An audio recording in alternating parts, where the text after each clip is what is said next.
what should people be arrested for? Sorry, it's okay. Abby's not going to answer the question, so we're still okay. So who is the Zionist in here? Hello? I want to make the case for Israel. Hello? Oh. Yeah, I want to ask the question. I just want a general question about anybody that's solid to answer. Anybody Victoria to answer. Go ahead. Thank you. I just want to know what should we be, and I don't want an answer from solid because I don't believe it. What should we be arrested for if you think he should be arrested? Yeah, what is that? It's structural racism and genocide, obviously. Genocide! Would anybody like to answer? It's a genocide! Is it right to arrest? It's a genocide! It's a genocide! Make your statement. We're not doing this individual questions. It's a genocide! Go to the back channel. Hello? It's a genocide! Speak to the It's a title. genocide! So beat the title. I'm talking to the title. They're culturally obliterating the Palestinian identity. Make it short. I'll make it very short. What it says that actually BB is working Middle East as a safer place for everybody. I don't think you should be arrested. I think you should be praised. Nobel Peace Prize at least. You're very, very wrong, man. Very, very wrong, man. I don't know what the hell you're very cool. Predicted that Trump was not going to win the election, and they were way off. So polls can be wrong. Yeah. Polls can be wrong. Polls can be right, too. All right, who else wants to answer the question? This is book. The answer is very clear. This is book. Put me in the queue. I think the only one that should be arrested is Mandani right now for breaking U.S. Code 182-112. That's what I and violating federal rule. Abby, I wonder who's going to get arrested first, Mandani or Netanyahu? I wonder. That's a good question, actually.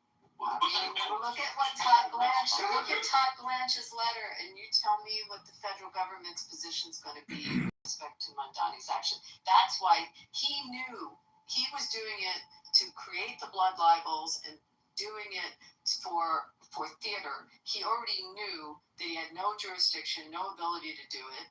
And the more he threatened, the more he falls within that statute. I mean, I think I can't wait to see him taken away. I think look at our U.S. attorney's letter on this. I look at the position that the federal government will take if he keeps pushing in any. In any case, the problem is that they're a little bit loose on the cards with coming through on that because they didn't go full heap on Hillary. When Trump said he was going to take Hillary to the slammer, that didn't happen. Very difficult to do these things. Completely self-inflicted. And the only people you can blame with regards to children, unfortunately, are their parents. So I just wanted to mention, it does definitely seem like the Jews won this debate. In any debate you want, but you're losing the propaganda war. You're losing the propaganda war. What do you think's going to happen in Taiwan? Yeah, Tiger, how do you feel about the Uyghurs and Xi Jinping torturing and murdering 10 million Uyghurs? Is there anybody new on stage that wants to answer the title of the room? Amir. Is it Amir here? Yeah, what's up? Do you want to get started at the title, or what do you want to do? Yeah, I guess I just want a follow-up question on this. Why would you all define a war criminal exactly? Because that's it has a vast definition, we persecuted a lot of German Nazis in war in the court as war criminals, but if you compare what they did to what Netanyahu is doing, I wouldn't technically define him as a war criminal. Maybe he's an angel for sure. This is the first Amir I've met I like.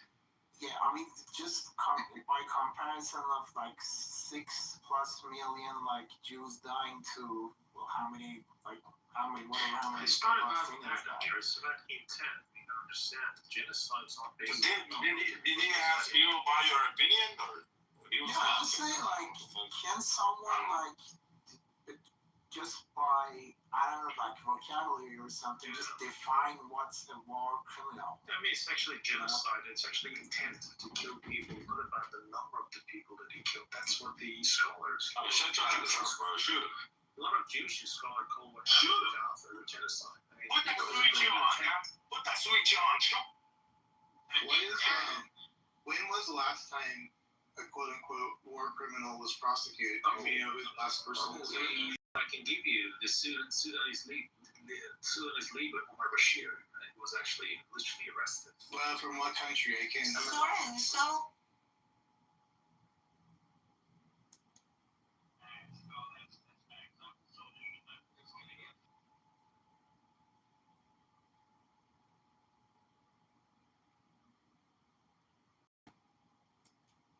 He didn't even want to be hired at GC. He's not Iranian.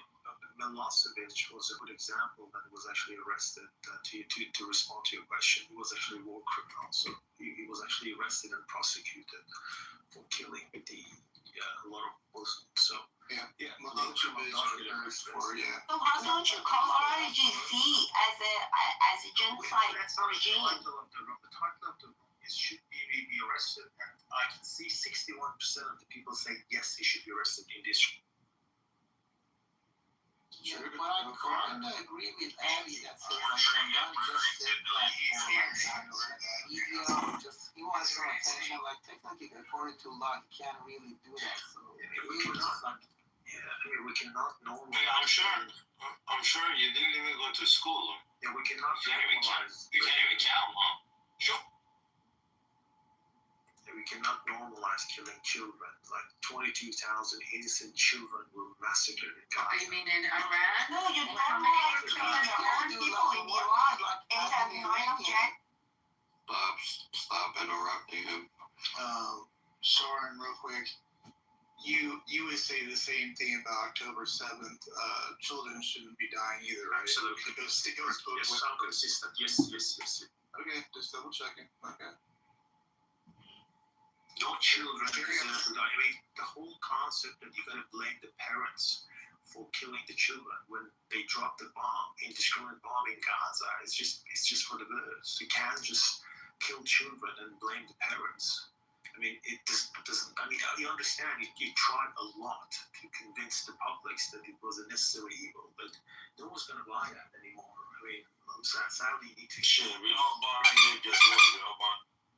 I mean, the people around the world see what happened, the horrific image that they saw. I mean, but by the way, a lot of these videos just been posted by the IDF soldiers themselves on TikTok. I mean, What about Soren, how'd you feel about Dresden and the German babies that died in Dresden? and that's exactly because of that reason we come up with the Geneva Conventions to stop horrific actions again. I mean, that's why we come up with the UN and the new resolutions, not to prevent exactly the same atrocities to happen. So, yeah, good try.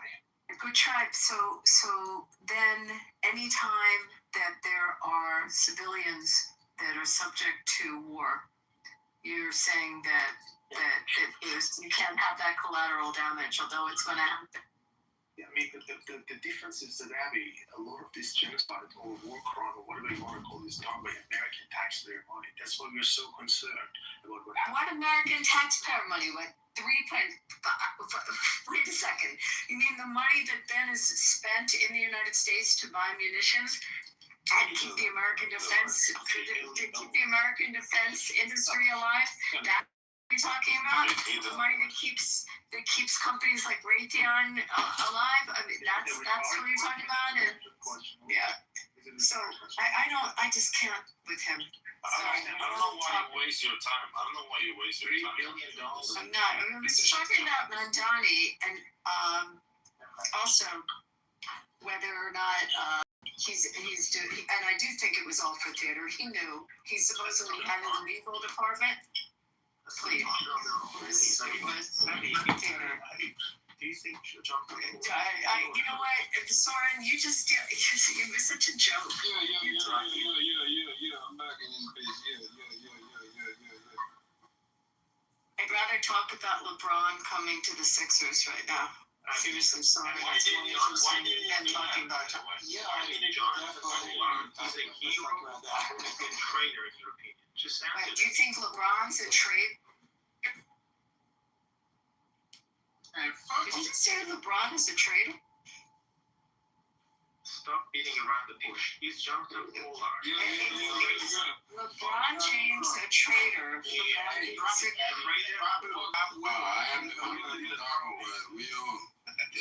Call her racist today. Call LeBron racist. You've been exposed now. You can find yourself. Is Trump a sex offender? You. Carry on. Trump 100% did call LeBron a racist today. Yeah, that was crazy. Would you have taken Jordan over LeBron and that question that he was asked? Is Charlie Kirk a sex offender? Trump motherfucker. Yeah. Fuck. You're going back to the good and you're being removed. Shoot these motherfuckers. Shoot. Nick is his accomplice. Get Nick too. I'm waiting for I don't know about LeBron.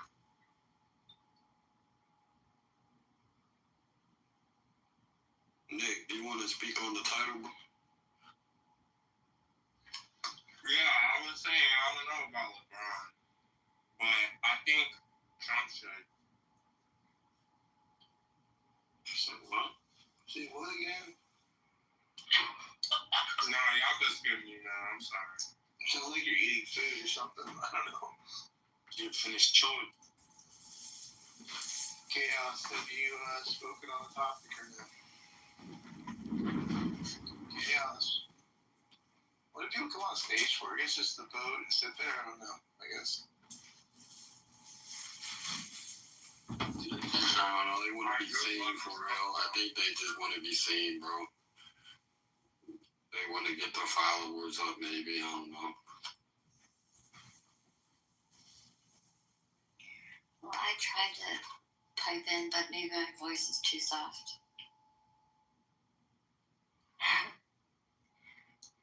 And I don't want to get shot. And are you back from your cozy retreat? Yes. And Joe's still alive. He hasn't spoken on anything tonight. He's So tired. See, there's a lot of I'm fighting sure today. you probably offed him or something. I don't know. He's probably not even there. Like he's dead. No, he did a lot of driving today. Well, I wanted to know what your guys' thoughts were on if you think that this is going to, or what kind of effect this will have in the midterms. So you mean which part of it? The war or Netanyahu's situation or The Donnie's? The war. Price of the gas. For the Republicans. It's going to be massive impact on the Republicans, given the price of the gas now and fertilizer, thanks to unnecessary war in Middle East. This particular war. Yeah, no, when is your primaries next week? Is it next week? It's August 4th. It's August 4th. What are you feeling on it? How do you feel? Because you guys pivot to something else. She was asking. Someone fucking Nick Soren, shut the fuck up. Anne's question. Answer him because I know that there is a concept. Just like Anne has a quiet voice. Anne. Well, so, as far as my state, I don't know if, so there was like two front runners for the Republicans. It was obviously John James, and then there was, Mike Cox, which he actually was really great, but he dropped out, because, Trump endorsed John James, so he was respecting that, which was the good way to go.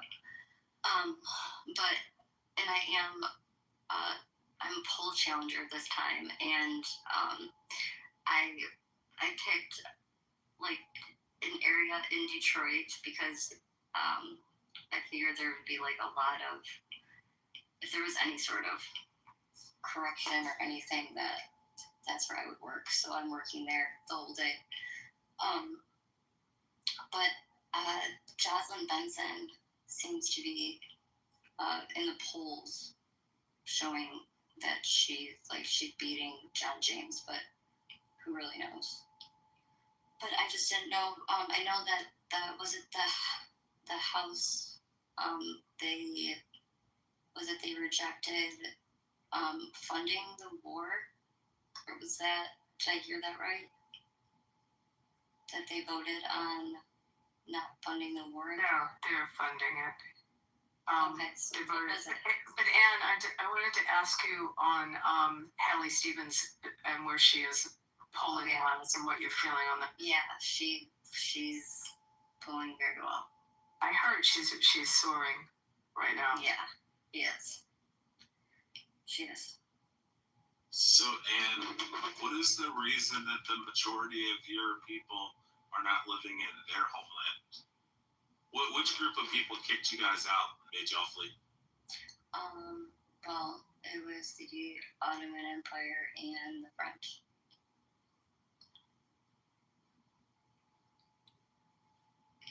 Sorry, I hit the wrong button. Sorry.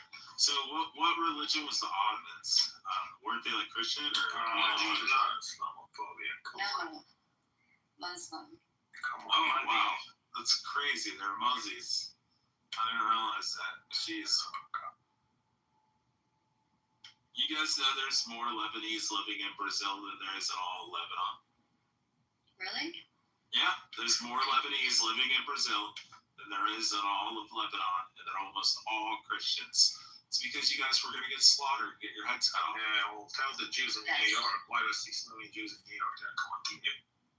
Well, that Oh, we're in New York because we run the entire global economy from there. Oh, that's anti-Semitic true.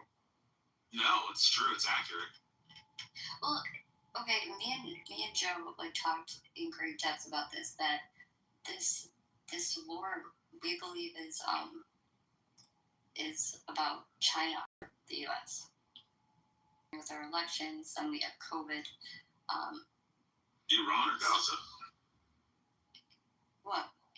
You mean the Iran war or Gaza war? Oh, Iran. Oh, yeah. Yeah, Iran's just cutting off the Strait of Hormuz so we can starve Tigers people out of oil and gas. Because they only have 2 months worth of reserves. The speculation, or the was that by June 8th, they were going to be out of all oil and gas in their reserves. And then we let a couple ships go through after they started playing ball and stuff. Started chilling the fuck out. They're also having rolling brownouts and blackouts all over mainland China. And the whole thing about the Iran war is just to control Strait of Hormuz so we can fuck China. And it mostly has to do because China's ramping up. They're going to have their first nuclear aircraft carrier by 2027. And by 2030, they're supposed to have 3 online in their fleet. So once that happens, then they can actually proceed with invading Taipei.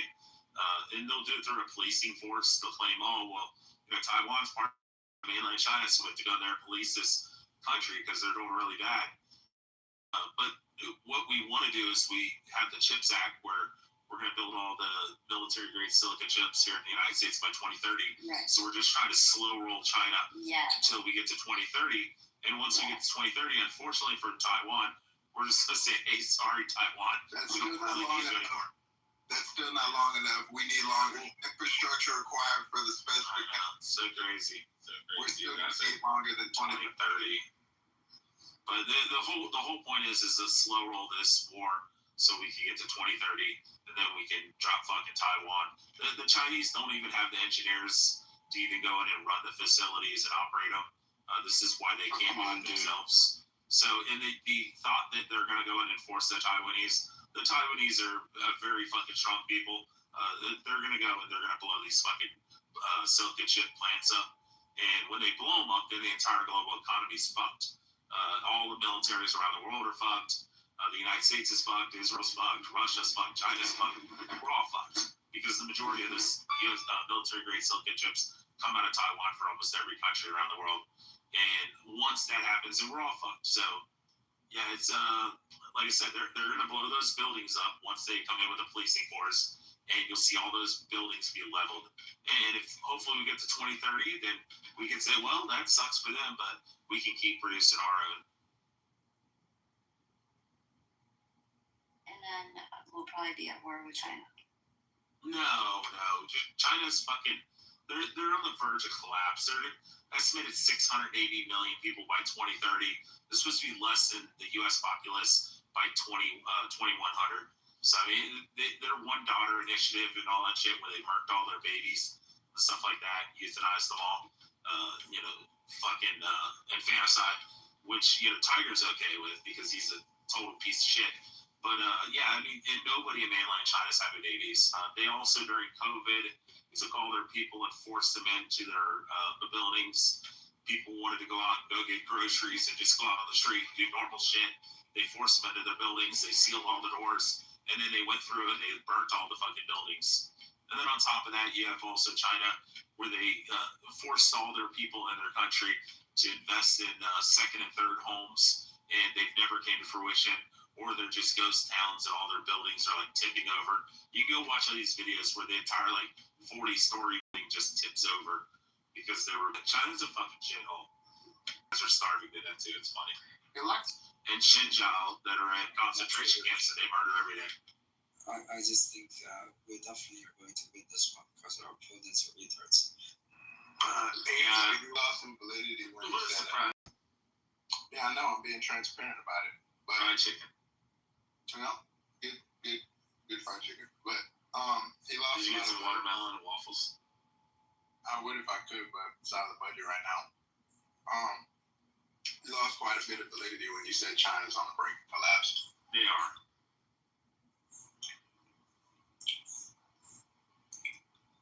Can you come back up and expound on a debate that? Why don't you finish your chicken and then I'll invite them up and you guys can debate. Alright. Thank you.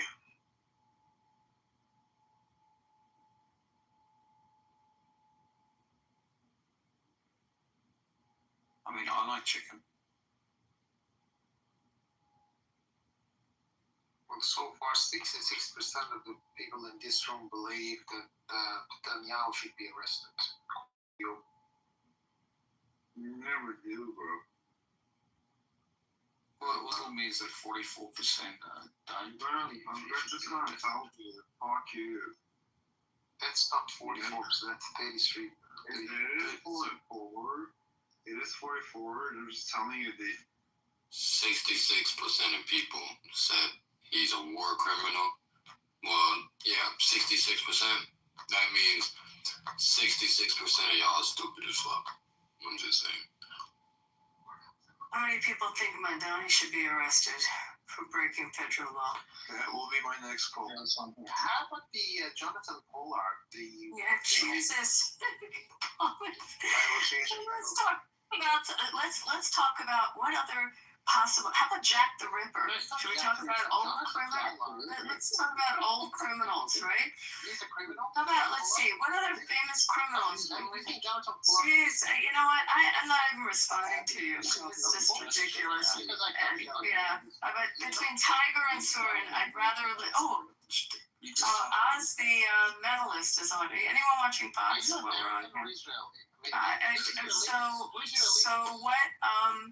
Rich was saying, I think it's very interesting about it. There's a 60 Minutes piece. We have to lose the propaganda war. So there's a 60 Minutes piece, Rich, that talks a lot about what you were saying with respect to or being double T. You lost the PR. Yeah. Hey, I haven't lost anything. As a matter of fact, Stephen Bader is on the stage. So Stephen can answer Anne about her question on Michigan. Stephen.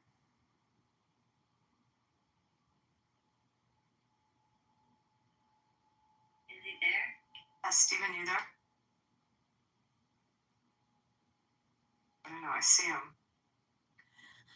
Soren is not here, but I just wanted to say something about these people from IRGC because he's obviously, I spoke with him already and he obviously supports the IRGC.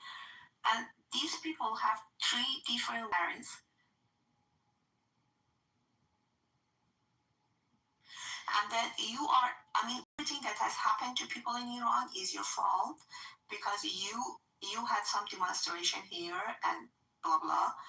And then when they face any Muslim here, they say that, hey, these people are against Islam, and they just tell some story that is not associated with the people of Iran, that they want to change regime. And then when they face to the American, they just scare them about the tax and the price of oil and everything like this. So they have 3 ways, and up to who are speaking with, this is something different. Steven, yeah.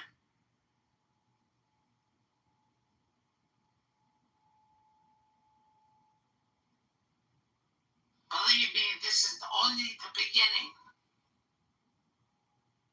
Beginning of what? Oh, Tiger in the chat. The retarded communist. Who just talked right now? Someone said it's only the beginning. Who's that? Oh, that was me. I was doing like a Tiger impression. That was weird. I didn't recognize it. Okay, sorry. Hi everybody. Hi, Zula. I thought that was you that actually spoke, but go ahead. What are you thinking? With the question, Yeah. I think Mamdani's whole thing, I think it was kind of I definitely think it was symbolic. Speaking for just for myself or what I think, absolutely, I think Benjamin Netanyahu needs to be arrested. However, if we're gonna I guess look at the technicalities, right? America didn't ratify the Statute of Rome, right? So even if he did come over here, they're not going to because they can't. He has, and I say the word very funny. I'm sorry. He has diplomacy. I know. I'm sorry. Is that weird when I say it? I don't know. Diplomatic immunity, I think is what you're trying to say. Yeah, but isn't it still diplomacy? Can I not use that? Or whatever. It's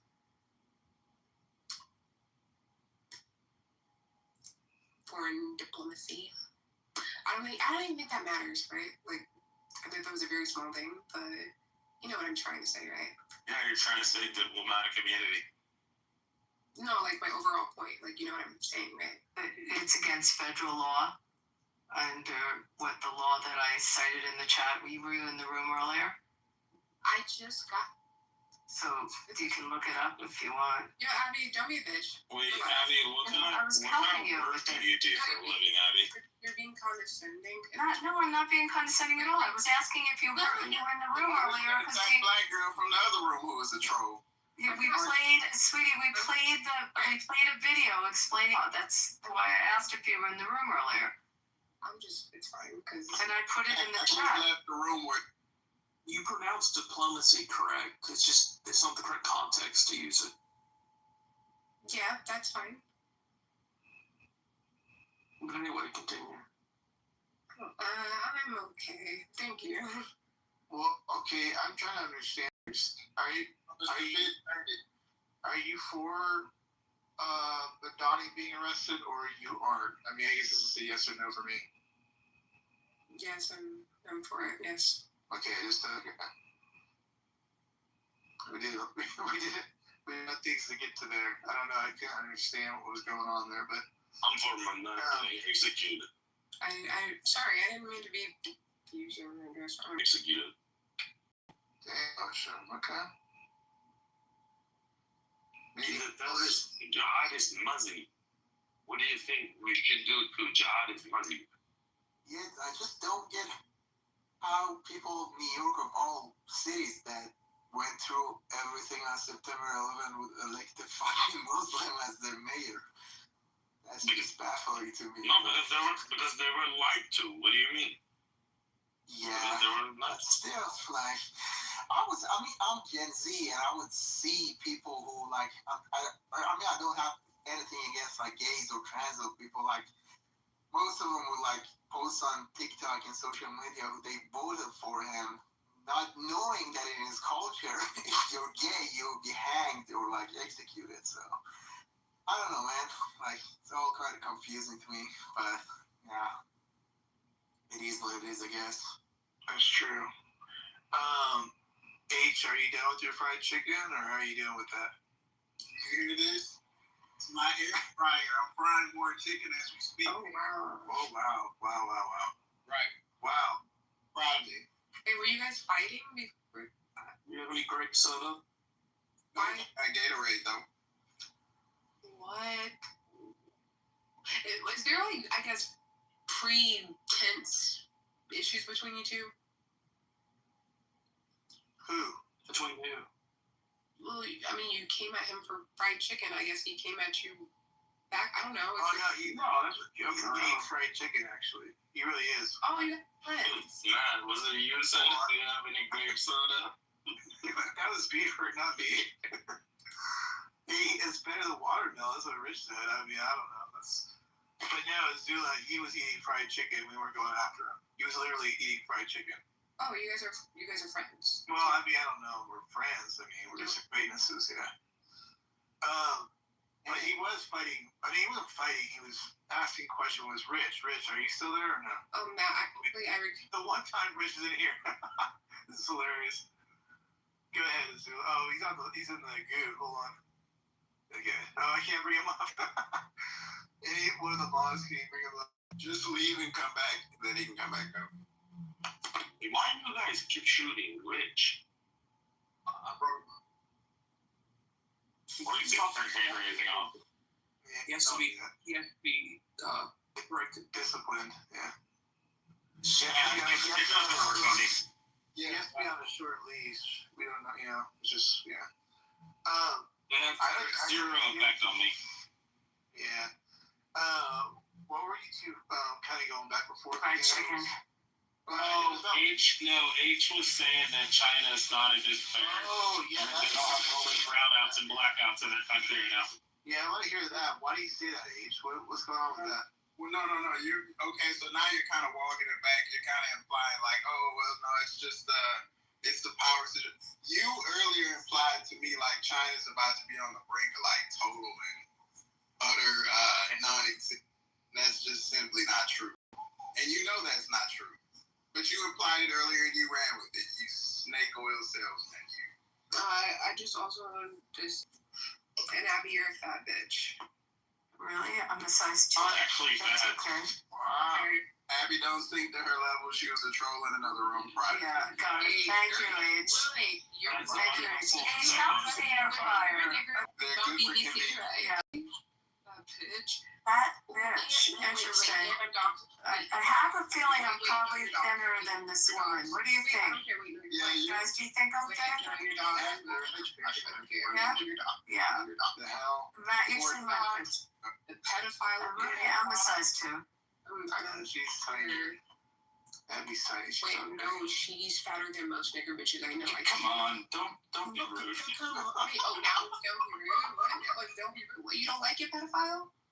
Abby, she's a black woman. Yeah. She's only angry because she's killed like 5 of her babies. So wait, why are you more niggery than I am? Why are you more niggery than Can I I make an interesting Trump comment?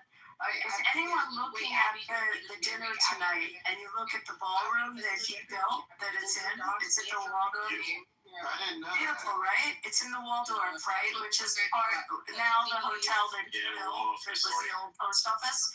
Right, it's beautiful. And as everyone has been commenting how he has horrible taste and they're panicked about the ballroom that he's doing at the White House, the ballroom at the Waldorf is gorgeous that they're having this event at, and this is his design. So just you have a preview of what it'll probably look at like when they finish the East Wing. It's beautiful, yeah. There you go. God bless Trump, man. Yeah, but Trump had to use all our tax money to build that, Abby. That's so expensive, you know?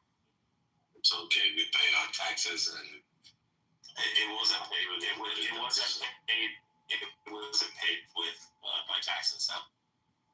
So whatever he does with the tax money, we're cool with it. Fuck money. I mean, in fairness, I'd rather have that go to the ballroom than, gender surgery in Somalia. You know, let's be honest about it. Exactly. But it's so funny how everyone was shitting on his taste, and a lot of these people, the same people that would book these ballrooms to have their weddings and their events. It's very regal looking. I mean, look, everyone has different taste, but it's very beautiful if you look at it. But Abby, he was friends with all the blacks, all the liberals before he ran for president, and then as soon as he did, they all hated. Hey, do y'all ever ask yourself this question?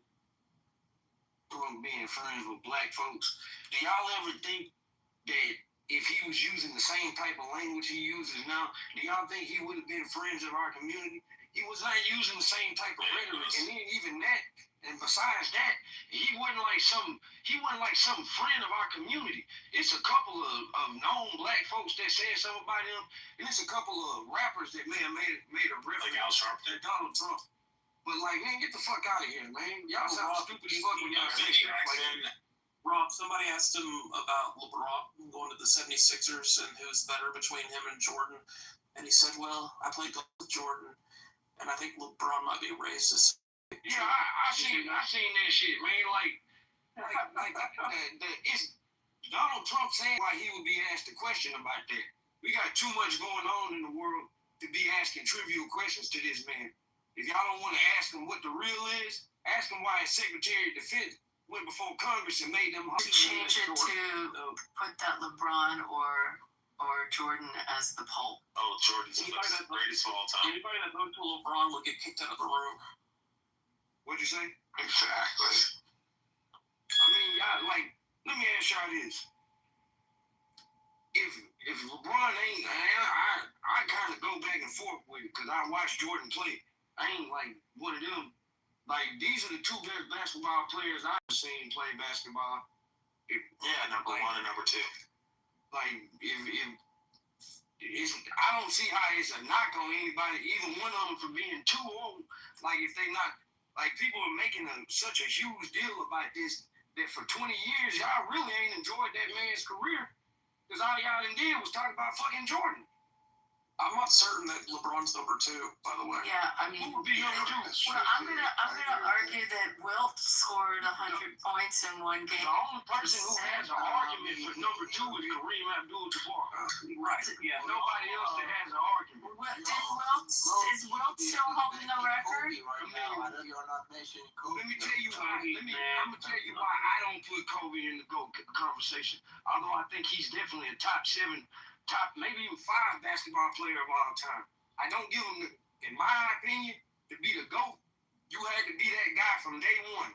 And Bron, Michael Jordan, and Kareem Abdul-Jabbar were the guy from day one, and they never were not the guy. Wilt Chamberlain was from day one. I mean, He Wilt scored Chamberlain, 100 points in a game. And Dr. J was from day one. But he won one championship in the GOAT title, in the GOAT conversation. Like, that's when rings matter. You feel me? Like, just telling somebody, Charles Barkley is a great fucking basketball player. We're not going to shit on Charles Barkley, but we wouldn't put him in a GOAT conversation because he didn't win anything. Yeah, now, Tim Duncan, Dr. J before Dr. J is not in the GOAT conversation either, though. But he does have a ring. I mean, he's like top 30, right? Top 20. I say, Dr. J anywhere outside the Let's top say you 10 have is about 30. the Mount Rushmore of basketball players. Who's in the Mount Rushmore? I think you would probably put Bill Russell to start, Michael Jordan, and then the other two is probably a preference. But I think Bill Russell, just because of what he did for the game of basketball and the winning, he got to be there. Jordan is the undisputed most impactful basketball player of all time. So I don't think them two slots are. I would put probably Larry Bird. I would probably, if I didn't put Bron on there, I would put Larry Bird and Magic Johnson. If I put Bron on there, one of them would have to go. Yeah, but also I think you gotta see what eras they play. Like the 100 point that Wilt got is equivalent to 50 points that he played gets today. I mean, you can say that 100 is 100, though, brother. But If that's the like, case, Wilt was if that's the playing case, against, like, I'm just saying, if that's the case, why don't we have anything else outside of that? We got Kobe's 81, Bam got that 83. You had what? David Thompson scored 74.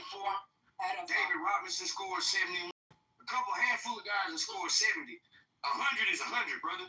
I don't care if he did it. What I'm saying is, dude, like, the 81 that Kobe got was much harder than 100 that Wilt. I mean, it's easy for you to say that because we didn't. 100. So 100 is 100. I think he got it in Hershey, Pennsylvania. I feel like that's where he was And playing. then, fuck that, the man averaged 50 for a whole motherfucking season. Get the fuck out, like.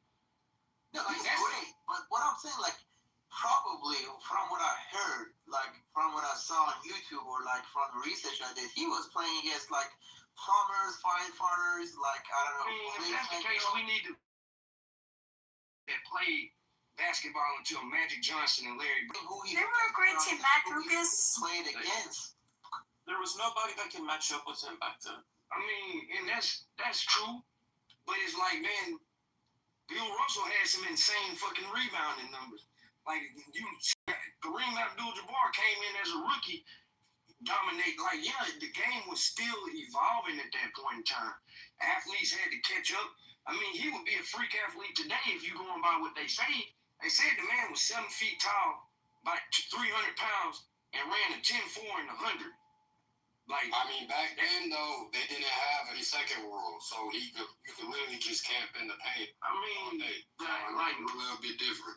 The rules are different, but I'm not gonna fault those players for the era that they played in.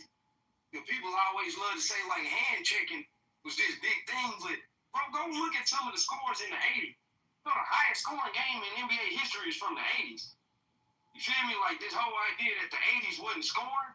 Nah, it's actually the 90s that wasn't scoring. That's why they took the rules off. Because then nobody want to see fucking 70 to 66 games in the finals. How many rebounds a game you think Jokic would average if he was able to just sit in the paint without 3 seconds? Who knows? Who knows? I would say at least probably maybe 20. Abby, what the Jews, like the early people that were dominant at basketball? Who? The Jews, like I think they were pretty damn. What do you mean, like South Philly was called the Spas. Before there was the Sixers, the South Philly Hebrew Association, and they were the Jewish players in Philly. Definitely very involved in playing back then. But also, someone put it in the chat. I forgot about Jerry West. Yeah, no, Jerry West is a great basketball player. It's the logo for a reason. These are all great basketball players. I don't discredit no. And Pete Maravich. You're a Hall of Fame basketball player. I don't care what area you're from. You improved yourself to be one of the greatest players to ever do it. Wait, actually, I don't even like basketball. Fuck basketball. Jerry West was a miserable bastard. Did you watch the stuff? I mean, he didn't win. I mean, Pete Maravich. At the end of the day. Yeah, he couldn't win. He was a good player, but he couldn't win. He won 1 title, I think. Okay, I mean, an easier one for you. The best player under 6 foot. Isaiah Thomas, if you think he's under 6 Allen foot. Iverson. Allen Allen Iverson. Iverson stands over 6 feet. No, I don't think he's under 6 Yes, he feet. does. He stands at 6 feet 1, 6 feet. I don't think so. I just looked it up. Allen Iverson in feet, and just for reference, Jerry West was 1-8 in the finals. Alaska, they want the pedophile. Oh, yeah, like you got one that has under 6 feet. It's not a lot of. Nate Robertson time. No, Robinson was 6'5", 6'6". Oh wow, I thought he was small. Yeah, he was the original big guard. Probably the best small guard was Tiny Archibald up under 6 feet tall. Ma'am, y'all good? Ma'am. Okay, I guess they good. Hi Rob, how was your day today? It's great, man. I had an excellent day. Then I came into work. I made more money in my small business than I made at work. So that was great. We just had all those guys here in Vegas for the summer leagues. There were tons of them. Hey, a lot of the older players interested in this rookie class. I'm interested in this rookie class. Yeah, no, this rookie class is probably the best since LeBron and Carmelo's. I'm not finna go that far. They gotta play. I think this class is more like the Kevin Durant, maybe even the next year, 08 class with James Harden and Steph and all of them. This one was what, third overall? Yeah, Boozer went third. AJ went first. Darren Peterson went second. Hey, that boy in Chicago though, man. He wasn't showing that in North Carolina that he could really shoot and handle the rock. Man, the nigga was hurt. No, I'm just saying, he got hurt at the end of the year. He was dog. He was putting up 20 a game. Yeah, no, he was nice. Cameron Wilson. Yeah, he just wasn't showing like his shot like that. Can someone, where does Larry Bird fall in all this? Just Him and Mount Rushmore. Top 10 for sure. He's top 10 all the time. He might be top 5. Wow. I can't put it top 5. Top 5. Wow. Who is you taking out to put him in the top 5, Beaver? Well, see, to me, there's tiers. It's so hard to. Do you think Larry Bird could have carried a team like, and obviously he was the clear-cut best player on the Celtics team, but those were stacked teams. So do you think Larry Bird could have carried a team in the way that some did for championships? I think he could. If you think he could, then maybe you got an argument for top 5. But Yeah. Hey, Rob. I wouldn't put him over Akeem Olajuwon. Rob, he had leadership skill. I mean, like on court, off court. Like, Yeah, no, he had great skill. I'm saying he's anywhere from 6 to 10. You feel me? Wherever you want to put him at in there. Where would you put him, Duncan? Somewhere above him. Tim Duncan's in the top 10 for sure. Somewhere above him. Or right around the same area as him. Oh, you would not put Dr. J the same level Dr. J as would not be in the top 10 to me. No. No, I wouldn't put him that high. why no one is mentioning Shaq? Well, Shaq, I think Shaq Shaq. is top 10 of all time. Shaq is top 10 for sure. He's top 10 all time for sure. Depending on how you look at basketball, man, look, we watched Shaq from day one come in dominating. Like, day one, he came in the league averaging 25 and 10 and pretty much didn't stop averaging that until, his body started to deteriorate. I sometimes ask, why are we so eager to put Kobe above Shaq? I don't like Kobe. I never liked him. It's because Shaq, we seen Shaq couldn't win by himself. When he had What do you mean? When he had his own team in Orlando, he got sweat. He went to the finals as a I'm saying he went to the final, but he didn't win the final. Do you know who he played against? Did Shaq ever missed the playoffs in his prime? No, Shaq started winning. Like, look, let's be like, He made the finals far away. he made the finals, and yes, they got swept, but they made the finals in his second year. He also knocked out Jordan. That's why. And That's brutal. Wow. again, Where do you put Bill he ever Walton? missed the playoffs in his prime. Bill Walton didn't play. He didn't sustain enough. Bill Walton didn't even belong in this play, so could have Grant Hill. And then Karl Malone top 25 now. I wouldn't put him top 25, but I think he's top 50. You wouldn't put Malone in the top 25? No. Because when you start going down the list of players, But he's second all time in the. I think it's something to be said. I think it's something to be said about how he got his points. Again, he played with the all-time assist leader. Like, he played in a system that I just don't think Karl, but if he is top 25, he at the tail end of it. Like, name white player. Best Larry Bird. Besides Bird, I was gonna say. Do y'all count the Europeans? No, I want. American whites. Jerry West. Probably Jerry West, Rick Barry, John Stockton. John Stockton, yeah. Those names is there. Yeah, John Stockton. Havlicek. John. Or Steve Kerr. I don't know. I mean, he's kind of weird. Nah, he doesn't even belong on it. Like, he's a great coach. Top But we're talking about players. Well, he does have like one of the highest percentage shooting for three. So does Tim Legler. Steve Kerr does. Did John Havlicek? Right? If you want to put John Havlicek, because he's a Hall of Famer. Kevin McHale. Now we're Kevin talking. McHale, yeah, he belongs in that combo. Now we're talking for Steve the Nash, whites. Jason Williams, Steve Nash, Dirk Nowitzki. y'all count Steve Nash as a Canadian? Yeah, you know. I thought y'all said y'all wanted American white. I love Billy Cunningham. I don't know. You know what that is, but you're obviously old as fuck. I am, and I love the old Sixers. Like all of them. Marley, you might as well say Dolph Shays and names like No, that. I say Walt Frazier. Walt, great player, but Hal Greer. all time, like, if you go from that era, how about you do this? Who you think the top 5 players from the 60s were? Oscar Robinson. When did George Mikan play? George Mikan played in the 50s into the early 60s. I don't know. What about Oscar Robinson? Oscar Robertson would be top 5 in the 60s. It would probably be top 10 of Bill Russell. Bill Russell would be Wilt. It'll be Big O, probably Elgin Baylor. When did Bob Pettit retire? What's up with him? Jerry Lucas. Man, I ain't gonna run down to the store real quick. You got your key? We go clock out.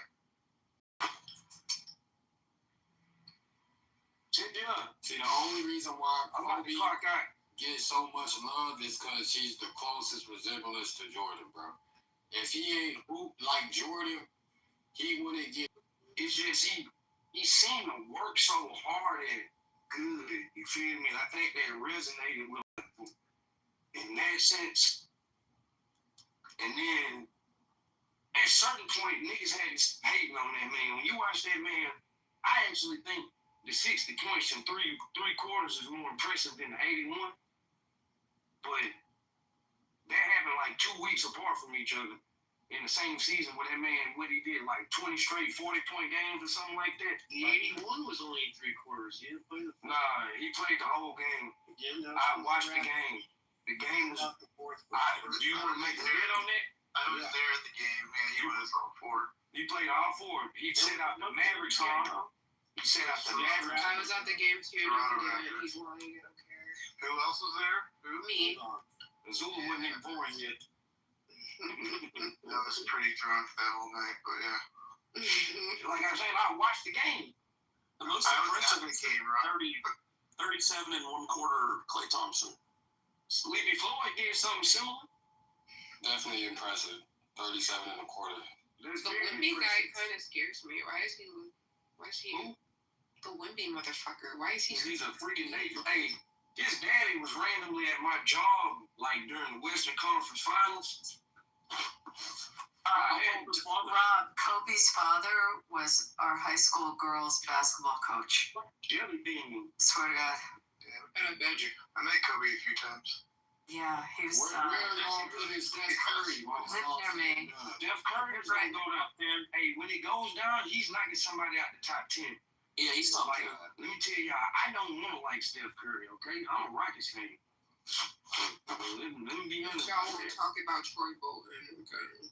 I'm a Rockets fan. I hate it, like I think, but Steph Curry, bro, he has to be in the top 5 just because he literally changed the game, bro. He might end up top 5. Just off of that, you gotta put him in the top 5. By the time his career ends, he might have an argument, but this is my thing.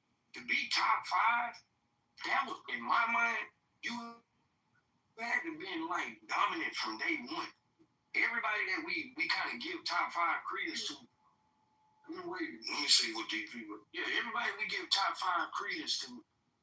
Jordan, Kobe. Well, not Kobe. Jordan, LeBron. Kareem. Bron. How tall was Larry Bird? They've been dominant from day one. Steph took like 5 years to get to that point, so I don't think he'll ever rise to saying he's top 5 level. But I do think he's taking somebody out the top 10. I don't know who though. That nigga literally changed the game of basketball, bro.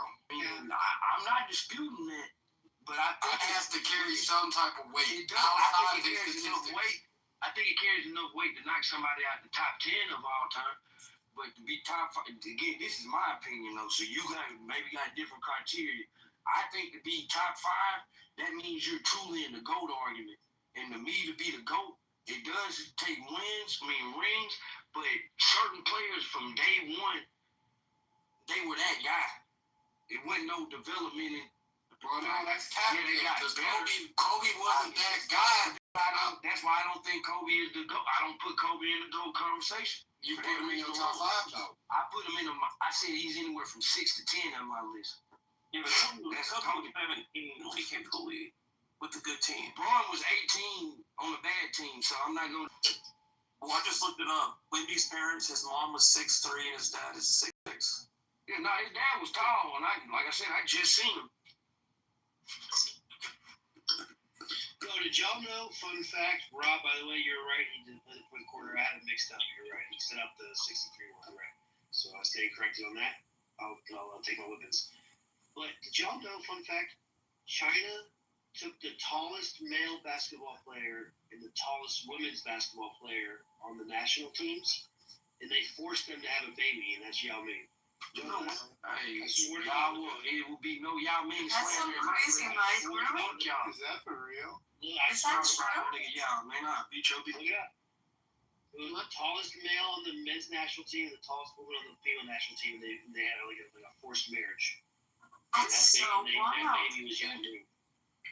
I have a wine called Yao Ming. You know, he has like wine. That's so crazy. Wait, is that factual? Like, I guess so. Is there a way I can check that shit? Alright, drop the link, maybe.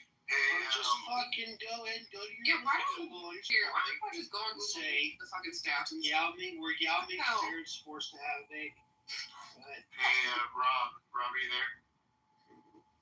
Rob, where Rob? a secret. I say you have to go do something.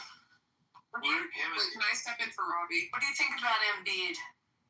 Timothy, what do you think of why come we didn't do Magic Johnson? Where's he? Magic Johnson, man. I know, right? Magic Johnson was nice too, man. And he damn near changed the game too, being really the first point forward for real. Like, yeah. So I mean, where do we place him? He's getting stuffy in the top man, bro. You're gonna be stupid to not put Magic Johnson. Magic Johnson would have no position in the NBA today. Man, it's tough. I'd just like to bring to your attention the poll. Please see the poll. Okay, Black Bun, can you tell me how I got exposed? You change it to Mandani be executed. Okay, someone did ask, I guess we're looking back. Are we done with basketball or are we waiting for Rob to get back? What are we doing? I don't know what we're doing. But someone, Zula, you asked what crime did Matt, why did the guy rob like he's the director of NBA? He's pretty That was funny. That was funny. He was wrong in the 90s. Ocean, I think Rob's pretty knowledgeable about this. Beaver, right? You talked to him. Yeah, he's knowledgeable and he's a brother. And he's I mean, before we get back to the title, let's not act like niggas don't run that sport. So I mean, respectfully. And he knows Rashad Lewis, the guy that played for the Sonics and the Magic. He grew up with him too. That's like us trying to tell y'all about hockey. You know what I mean? We really can't do that. Timothy, don't you think it's poetic justice? Like, isn't it poetic justice that we created basketball and the best basketball player is a black guy? And you guys invented, like, rap and the GOAT, white guy. And you guys just killing pedophilia. That's y'all shit, right? Y'all killing pedophilia, right? Who's the GOAT is a white guy? Isn't Tupac the GOAT? Tupac is definitely the GOAT. Tupac is the GOAT. Yeah, he's white. Eminem's too, just because. Eminem's not the GOAT, bro. Eminem's not the GOAT of anything. He's top 5, isn't he? No. What's He's not top 5. Although Timothy, we own at least 50% of the teams. And you guys are in charge. I would say I gotta check. I don't know who this one is. I think it could be close to 50% on the NBA. Sure. What's wrong with this? What's wrong? She on Tourette's. She on Tourette's. with y'all ass. What is she on? She on there with y'all. Yeah, because y'all doing this Correct. Okay, I'll be respectful real quick. Okay. It's in I'll check that statistic, him, I think. Oh, but Abby, shut your autism ass up, you ugly. Exactly. Anyway. Not to respect her. Abby is not worth respecting. She's really not. She's a pygmy. She's a She's a pygmy. nasty piece of work. Pygmy. And she's racist too. So Alright. Fucking pasty white. I was just gonna say, like, why do people not look at you, Abby? Because she's a condescending cunt, and I'll smack the shit out of her. please, I fully support that. I don't think you should say that. Hey, so I don't give a fuck. Shut up, cunt. Yeah, I don't think you should threaten any violence by your. Wait. And I don't think you should be in support of pedophilia, right? I don't think you should be retarded. Come back to your own Yeah, watch that mouth sleep. Anybody look up the Yao Ming thing? Yeah, there was a Reddit thing on it. Like, I'm trying to find something a little more. I don't think it's facts, dude. I've never heard of this shit. Why people look it up? I was asking about Glory until one of y'all look it up. Would they really do that? You two, come here. You need to mate. Do it for your country. What country is he from? China. Okay, just want to read this off of Google real quick. It says Yao Ming's parents were not physically forced to have a child, but Chinese sports officials strongly encouraged and pressured the tall couple to marry and produce an athletic offspring. So that's force, yeah. Abby, your dog is fucking ugly, by the way. Your dog is ugly. Strongly influenced. Freaking ugly dog. He's an ugly dog. Did they specifically force his parents to do that?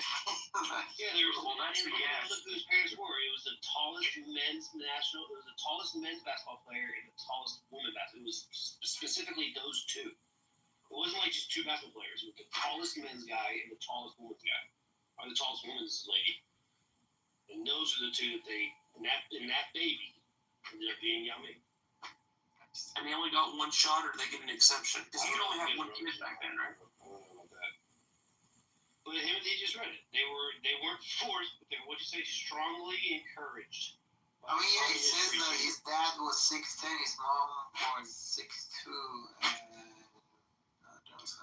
I mean, it's an like interesting, controversial story. Like, it doesn't confirm that they like that begs the question. Like, eventually, there's going to be able to do like designer players, right, Beaver? Like, they're going to be able to like genetically just like create the players. What do you think? Maybe at some point, like literally, like we want a 6'7" person, right? Like they just start like making those or something, right? I don't know. Too long in the league. The support of their knees or whatever, or feet. Yeah. Logan in China, ladies and gentlemen. The only thing that would suck is being like 6'8", 6'9", foot and not being like a rich ass.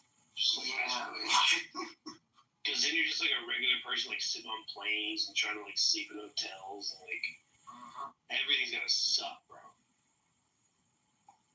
So bad. I saw when the summer leagues were in, I think I mentioned this in a room, that girl, she's magnificent, the one that plays with Caitlin Clark, the blonde that was pointing the finger. Oh, still forgot him? Yeah, she was hanging out with the other, the ball players. So, like, I could see couples forming there. I don't know if she's married or not, but she was partying with them. She's really pretty. Mm-hmm. Y'all know Hashim Thabit? Never heard of Hashim Thabit? She was suckling the Abby's tit. Anyway, Matt was a PhD in here. Yeah, I'm trying to get him up here. Oh, damn. What do you want? went to UConn, bro. He was 7 feet tall. I wanted to ask if he still gets to eat fried fish. No, he's still here. He's still here. He's down there. PhD, come up, brother. Get some fish fry. Can PhD you not down there. let's PhD. have a chat with the fucking Yeah, he's down there. He's with the, where is that? The friends with the speakers. PhD. Oh yeah, PhD. That nigga is down there. Wait, I think he's sleeping because we were in a live earlier and he was. Yeah, I think he's sleeping. So Azula, do you want to speak on the title by chance, or you just want to talk about Abby all night? Oh, I think Abby's a fat bitch. What does Azula Wait, I mean? can ask you this stuff. What does Azula mean? It's just from the show, the Avatar. Like Azula, the cartoon character. Like.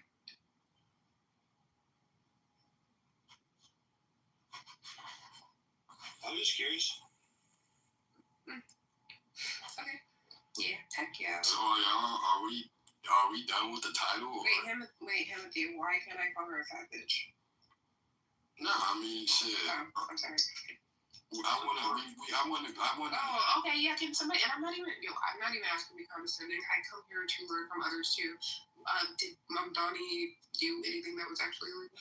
Well, I guess and I'm not asking fat bitch Abby if you're thinking about it. I'm a size 2, but you can keep going on it. Azula, what do you get out of calling her a fat bitch? Serotonin. I get joy. I'm happy. It makes me happy. Now what? It makes you happy. So like. Yes, it makes me happy. Yes, absolutely. No, not people, but fat bitch happy. Yes. Right. But the info has to have some truth to it, and she's not fat. Wait, I can do whatever I want. Wait, is there a requirement? Wait, there's a requirement? Well, I'm trying to get down to Azula. Is this normally? Wait, sorry, am I going to be removed from the room if I don't bring a photo of Abby? No, of course not. But Why is White Knight Beaver sitting here making it or making say? No, but at the same time though, you have to add value to the room too. Like. I did come in here. I did participate in the conversation. I answered the question. I was in the comments talking about it. I did have value. I can still call her. You don't know Abby. You can just ask me. You a little hit of serotonin. What's really going on here, Zilla, is you probably have pent-up anger against someone else in your life, and you don't know how to take it out on them. Hell yeah, shit. You're yelling at Abby. And let's break it down, Zilla. Who are you upset with? Abby. What did Abby do to you? She's just huge. Okay, see again. This is the stage of denial. I'm not denying it. I see. Yeah, like she's huge. Yeah, I'm Abby. She's like road rage, right, Azula? You're only gonna feel like road rage. They're really not mad at the person driving. Hey, Mike, can I ask you a question? They need to have an outlet of anger. Yeah, for sure. Mike, can I ask you a question? Absolutely. I'm not being condescending to this. What is your career field? My career field? Yes. Professional clubhouser. No, like actually, like what do you take interest in? Like what do you want to go to school for, I guess? Go to school for, bro? What have you go for? Like, are you what are you doing? What am I doing? I work at vacations. That's how so I guess I can understand. Cruises and shit and some vacation. Love that. I can understand. Like, I guess I can understand this line of questioning, right? Like, if you were a psychologist or you offer, I guess, professional help for like my pent up anger in my personal life, right? But you're selling vacations. Are you gonna give me a vacation? All right, let's start this over. Ask me that question again. Wait, Mike. I'm a psychologist. I'm a psychologist. Wait, Mike. I don't consent. Conversation. All right. Well, there's no need to call her a fat bitch. This is nothing to the room, right? You're just calling her a fat bitch to help yourself out. Wait, I didn't. Wait, yeah, I'm not consenting. Hey, Abby, you're fat. See, now this is called like when people run away from the truth, right? Hell yeah. Right. This is I forget what's it called. It's like not facing it. Obfuscating. Thank you, Abby. Wait, Abby, man, she wouldn't be fat though. Look, the moral of the story is moral keep yourself in mind, guys. When people lash out like this, it's rude. Don't lash back at them. Yes, guys, don't lash back. Really them. Don't lash back. I just go and relax. Go and relax. Do you know how good of a listener Timothy is? Do you know how good of a listener Timothy is? Oh wait, I don't consent. Timothy is such a stop doing this because I said I don't consent. Like, if you were to talk to him, I don't consent. Why do you keep harassing me? I'm sorry. You're right. No, you're right. You're welcome. Just don't call me a fat bitch for no reason. Fat bitch. Let's move on for that. Fat bitch. Yeah. Alright, bet. We moved on. Timothy, it's 50% of the teams I checked on the NBA. Probably right. Gigantic, actually. One of my quotas, by the way, for all-time players is can they play in other generations? Like Jordan could play now. Jordan could play whenever. I don't think Will Chamberlain could play. I got like his basketball skills. Like he was just taller than everybody. They didn't have the 3-second rule. Like whatever. Like I think Will Chamberlain would just be an average center if he were to play like in the '90s. Like Hakeem Olajuwon would fuck Will Chamberlain up. Do you know the other thing that's interesting is how much they got paid?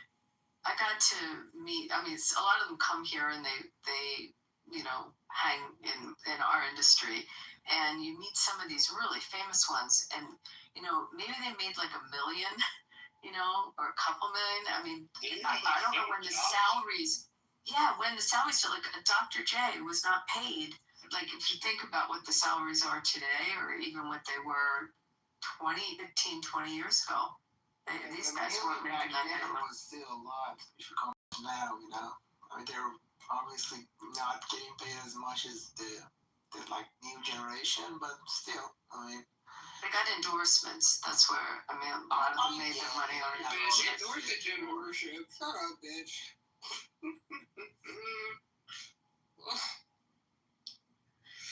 By the way, same with baseball. What that? Babe Ruth wouldn't even make a team today. Like, no, this is condescending as fuck. Also, when I came in here earlier, they were doing this little weird racist shit they thought I was gonna fix. No, I'm actually. Well, silence it out. That's unfortunate. That's totally unfortunate.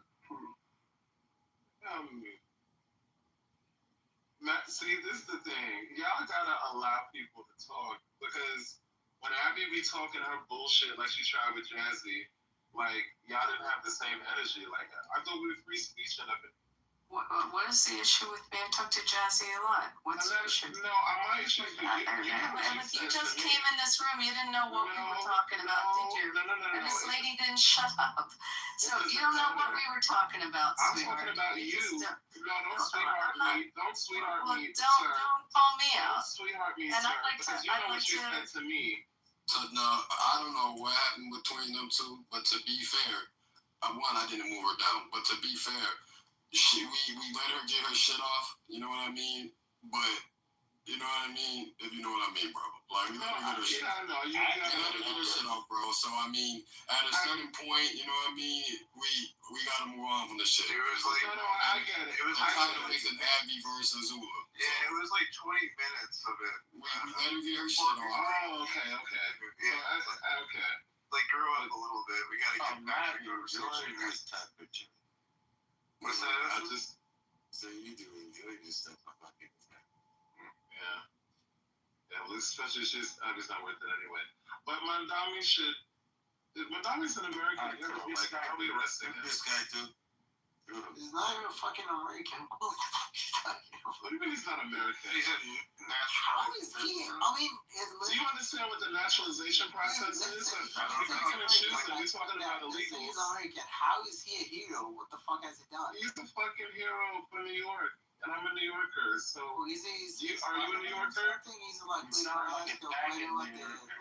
you sound like a bitch, Ocean. Go suck 10 dicks. You sound like a faggot. That's what you do for life. And you don't even sound like someone who knows what the fuck you do. You don't know. Have you ever pleased anyone sexually in your entire life? Have you had sex? Do you know? Do you know what that is? Don't you? Because I don't think anyone would touch you. So you know what's crazy? I think when it hits a certain time, I think people start crashing out on Clubhouse because we was having some smooth conversations, and then I feel like 4 o'clock Eastern time hit my time, and it's like now we just ready to fry each other. You know what I mean? Throw insults. You know what I mean? It's like, is it time for some of y'all to go to sleep for real?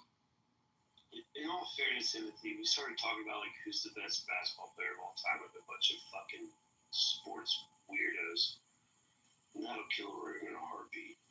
Now we don't know where we are. Right? Where did that come from? JJ loves me. My fault. It's my fault. I was doing a lap around LeBron. All night long. Why did I get moved down? No, but I think it also came because talking about Trump making the comment and making the choice. I think that's how that. Hi, sorry. Why did I get moved down to the comments? Because you're a racist. No, I had nothing to do with her. Let me have a question. Okay, that's what. No, I mean, this is a room. If you didn't want to answer the question, you would have to. That's fine. You hold on. No, wait, I think that's fine, but you can't post it. You could have stayed on mute just like when you was coming to Abby. She stayed on mute. So if you didn't want to answer the question, you could have just stayed on mute. But don't act like we ain't let you get your shit off too. Yeah, but you're posing it as you had your chance to say why you're no, it was. So I mean, but we're not there. You know, you see that title at the top of the room, right? It don't say Azula. Okay. So we're not gonna send it. You know what I mean? Alright, Yeah, I would like to get back to the topic of the room. JJ, how do you see the rent freeze benefiting any New Yorker? The rent freeze is definitely benefiting New Yorkers. I mean, hello, it's by nature of not having to increase the rent, which is already sky high. Right. So do you know? Shut up, Mitch. Oh, but that's allowed. Calling him that's fucking bogus. How is that fair for the owners of the buildings and what have you?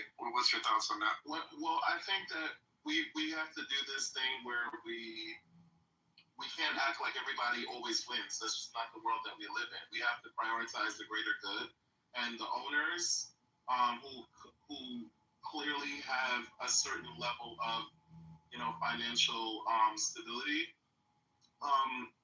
versus the hundreds of people that they have, of the tenants that they have. I think we prioritize the tenants. That's a big assumption. That's a big assumption to say that they're financially well off. Owner of a building, every owner of a building, and I know several, they make good money. I don't know about that. There's a lot. You know broke people who own that. Come on, you know broke people. Not broke, but they're not well off. They're just getting by. Yeah. Yeah, but no, there are definitely a lot more. If you have tenants who are struggling, maybe late on their rent, and things like that, you think that you should prioritize the owner versus put them out on the street or the tenant? If they're struggling and they're late on their rent, the guy's still paying his fucking mortgage. He's still gotta pay it.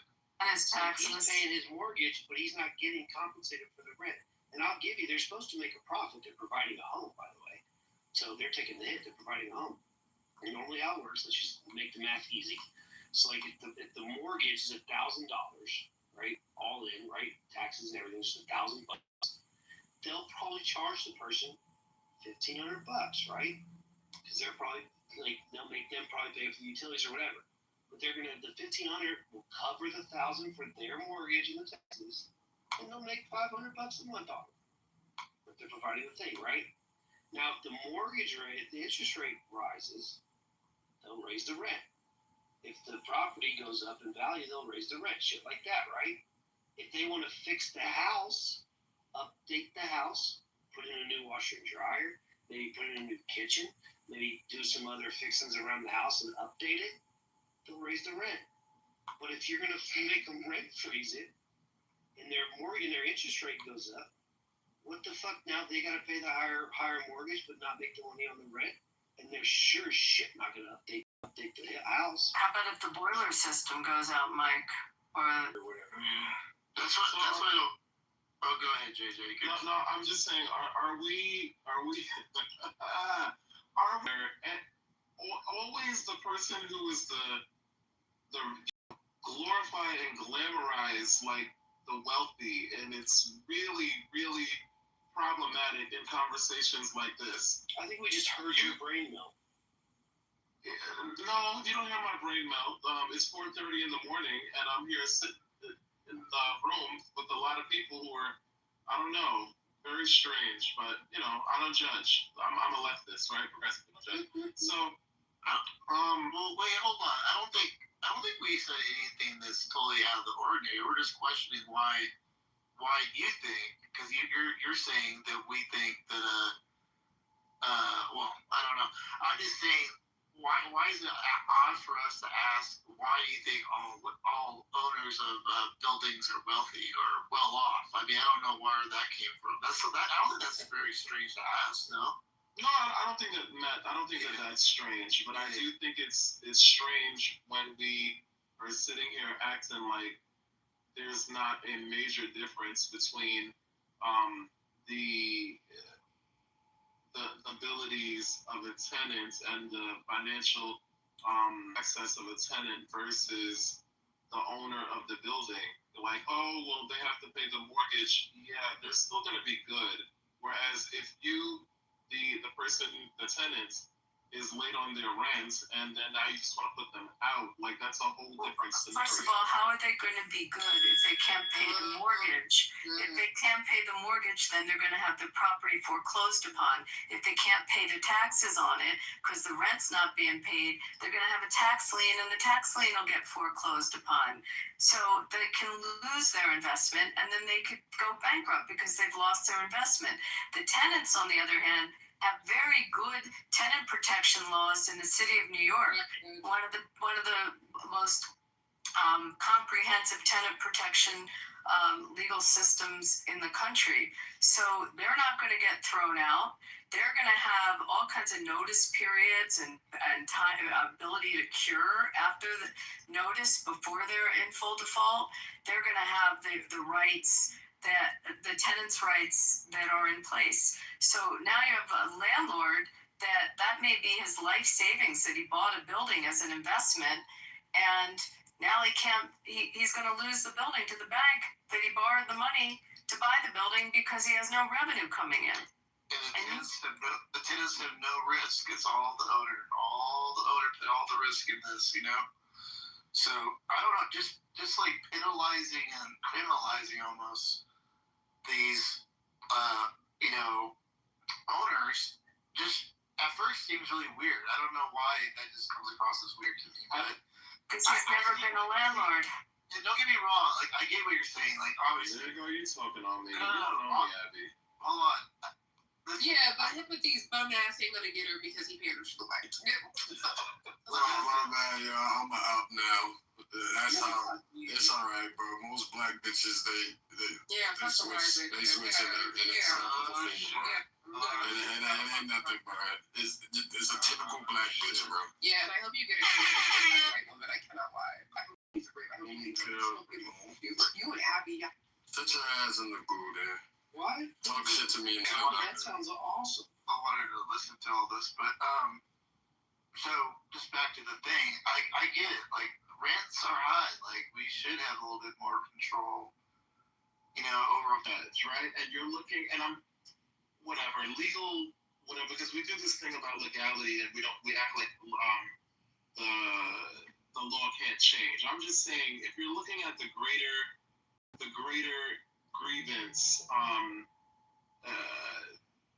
or maybe that's not the right word, it's late, y'all, but when you're looking at the tenant versus the owner of the building, and you think, oh, but they're going to take a loss. If anybody's going to take a loss, it should be the owner. That's the point. Sometimes there has to be one or the other, not the tenant. That's why the laws are the way that they are, because guess what? If you lose if you're going to lose your investment, yeah, it's giving classes and elitists, because you know what? You lose your investment, the 9 times out of 10, okay, I'm just being hyperbolic here, but more often than not, you lose your investment, you get another freaking investment. The tenant loses their, if the tenant, you kick the tenant out, they lose their home, okay? So yeah, it's, if somebody has to suffer a loss, it should be the owner. That was a one thing I like to say as someone that is in real estate is simply this. Hey, look, interest rates go up. The owner of the house is locked into like a 15, 20, 30-year mortgage. It doesn't matter if the rates go up for everyone else. Their rates are typically locked, right? Unless they have like an arm or something, which most likely not. Most likely not. Right? No, interest rate. Look, man, in 2020, 2021, 2023, we had historic lows for interest rates. People were getting, 30-year mortgages, refinancing at like 2-3%, bro. Like, period. Now they're like in the 6, they're in the 6s, right? So they've doubled. since then. But homeowners with the fucking 3% rate, they don't care that rates are going up. They're not going to raise the rent on their tenants because rates are going up. Their rates aren't going up. Rates are going up for everyone that's in the buying market. Secondly, there's protections out there. Insurance is out there for if a tenant doesn't pay. There's a rent guarantee insurance that has like a rent default coverage. I mean, people in this room often talk about if people make choices, they should have done better. They should have known better. Well, shit. Well, in this circumstance, homeowners that are renting out to people, you should scream. You should have the insurances that are out there. There's protection out there. People aren't just automatically fucked. It's not like, a person in the situation. It does happen where you own a home, you rent, they don't pay. It happens, but it's not like there's no protections out there to safeguard against these circumstances. There certainly are. Let's just kind of be real here and call it like it is. Keep on being real, because I actually do it also, and a lot of the what side, Abby? From the landlord and representing the landlords. So a lot of the loans are commercial loans, and they float. They're not all fixed, and you also situations where, like during COVID, where you had a 3%, what you think was a fixed rate. You had laws in a lot of jurisdictions that didn't allow evictions whatsoever during COVID. We had landlords in different cities that were stuck with tenants not paying.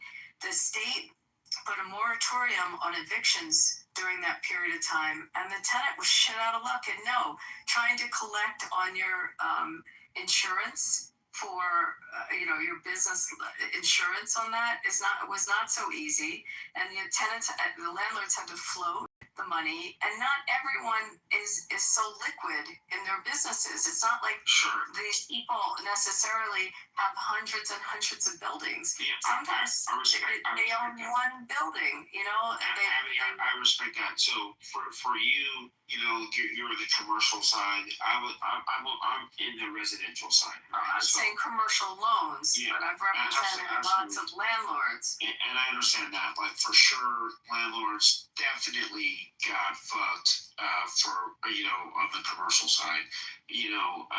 Because people literally couldn't go into the office for like 6 months plus.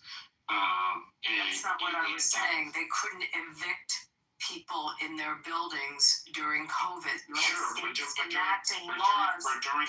if you were a healthcare professional, you missed what I just said. I understand what you. They had moratoriums in states that did not allow a landlord to evict a tenant, even if the tenant wasn't paying. So there was revenue coming in. I'm very well aware of that. But here's what I'm saying. Most of these circumstances, if you're commercial, if you own a commercial building, I'm not going to speak on that because you know more than I do, and I'll give you all the respect for that. So I'm not going to try to come on stage and act like I know more, because I don't.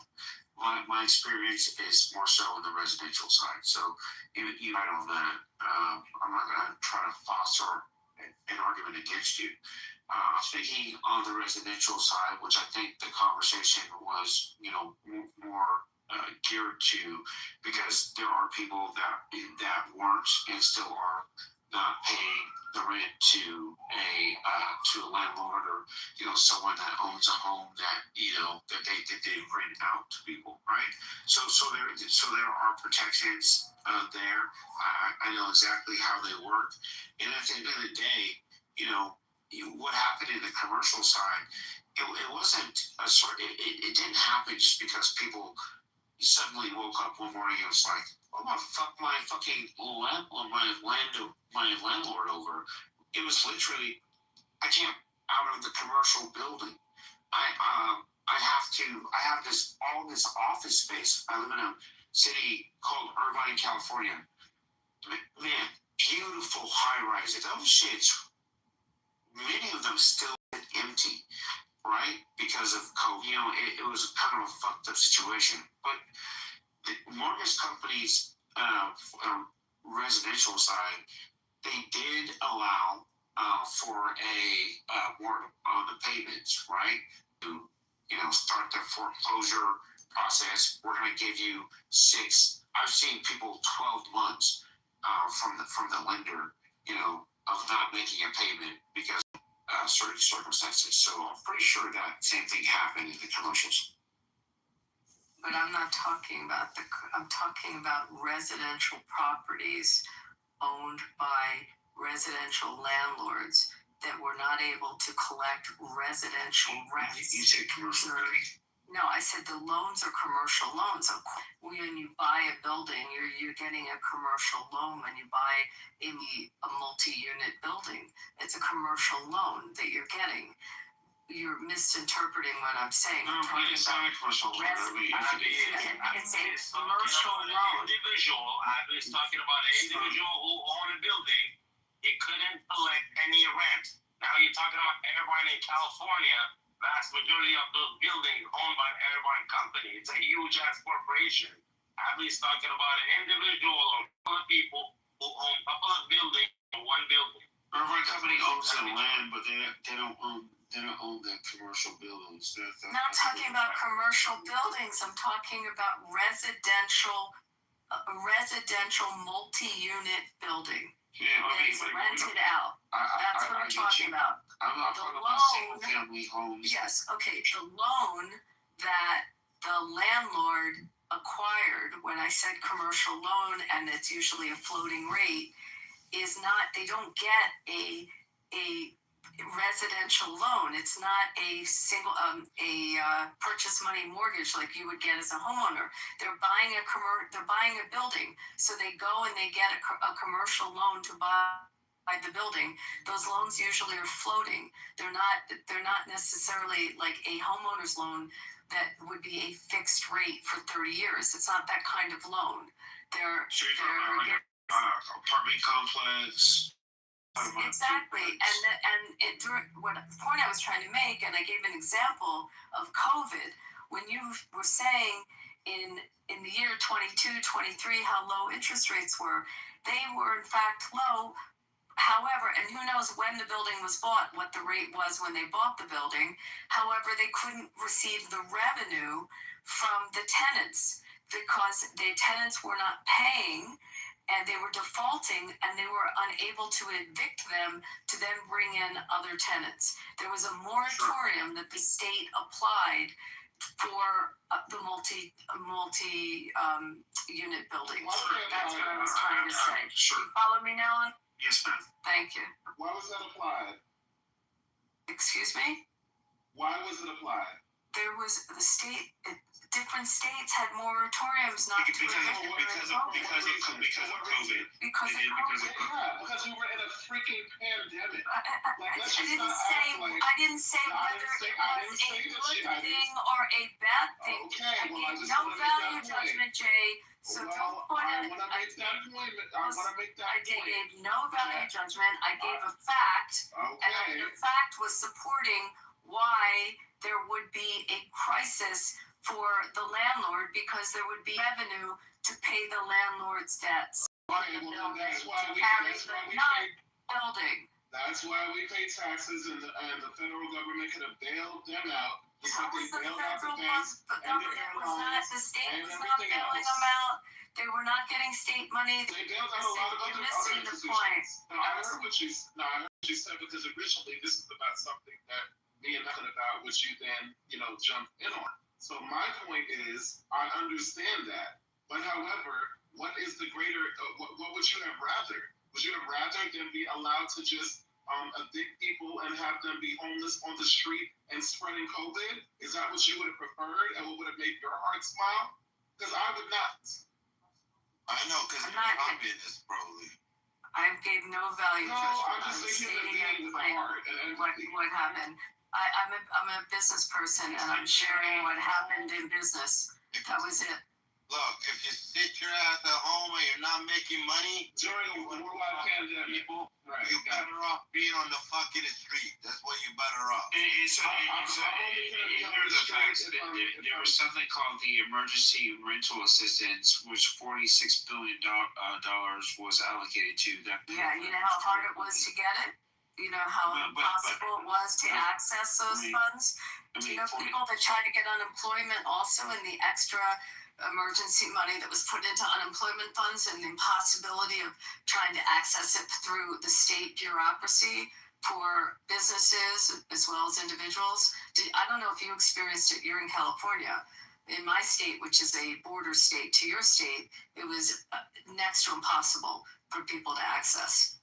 Yeah, but if you look at it objectively, I mean, I'm looking at the stats right now. Like literally, you know, this wasn't the case for the majority of people in those positions, right? Like literally, the stats say like nearly 90% of people continue, like Class A apartment collections stayed near 95% through the worst of it, right? So you may have had some true statistic. It's not a true statistic. I know major landlords in my city that they almost went out of business because there was a moratorium and they had more short-term rentals that couldn't evict and they couldn't get paid. So no. So the question would be like, why didn't they go out of business? I'm pretty sure they got some assistance. I mean, no, they didn't go out of business because they had other investments. So then if you have losses, then you can balance your books with those losses. Look, you're not wrong. However, the only thing I'm saying, Abby, to people, the landlord can lose their property if the revenue doesn't come in and they don't have a revenue stream. That was the point I was trying to make. In normal circumstances, that is the case. But like with respect to COVID, I'm telling you right now, there are protections, there are guardrails. Couldn't access it. People did. $46 billion literally got paid out. They could not access it when it was happening. They couldn't get through. Did you try to get unemployment or try to get money from the state when you weren't working? I'm an entrepreneur. I've been for 20 years. Okay, I don't know. A lot of clients that couldn't get the state money. It was one phone number. I knew a lot of people that got fucking loans or COVID loans that didn't need them whatsoever and got paid $200,000, $300,000. A lot of fraud with it. No question. Yeah, absolutely. So at the end of the day, though, the only point I'm making is yes, there are circumstances where people got fucked over, but there's also circumstances where people that possibly could have been fucked over got help and got assistance. That people took fraud. A lot of fraudulent cases that people heard about.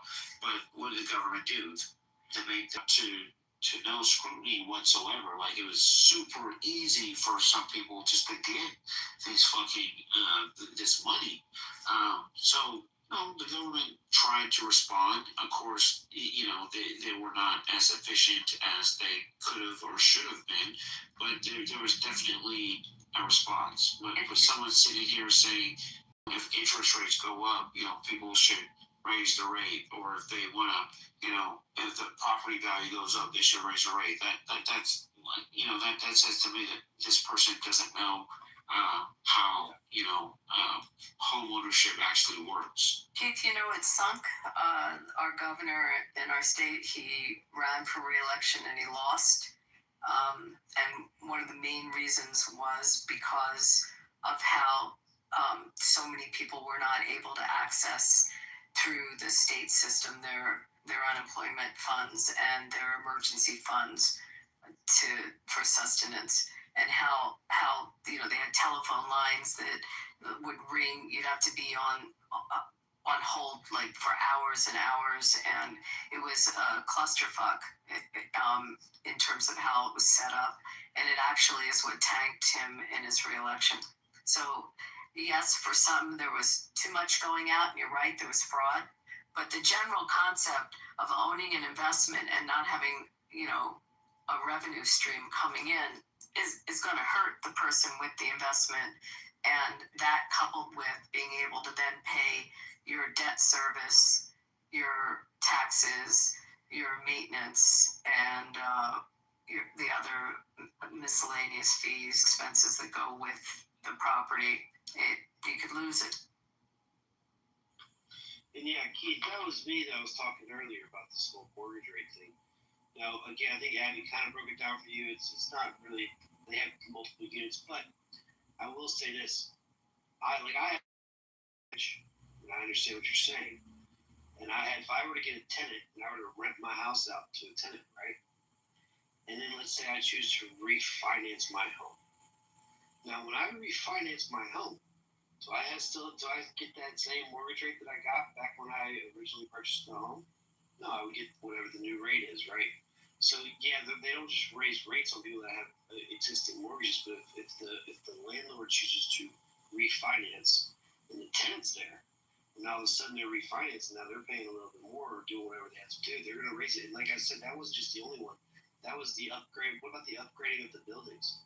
If you're going to freeze these people's rents, why would they upgrade the building? What incentives do they have to upgrade a building?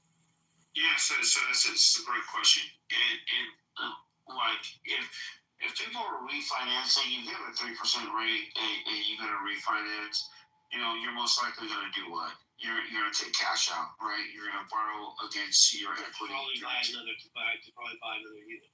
Right. So at the end of the day, get another mortgage. The person certainly has the right to continue to cash flow that property and raise the rate. Absolutely. It's not like, I feel like, Mike, you painted the picture as, like, if the rates go up, they're gonna charge people because they have to. No, they're refinancing and because they're taking that money to create another cash flow entity. So, it's greed in that. And there's nothing wrong with it whatsoever. I mean, there's nothing wrong. They certainly can, but it's not like, this is something that, a homeowner, and most homeowners are not going to get out of their fucking rate whatsoever. Agreed. Like, because if you got 3%, well, okay, I'm gonna borrow, why? You can get a loan based off of your asset alone, especially if you want to get a business loan. Most people that own multiple properties have an LLC, C Corp, S Corp, whatever. They can get a business loan based off of their assets. They guarantee against that loan without even have to raise the rate alone. So it's like there's so many ways to get capital to continue to build your real estate empire, without having to refinance. I mean, I think people, unless people refinance these days with low rates because they're not looking. They're not looking to have tenants. They're simply looking to Here's what I would say, Nikki. It's not abnormal for landlords to raise rent. Like, I think Matt said it. There should be some. I guess there should be some restrictions. I agree with that. Like, I think in Florida, I haven't rented in a long time, so it's probably changed. But in Florida, like, depending on how you sign it, it's like you can't go up more than 5% in 2 consecutive years, and you can't exceed like 15% like a 5-year max, or like some shit like that, right? Like, you can't there's restrictions, but you can still raise rent. But like, you can't just fucking shoot it up 20% in 1 year. You know what I mean? So they kind of hold it back a little bit in Florida. I don't know what they do in New York, but again, like, let's go here, Keith. What do landlords have to keep their buildings up to date, or fix stuff, refurbish stuff, make sure that stuff is up to code, so to speak? Get on it when someone's shit breaks, right? Instead of just trying to keep fixing it, they'll just buy a new one. They're like, fuck it, they'll just buy a new one. And your rent's gonna go up an extra $50 for the next 6 months until I get my money back from my washing machine I just gave you, right? But like, what incentive do they have to upgrade the unit? Yeah, I mean, to keep their tenants happy, because if rent goes up, you have a tenant that that's paying on time, that's living there. You know, you can rely on them, which for any homeowner, that's a fucking positive. You keep your tenants happy, and of course, dude, when you rent out to people and you set that price, the homeowner should already be expecting you to. I mean, in like lease agreements, well, the ones that I have, we're expecting shit to, appliances or shit to break down. At the end of the day, it's my home. Someone else is just living in it, and I can't occupy it because I live somewhere else. So, I'm gonna upgrade the house because when my son is ready to move in, he's gonna have, I'm not gonna I'm gonna have to replace 20 that time that he's not living there. Are going to stay there, and be happy, right? Everyone's happy, so that's the incentive. Because your son's coming from school or whatever and wants to move there. Do you know in New York you can't, you have to have this, what they have a new law, this, when I said they have very intense tenants rights there, you have to have good cause eviction. So you can't just like evict them and say, I need my house back. I'm not renewing. Disagreements. I can't speak for New York, even though I'm from New York. But I live in California. It grew up here. Lease agreements are for a finite period of time, right? You renew the lease agreement on a year-by-year basis, but it's not like, hey, you can stay in my house in infinitude, right? It's not, you define the term in which the tenant can stay there, and then you say like it's a 2-year lease, a 3-year lease, etc. And so like that lease is over, the tenant is already expecting, and my lease is coming up again. This is all about making sure that you have the right tenant, right? That's kind of a part of the work that a homeowner has to do, or should do. And they know their lease is up at a certain time, and so hey, fuck, my lease is up. That happens at time when my son's out of college. These are concepts to think about. And so I don't know what it's like in New York, but I mean, well, in cities, in a lot of urban cities, not a lot, but I mean, there are many that have very strong tenant rights programs and laws. Things like if security deposits aren't returned within a certain period of time, you can get treble damages. You can get sometimes up to triple the amount of the original security deposit back, things like that. But you just have to be aware of it if you're in one of those jurisdictions. I mean, you can't get your security deposit back. No.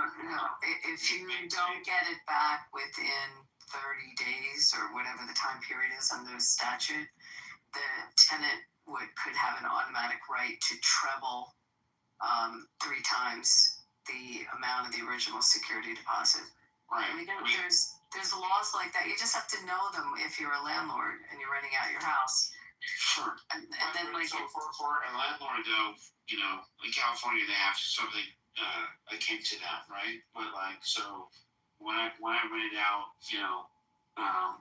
luxury, like a nice apartment complex, they try to take the security deposit, and they were like, we had to replace the carpet. So they had to like furnish the pictures of the carpet they had to like replace, which was like a small little patch. I mean, it was like little shit. So we argued against it, and it got our deposit back. They didn't want to give us much, but the laws say that you have to provide proof as to why you're keeping that.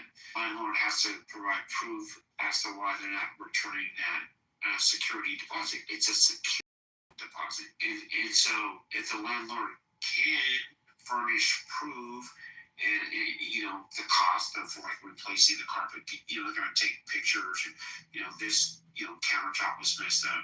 Yeah, they can hold on to it, but if they can't provide the proof, they hold over a tenant more than a written lease anymore.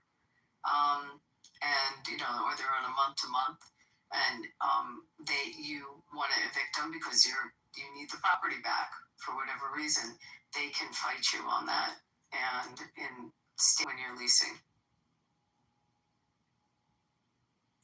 There's good, there's bad, but like it's not just in like one way where like landlords are completely fucked, right? I mean, there are some instances to where landlords are put into bad positions, right? They certainly are, but that's not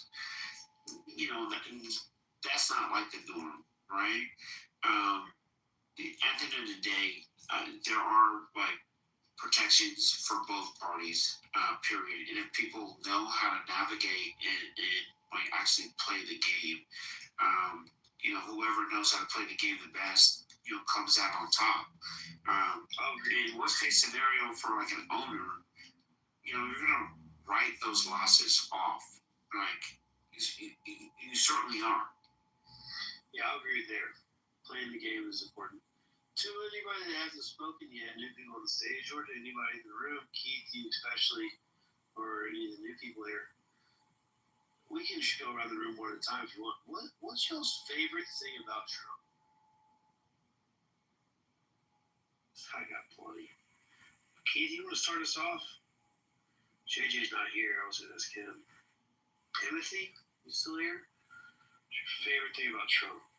My favorite thing is definitely that he's showed me how dumb people actually are in this country, right? They don't have the ability. Yeah, I mean, don't have the ability to be objective, right? There are people that I know personally that are African American that love Trump. One of my clients, and he's one of my good friends too. But the other day he was signing a document there. It's not about what color you are, truly. But he's super successful. Other day I had him signing some documents we need to turn into the IRS, right? And he showed me this pen. It was like a Trump pen. I was like, dude, get that shit the fuck out of my face, right? Yeah, Trump pen? Yeah, a Trump pen. He's a black guy? Again, it's not about whether you're black or not doesn't mean that you don't like Trump. It's about Trump's politics, right? That doesn't really have anything to do with it's not all about like what color you are, right? He likes Trump because that Biden pushed the trans agenda. So he has his reasons, but he ignores all the fucking dumb shit that Trump does, right? The going on social media and then threatening complete. He really. It's not. It's like, another thing he lied about. He said he's going to destroy the law. He didn't. Liar. It's not professional. It's not presidential. What was your favorite thing about him? I forgot. Yeah, that he exposes the dumbasses in this country. Okay. That's a good one, I guess. We can get back to that. Yeah, I love that about him. And his wife is hot.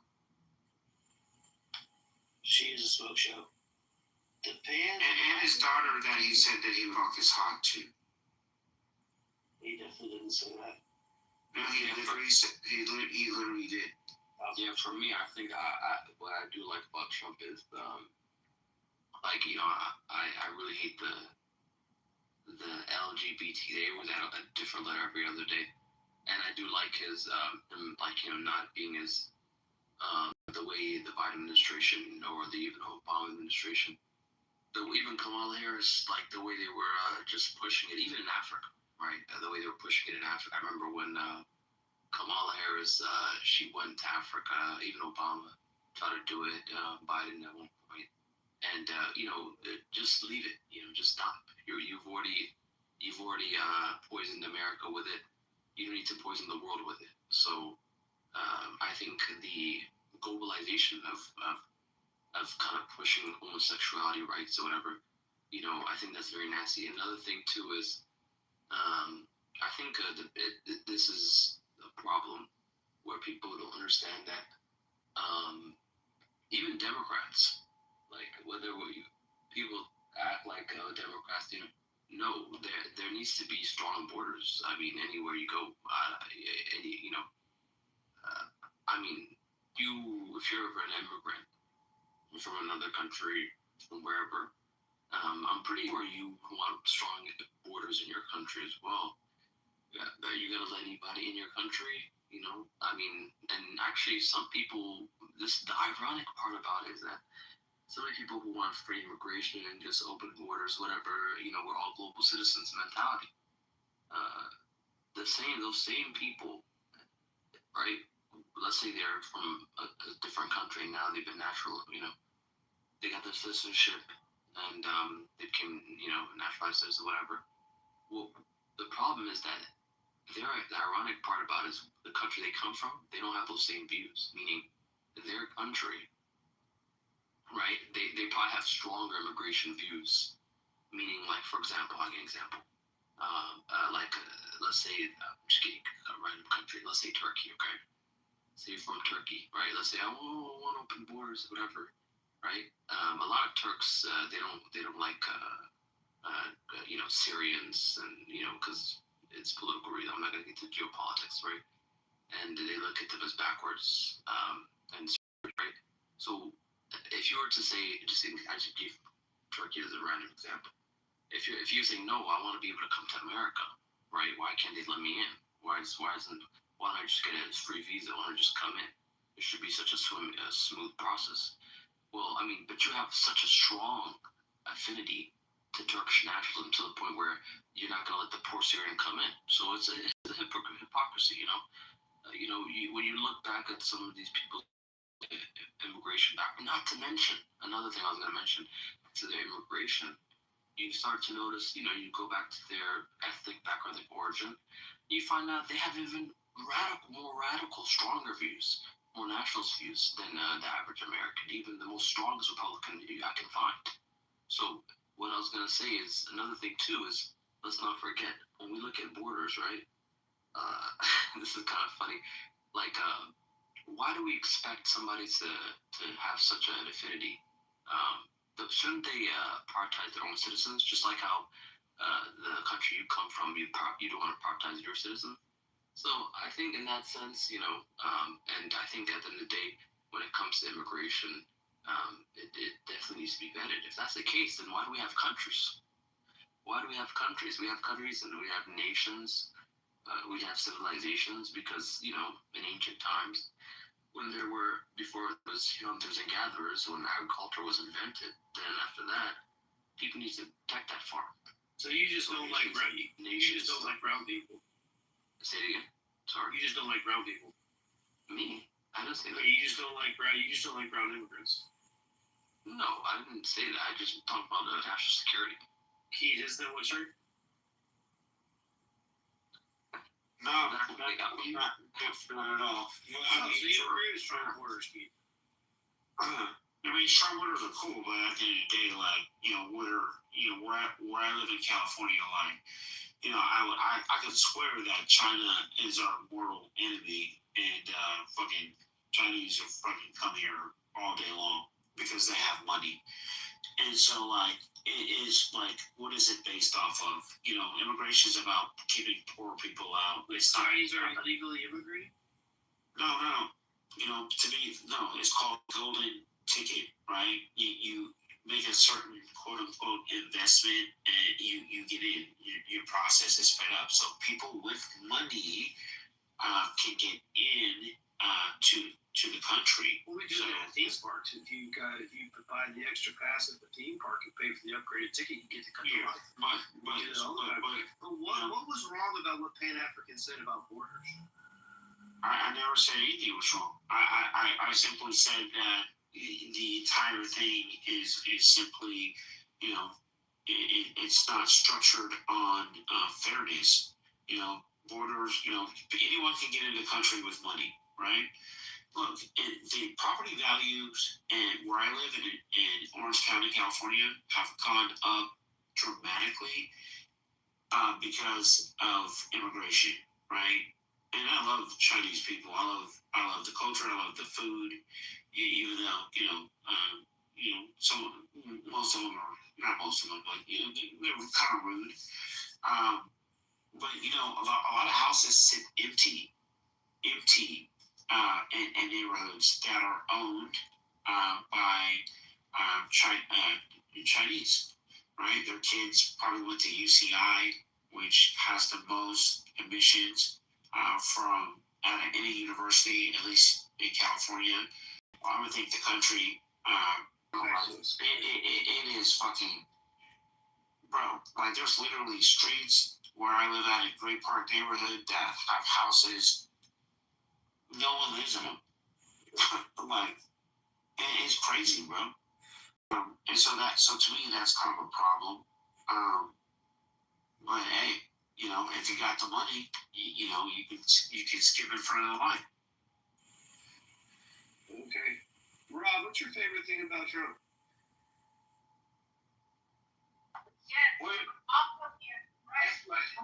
What'd you ask me? Ask her too. What's your favorite thing about Trump? When he's not speaking. Solid answer. I love when he talks, bro. It's fucking hilarious. What's wrong with you? Could you imagine if Rob? I mean, come on, Rob. Could you imagine if Trump never spoke? It'd be horrible. You might have a half decent. Mike, I just want to add one other thing. I just remember my point real quick. Sorry. Okay. Another thing. Yeah, real quick. Let me just give you guys two other points. Also, there's something called a social contract that I think people don't talk about, right? There's unhidden social contract that I think most Americans, I would say, would have. But now it's getting blurred, so I don't know what a social contract is anymore. But wait, unhidden? Sorry, I'm sorry. Hidden contract. Sorry, I'm doing two things. Excuse me. I'm sorry. Hidden contract. This is just unwritten contract. Sorry. Social contract. Yeah, unwritten social contract. Where's BMO when you're talking about this? Yeah, so there's certain cues, certain social values, certain way of doing things, right? That, but I hate to say it now, I don't know what it is. And when you're importing different type of immigrant groups from different culture, which some Americans would call backwards, I know the temptation, because you go to certain countries, America, when you go to their country, whatever. Man, Africa, how old are you? Me? Yeah. I'm in my 30s. But we're talking like we're in the fucking 90s, buddy. I know you're a little young, but look, we have a certain way of fucking doing things around here, and they don't fucking do it. So, no, this is the thing, Mike, right? What you trying to say? This is the thing, right? So, when you're importing so many different type of immigrants, right, they bring certain values that they have, right, that doesn't align with American values, right? So, when they come to America and their population grows and different groups come here, it starts to blur the lines for what's American values, right?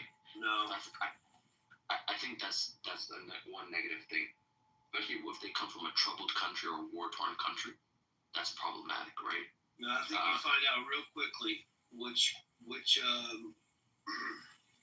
stuff you bring in that we don't like, and which stuff we adopt. Well, Mike, you won't be. We adopt other cultures and we make it fit into our own, right? We adopt. Well, Mike, what I'm saying is, if it's a good quality. What I'm saying, Mike, if it's just free borders, because let's be honest, right? Immigrants tend to have more children on average than certain people when they come to America, right? Let's just say open borders. I'm just using an example. Yeah. So let's just say open borders and it's just so liberal, right? Everybody just comes in. No country in the world operates like that. We see it in Minnesota with the Somalis, right? We're seeing their cultural values are winning, right? And they got away with a lot of it, right? We see certain pockets of them, they are. Okay, so we're not pretending like this is not happening. It is happening. Another thing I want to bring up, this is very important, right? When we talk about immigration, right? And values, right? Whatever. For your sake of your own country, wherever come, right? The brain drain, right? your own country. You complain about their country, whatever. Well, somebody has to be like how Americans are in America. They're working on their country. You need to go and work on your own country. So for the immigrant to help, whatever, sometimes you're coming, whether you're the brighter mind or not the brighter mind, or a refugee or asylum seeker, whether you're just a student, whatever. Regardless, though, wouldn't it be better to build your own country? Fuck yeah. What do you gotta say to that, you liberal wussies? I'm just saying, you guys are coming to another country to build another country. I mean, well, some of you are not. Some of you are coming from crime. I'm not going to lie. Some of you guys, maybe you have some that come here to contribute. They might go into NASA. They might go to Google. They might go to, top 4 travel company. They might. Yeah, they probably came the right way. Yeah, for example, Steve Jobs is Syrian. Fucking love those immigrants. Yeah, Steve Jobs has a Syrian background. So yeah, he built a $1 trillion, company. I agree. Yeah. So it's possible. We've seen it. Why move to a country and the first thing you do, the first action you make in that new country is to break a law when you go across the non-port of entry? I don't care where you cross the border at. Go ahead, D. D, what's your favorite thing about Trump? I just want to chime in on the last part of this statement. All right, don't forget your answer. My favorite thing about Trump is... No, you can chime in first, but just don't forget your answer. Yeah, my answer is that statistically, natural born citizens, and that's a stat. So, look it up. Say it again. And immigrants commit less crimes than natural born citizens do. And they're a net positive for the economy. I work in labor economy. It's not true. And they're very helpful for our workforce. So, my favorite thing about Trump is it has helped me find the people in my friend group that are propagandized and low information, and it's created conditions where we can try to help them find resources and educate themselves.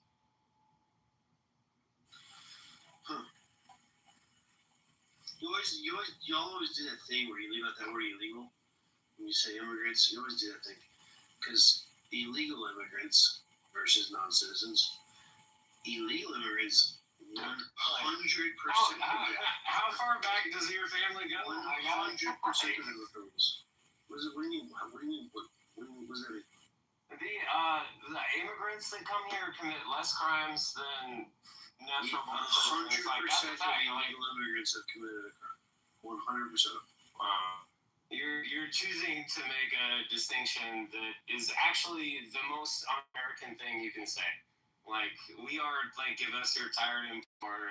We are the best of, come here and let's go. Through a port of entry and welcome to America. The people that make it through commit less crime than people like you, people like me. We commit more crimes than they do, and that's a fact. Let's say you were getting sick, people just snuck into your wedding.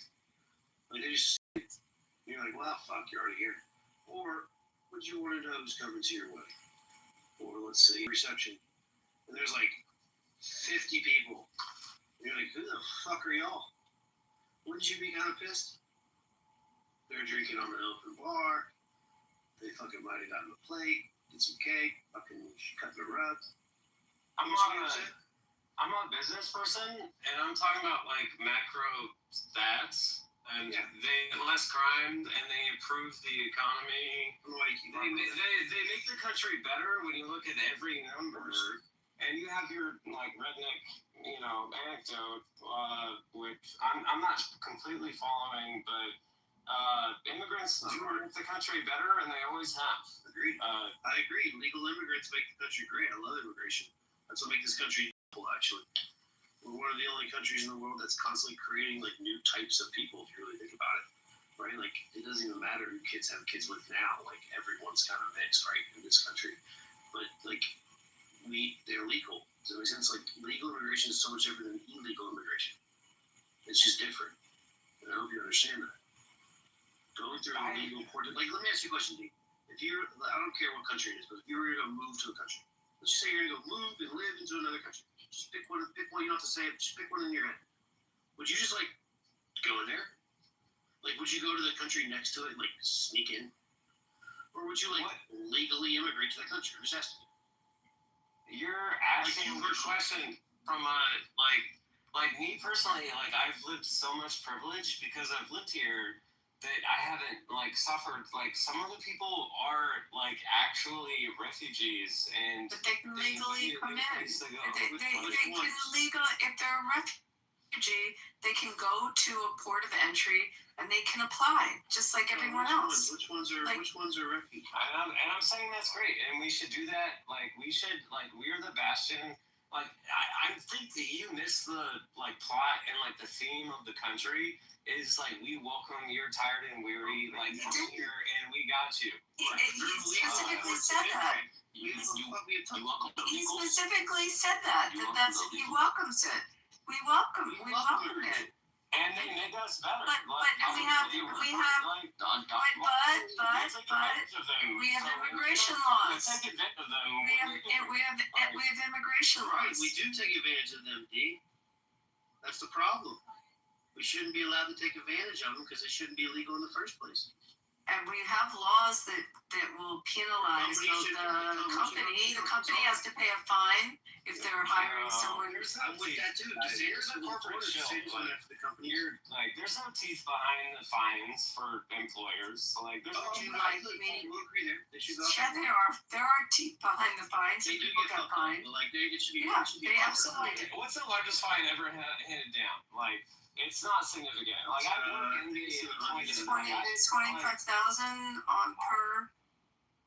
Let me pull up the statute. It's not enforced. Like it's not enforced. It surely is enforced.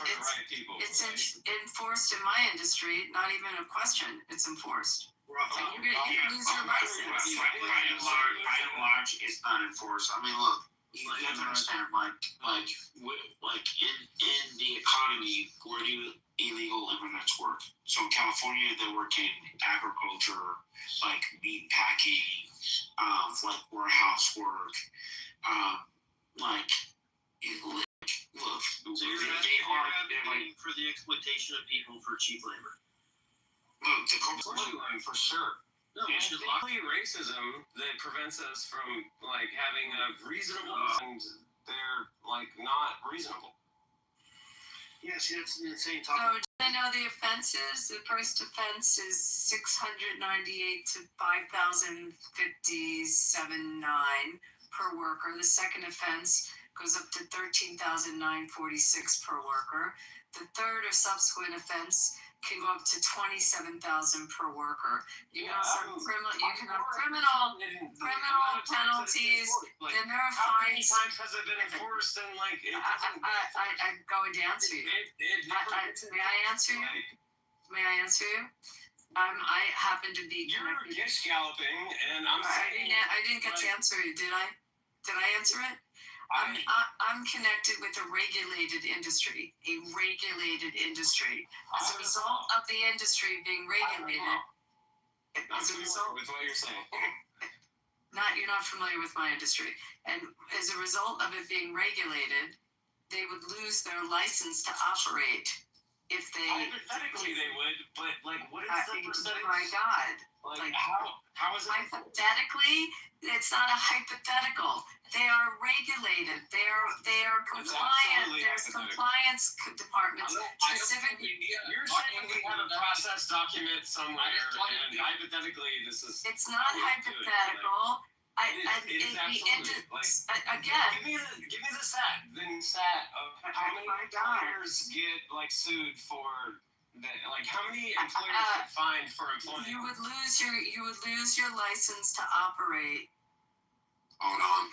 This is cap. Well, Abby might be true, but I just want to let the audience know that I lost my job to an illegal immigrant. And I believe that illegal immigrant is still working at that job to this day. And if that illegal immigrant is working there, that employer should be forcing him to run the streets again. Yeah. But that illegal immigrant is giving him, lesser overhead. That's why. That's what we did. I mean, $12 billion a year, and Social Security that these quote unquote illegals get taxed because they get paychecks, and they certainly do, and they pay into SSI, and they'll never receive it. So the government, I mean, like I'm looking at the stats right now, $12 billion. Yeah, they pay car insurance when they get cars. You think that they comply with? I mean, there's so much to unpack. I am telling you from the employer end, if you're in a regulated industry that has compliance obligations, and you are hiring illegals, you will lose your earnings and you will not be able to operate. Well, you're just wrong. Like, doesn't happen in practice. That's not true at all. It doesn't happen in practice. Like that might be the letter. I just said in my industry it happens. No, you just said your industry. You said if you're in a regulated industry. You didn't say my industry. You said if you're in a regulated industry. I said in a regulated industry, which is the industry that I am involved with, and not have illegals. And each property has about 4,000 to 6,000 employees. I have to realize Abby is talking legally, and that's hold on. And what she basically saying is no different from a 19-year-old walking into the liquor store and they buy some liquor, saying, we all know that they're going to sell that liquor and ain't nothing happening to them. So, that's what it is. Marty, stop using drugs. Yeah, And start deporting all Islamists. I agree with that from the get-go. I said they should go after the companies harder. I'll agree with you guys there. They should make it. That's how you go get them, right?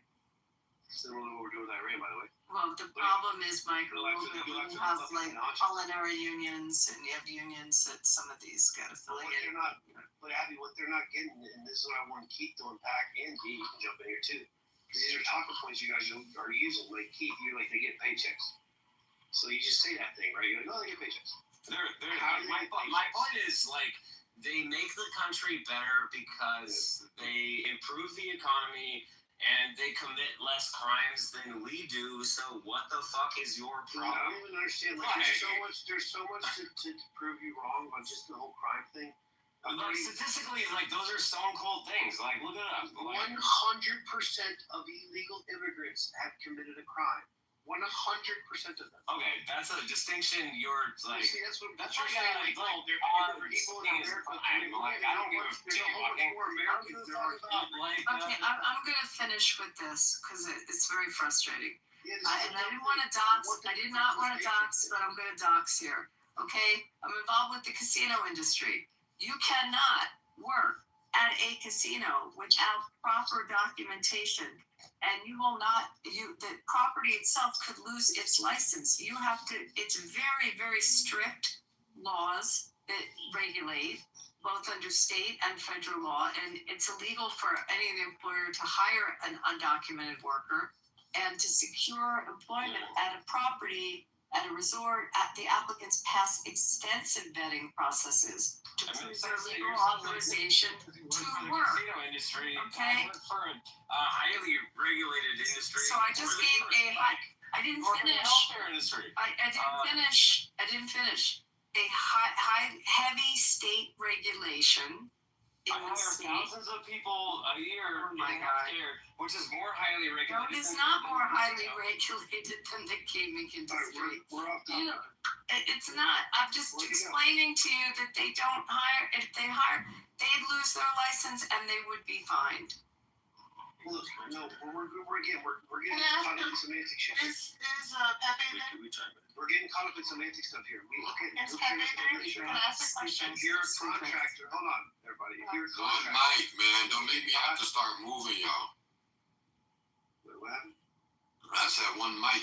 Don't make me have to start moving, y'all, because it's 3 people talking at one time. Well, yeah, I'll turn it over to the lady here in a second. I just wanted to say this real quick. We're getting caught up in the mud. We're playing in the mud, D. Hold on, D. We're playing in the mud here. Regulation or not. If you're like a contractor, or you have a license, and you fucking get caught hiring illegals, they have to deport a couple of them, boom, you'll maybe get your license suspended for 2 years. Then you'll get a fine. Now, the fine might not be as significant as you want, but he lost his license for 2 years. So that the business he could have had for those 2 years, he doesn't get now because he got his license suspended. Shit like that will happen. In Florida, they definitely cracked down. But again, we're playing in the mud. He said a point, and I think D backed it up. Paycheck. They're like, oh, they contribute to society. They do this. They pay all. They have these EIN numbers, these other kind of weird numbers, right? These numbers that make them technically not illegal. They're not like a naturalized or however they word it. It's like a wording. They say like citizens or some shit like that. It's weird. Aliens. Not yet. Something weird. Yeah, it's something weird like that. They word it weird, but technically, they're paying, and we know who they are, and it's like 5% of them. I think it's like up to 8% of all of the illegal immigrants have that kind of number. So he was like, oh, they're paying taxes. No, they're not. Taxes, thing you're talking about is the sales tax, and they buy shit. These companies they're not getting paycheck. How do they open a bank account? Were they get direct deposits? Were they getting a paycheck or going to cash to cash? You ever heard of IT getting paychecks? It's like 300,000. No, stop. There's millions of people. There's people that are regulated by different laws of the land, and so they gain access to certain things and certain documents or whatever. That has nothing to do with like. I'm sorry, but that you said 1,000, but it's 3 million, right? Yeah, but still 3 million of how many illegal immigrants are in the country. Hey, let her finish. It's like 8%. Let her finish. You're wrong. The point is, the U.S. has a lot of different ways to get in here, right? It's just the way it is. But if you're illegal and you're here, and you know you're illegal, and you're here, I would suggest just leaving, because ICE does not make any sense. Let's just get to the point, right? Like this whole contract. But then back to the Mamdani question, should Mamdani be arrested? For what? Federal law, U.S. Code 18112. For incitement to violence. Inciting violence? Inciting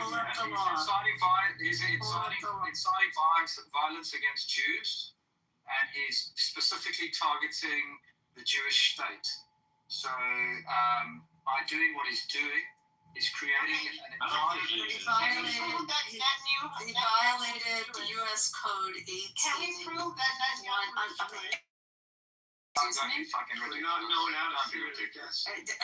Is it who am I answering, lady or D? Who asks this? No, U.S. Who asked this? Lady? I asked this. Can we A lady?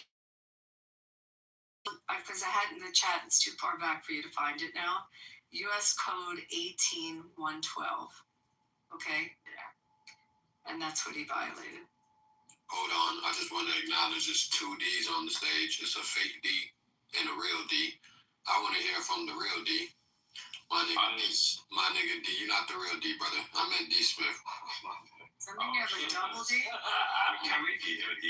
I'm the same D that got into a lot of arguments. But yeah, some of the first lender point. Yeah, okay, I'll chime in then. As a medical worker, when we talk about immigration, you guys don't recognize or even understand how bad this is affecting our.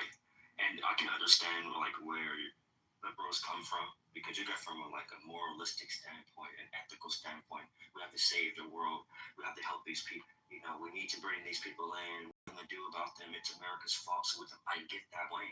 You guys have a very big heart for the world, but we can't help the world. When you think about illegal immigrants coming into the country, you don't understand that it's exploitation. People don't understand.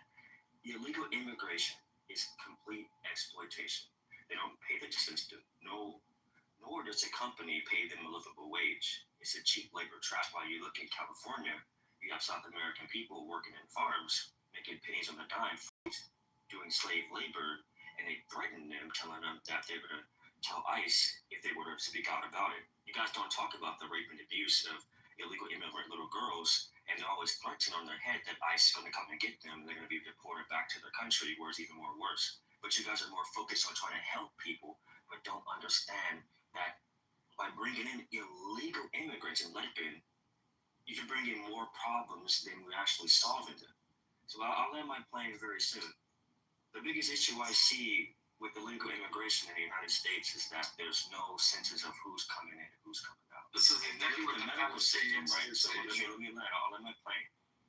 You don't just right until you get hit by a car, until you get injured by an illegal immigrant, and you can't get your due insurance back, right? Until you get killed by an illegal immigrant, and suddenly you can't find the person, there's no DNA matching. Until you work in the medical facility, and the hospitals are overrun, and you have all these people but you have an American citizen who's injured, but you have an illegal immigrant who's in, and now that's one less American citizen who gets help from the medical facility. So let's talk about these other issues instead of just looking at it from a moralistic justice standpoint. Thank you guys. Whatever you do, don't turn those illegal immigrants into refugees. What a great fucking idea to go to that guy. I don't know who the fuck is trying to talk right directly after that shit. D, way to fucking nail it, dude. How can anyone argue with that? I'm ready to run through a wall for this man. Did you want to go? Yeah, I just wanted to say, whatever you do, don't turn those illegal immigrants into refugees, because a perfect case in study is what happened in Israel with the Palestinians. You turn them to refugees, and then they turn against you and stab you in the back. So just be careful with that, eh? Treat it with respect. Send them back to where they came from. That's what I say. Good boy. Yeah, that's the same guy that said, and by the way, whatever the lady said, Mondami violated, that's a farce. Looked it up, doesn't exist. But the gentleman that just spoke said that Mondami criticized. 112 Yeah. exists, but it doesn't relate to what she said. It totally relates to what I said. We read it in the room. We played a video, an audio of a lawyer explaining it. It's 18 USC 112, by the way. It's not 1812. I didn't say 1812. I said U.S. Code 18, Section 112, dealing with protects foreign officials. Yes, and you can't threaten. You can, and he's already violated the threatening component of it. No, that's not what it says. Yes, I'm not looking at it. But read the law. Read the statute. Read it out loud. Read it out loud. Matt read it out loud earlier. I'm literally reading it. Okay, I will read it. But one thing I want to say before I do that is that the fact that he told me, it was like, he threatened Israel. What? Right? And he didn't threaten Israel. He simply spoke the truth about, Bibi. But he should be arrested for so-called saying something. America. He should be arrested under that statute. Read the statute. Read the law. He threatened violence, and he threatened an arrest against a foreign national. The law says he didn't threaten it. He simply said that he should. He said no. He said, "I'm going to." Let him land. Go ahead, Keith. Thank you, brother. The mayor can't arrest Bibi himself. He said he should be arrested because he committed war crimes. What he did is he was exploring authority. He didn't act on it. Acting on it is what the statute actually says is an offense. Madani can say whatever he wants. If he had actually attempted to do so, okay, now we can talk about bringing charges. The law says, read the law. It says threaten, okay, or harass foreign officials. Okay, here's the law, people. Yeah. The statute extends concurrent federal jurisdiction alongside state laws to protect U.S. foreign nationals. Okay, I'm gonna read it out loud. Okay, it's 18 USC Section 112, protection of foreign officials, official guests, and internationally protected persons. A. And whoever assaults, strikes, wounds, imprisons, or offers violence to a foreign official guest, or internationally protected person, or makes any other violent attack upon the person or liberty of such person, or if likely to endanger this person's liberty, makes a violent attack, That would be using the police force. No, using the police force using the police force is taking someone's liberty. That's exactly what that is. If you arrest and take liberty from someone, that's the legal definition. It says whoever assaults, strikes, wounds. It doesn't say who says they should. No, it's if he instructs his police to keep reading though. It's all in there. So I will like you. So section B. Whoever interrupts while he's finishing, I'm sniping you. Okay, thank you. Okay, here's section B. Number 1. Intimidates, coerces, threatens, or harasses a foreign official, which I think you're talking about, or an official guest, or obstructs a foreign official in the performance of his duties. 2. Attempts to intimidate, coerce, threaten, or harass a foreign official or an official guest, or obstruct a foreign official in the performance of his duties. Like, Mandani, he didn't intimidate. It was the word whatsoever. He used the word attempt. So he attempted to do that, didn't he? No, you can put the statue inside a He didn't attempt to do it. He simply... He actually made it vocal. He actually went on air and he said, I'm going to use all my jurisdiction to bring the case to Netanyahu and him arrested. And there is a real threat. There is a real or threaten him without cause. No, the country doesn't sign up to the ICC statute. Your country doesn't sign up to the ICC statute. Speak freely, and he simply said what he wanted and planned to do. That was well within the law. He didn't threaten them outside of the law. He cited the fact that Bibi he absolutely is a war criminal. Even people in Israel do not like Bibi. We all know that he has used the Palestinian plight to gain favor and keeping Israel under a constant threat of terroristic attacks. Oh my God. I mean, this is true. No, it is false. It is false. So was he not brought under charges? Was Bibi not brought under charges in Israel? Was Bibi not brought under corruption charges in Israel or not? One mic on Peter. Okay, sorry, I waited long enough for this, but I see this unbearable for me because if anybody interrupts Peter, I'm sniping you. Respecting the Prime Minister in comparison to other peers of his, like Mullah or some other Middle Easterns. If he needs to be arrested, they need to be massacred, Mullah. You know what I mean?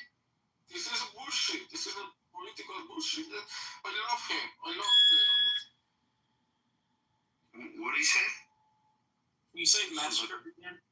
It says bullshit. To eliminate Mullah, I couldn't. He basically says that he loves He is doing that instead of me. I was weak enough not to be able to overcome my own challenges. He is doing it for me. He basically says that he loves that. And that is none of your business. Shut up.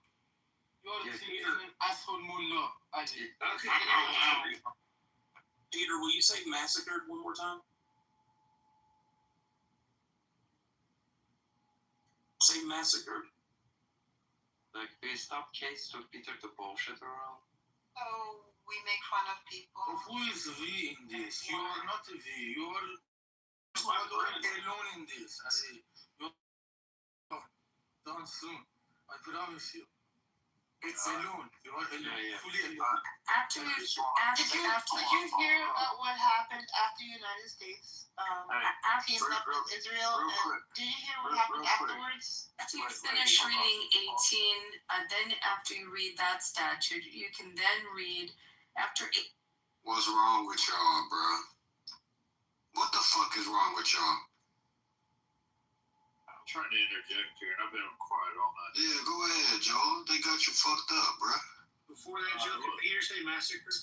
Okay. No, I mean if you want to, for example, arrest Benjamin Netanyahu, then you need to kill all the mullahs. With that logic, you know, if you want to be this strict about the law, then you need to be that strict with everybody else too.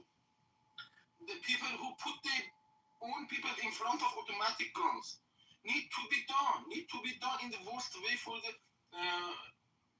story of the history. Agreed. Just say massacre, though. They don't belong on this planet to prison.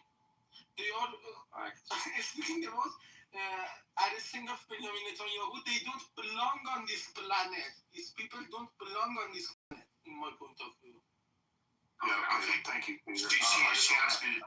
Yeah, Sorry about that. Man, y'all gotta hold on. Look, everyone's been talking all night long with me. Love you, Joe. This is a clear violation of the Logan Act by Mamdani. If there has ever been a clear violation of it. And he's been referenced already for investigation by the DOJ. Well, the Logan Act, we can push back against as well, but I do want people in the room to understand why this statute that the wonderful lady put up as why he should be arrested, and I'll explain it. So Section 8 requires an act, right? It requires an act like an assault, a strike, a wound, imprisonment, offer violence, right? So none of that occurred. Subsection A covers attempts, but criminal attempt requires a substantial step towards commission, right? So, One second, I'll be intimidated. That's in the law. Read it. I read the subsection B is more interesting. Okay, so this is about the threatens and intimidates are there. Okay.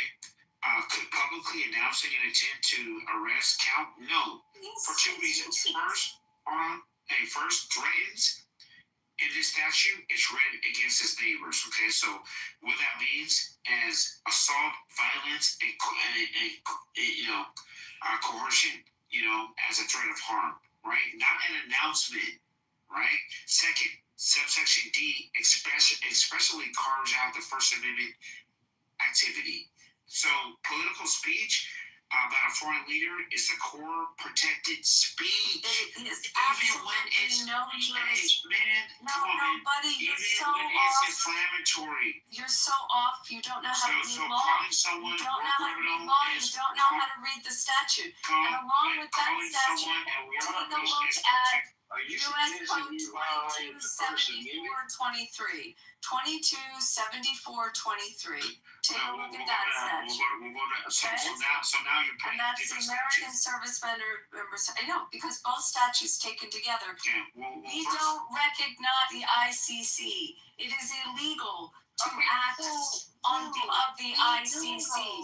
No, read again, 22 USC 7423. 22 USC 7423. We do not. We have never in our history taken anyone into custody, arrested someone, or done something on behalf of the ICC. We violated the Logan Act. I'm sorry, it's a lie, but if he so once again, look at that statute. Logan Act, if look at 22. Netanyahu would have to be a U.S. citizen. 74-23. US Code 22. US Code 22. 70.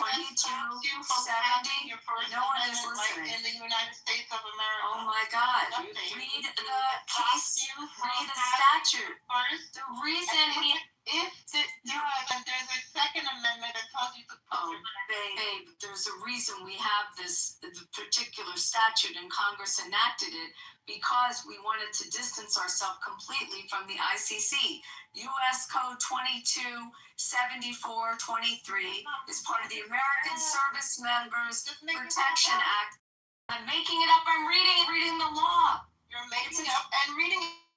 I am reading the law. It explicitly prohibits all U.S. federal, state, local government agencies and entities from assisting, cooperating with, or providing support to the International Criminal Court in response to any of its requests, investigations, or proceedings. The statute restricts government interaction across several key areas: prohibition of assistance of U.S. entities, including local police, courts, and state departments cannot extradite or transfer individuals to the ICC or execute arrest warrants. There you go. That is U.S. federal law.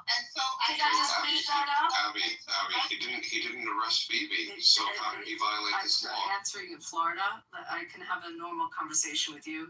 Florida, that's the first statute.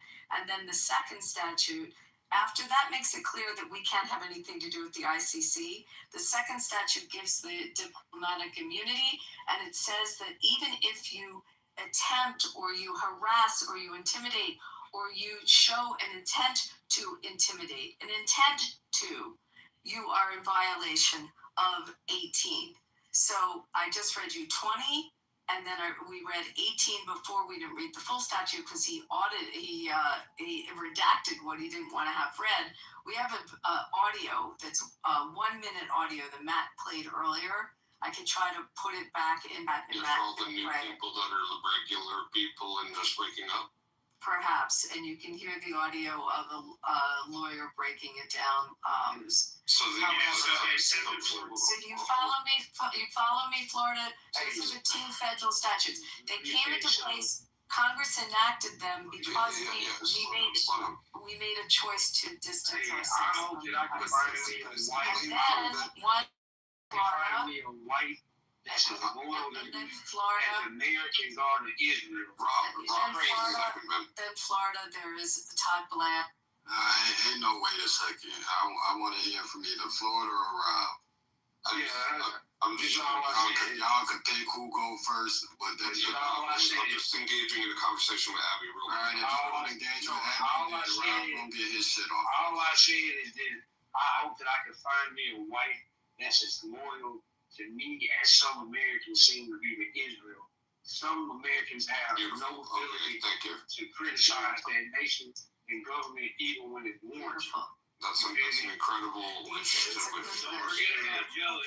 When you wish upon a star, just make sure you want what you want. Joe, did you look at those other two statutes? I don't think everybody want to hear Abby out and rumble. I'm trying to figure out exactly what we're getting at here. Mamdani should be arrested for violating Section 22 U.S. 7423. Is that what Abby's saying?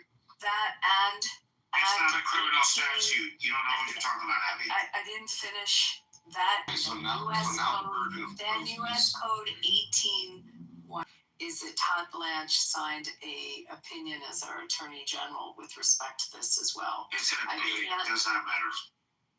Okay, but you have no idea the force and effect of it. I mean, come on now. I think Abby at this point, I'm convinced that you're engaging with other people because you don't want to engage with me. I'm trying to tell you. I know you're trying to tell me, but I have more follow-up questions that you're not interested in engaging. One, y'all interrupting each other too much.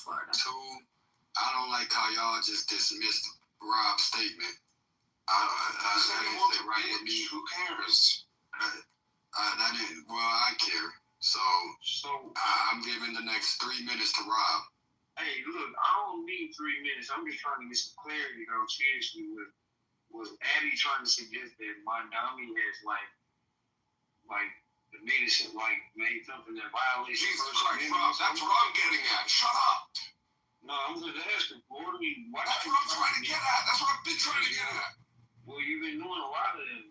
One more just cut me off. I don't know how many times. Relax.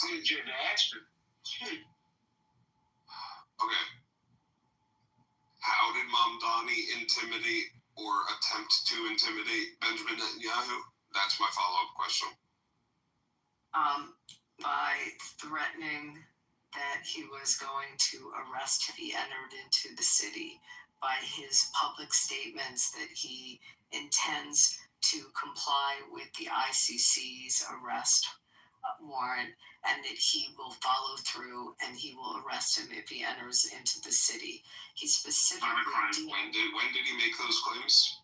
Publicly on television for the last week. Not a crime. With respect to U.S. Code 18112, it specifically says that even the threat of intimidation is a violation. Right, but my understanding is that earlier this week. Hold on. My understanding is, Abby, real quick, we just need to break this down one at a time, because my understanding is that earlier this week he acknowledged the fact that his team investigated the legal avenues and found that they do not have any authority or jurisdiction to arrest Benjamin Netanyahu. Is that correct? It was after he made all the threats that he made. He made the claims that he was going to arrest Netanyahu while he was still on the campaign trail. Is that correct? He made the claims recently, and it was only until 3 days ago when he had a second press conference or fifth press conference, and he then made the claim that he was advised that he can't do it now. However, 2 days prior to that, and the week prior to that, he made it once Netanyahu announced he was coming in for the General Assembly, he announced he was going to be arresting him. He doubled down several times on his intent to arrest if he enters New York soil. He only consider that an attempt to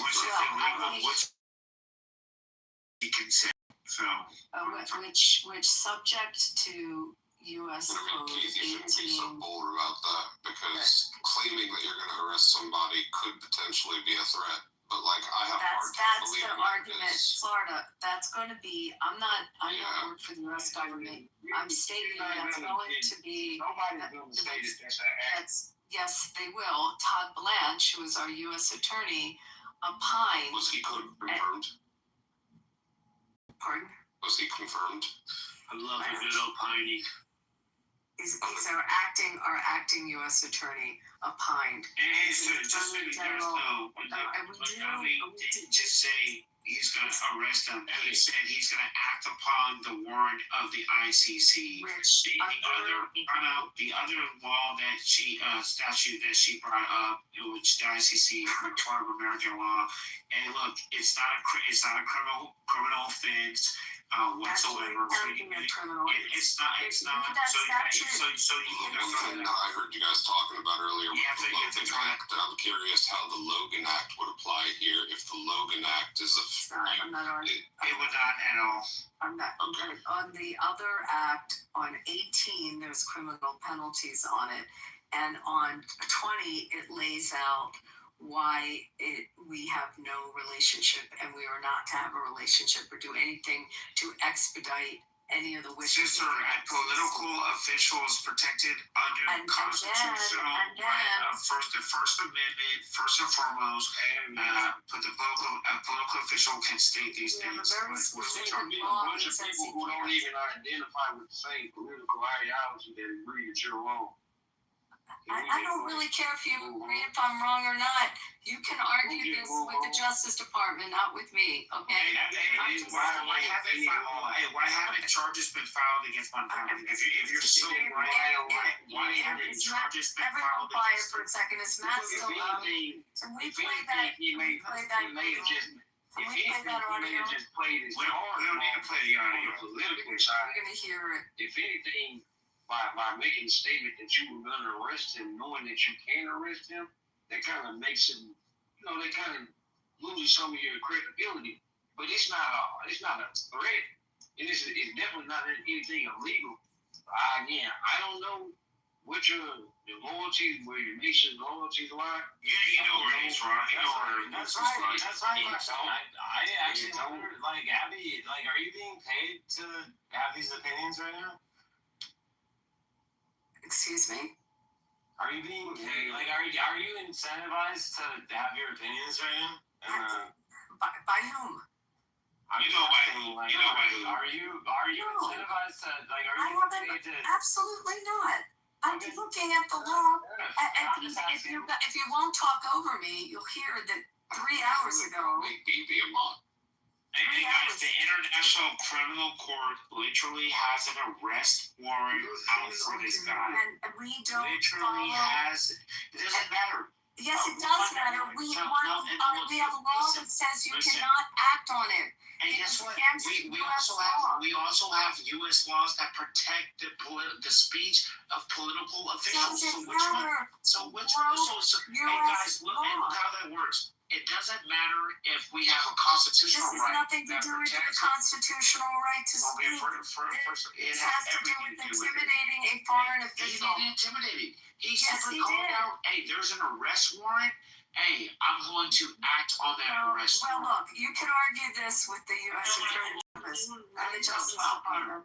And the Justice Department not doing shit about it. Well, really? Todd Blanche wrote, do you understand what an Attorney General's opinion is? Do you understand that, of course, the effect under law treat our Attorney General opinions? Like, have you dealt with that? That works? Yeah, I do. Hey, guess what? Everyone in the room, nothing will happen to Montgomery. Nothing at all. Joe's going to speak. On July 16th to Todd Blanche. Okay.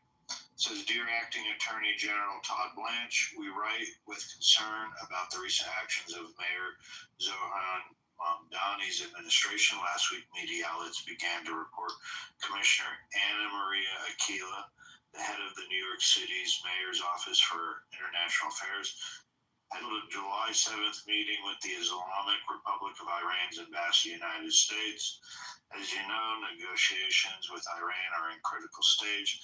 Given its timing, we believe this proposed meeting may have presented significant national security risks. In light of this, we respectfully ask the Department of Justice to investigate potential violations of the Logan Act 953 on part of the mayor's office.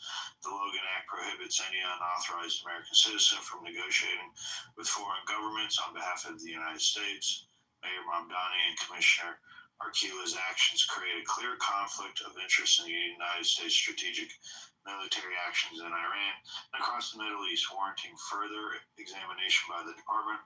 We support President Trump's effort to shore up American economic and national security interests in the Middle East, and we understand the vulnerable nature of continued peace negotiations. For that reason, we believe that a formal investigation is necessary. Aquila, acting on behalf of Mayor Mamdani, engaged in any unlawful activity or communication with the Islamic Republic of Iran. We look forward to working with you to continue preserving the safety and security of the U.S. So these were members of Congress that sent this letter. So this, Mamdani's just been stepping in it for the last couple of weeks between his intimidation of Bibi Netanyahu and his attempts to negotiate with Iran. What side is this guy really on? It doesn't seem like he's on the side of America. Nor does Netanyahu. Netanyahu doesn't seem like he's on the side of America. Timothy, can I take a mod? Can you play the video? Can you play the audio for 1 minute? No, please don't play the audio. Send me the video. It's an audio. I just put it in the chat. It's what Matt played earlier today. Is this audio? What time? Yeah. Florida. The audio is an expert opining on it, so you don't have to hear it from me. You can hear it. It's 1 minute. It's very short. Well, it's okay, Abby. We'd rather not hear you or the expert. The fact of the matter is, Blanche wrote a letter to the ICC Blanche You see, he didn't write it to Mondami. That's a different letter. That's a different letter. Look, nothing's gonna happen for this. At the end of the day, at least Mondami has the balls to stand up to a foreign leader that we all know that his so-called nation has too political control with respect to our country, man. We all know it. Okay? Mondami's got the people behind. They voted him for a reason. And if you're on the opposite side, like, you gotta think about like what you're. Go ahead. Could you play the video, Abby? I don't have the. I put the link in the chat. Not. I can tell you. Hold on a sec. The video. Peter wants to talk. I told most of the things that I wanted, but based on what I see, if you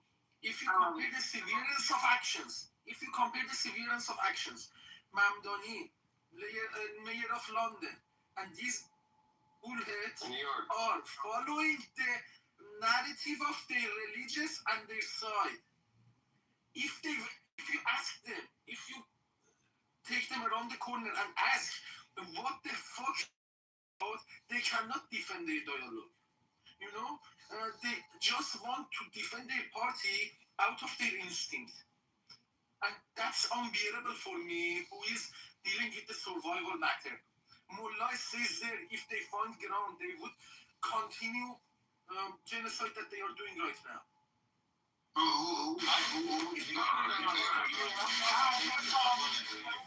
Benjamin Netanyahu did other parts of this war. You would have not given shit to Mullah in comparison to that. Okay. Thank you for your Here we go. Here we go. Look, if Mamdani tries this, he's the one who's going to be going to jail, not Benjamin Netanyahu. I looked up the law, okay? There are two laws involved here. The first one is 22 U.S. Code 7423, which says that no agency or entity of any state or local government may cooperate with the International Criminal Court in response to a request for cooperation by the International Criminal Court pursuant to the Rome Statute. That's the American Service Members Protection Act. It applies to allies. Second law, 18 U.S. Code 112, protection of foreign officials, official guests, and internationally protected persons, which Netanyahu would be all three of those. Whoever assaults, strikes, wounds, imprisons, or offers violence to a foreign official, official guest, internationally protected person shall be fined under this statute and imprisoned for not more than 3 years or both. Whoever does it with a deadly or dangerous weapon will be imprisoned or fined or imprisoned for up to 10 years. And not only that, there's another 6 months for threatening or intimidating a foreign official, which Mamdani has already done. So right now, under the law, Mamdani is facing 6 months in prison for intimidating Benjamin Netanyahu. If he tries to go ahead with it, and he sends the New York police armed with weapons, he could face up to 10 years in prison under this law. And I would tell President Trump, you should have the Attorney General announce that if he tries it, he will be prosecuted, he will be arrested and thrown in jail and prosecuted to the full extent of the law. So I have a question, Abby, because there was a word that I caught, and I feel that this could be contingent on the definition of this. I'm going to rewind at what he says here. Okay. Local government may cooperate with the International Criminal Court in response to a request for In response to a request for cooperation. It doesn't say if they voluntarily want to do it. If they choose to, without, it says by the request. Is that going to make a difference? No, because the prior two things come into play. The prior step makes it clear that we have no treaty, no relationship with the ICC, and that we can't do anything in furtherance of that. So in 20, which is a serviceman's statute, the first one that he said. 22? 22. Mm-hmm. No, was it 20 or 22? Wait, what statute number? It was 22, and it was also, this was the first one. So in the first one that he referenced. This was the first one. Right, the first one that he referenced. Let me pull up the law. Yeah, let's just take a look at that. Go ahead, whoever is gonna. Hello, who's gonna talk? Hey, people! Just want to let you guys know. The law with respect to the ICC, it's not, it's not an arrestable crime, right? It's not a criminal. If you violate it, it's not a criminal charge.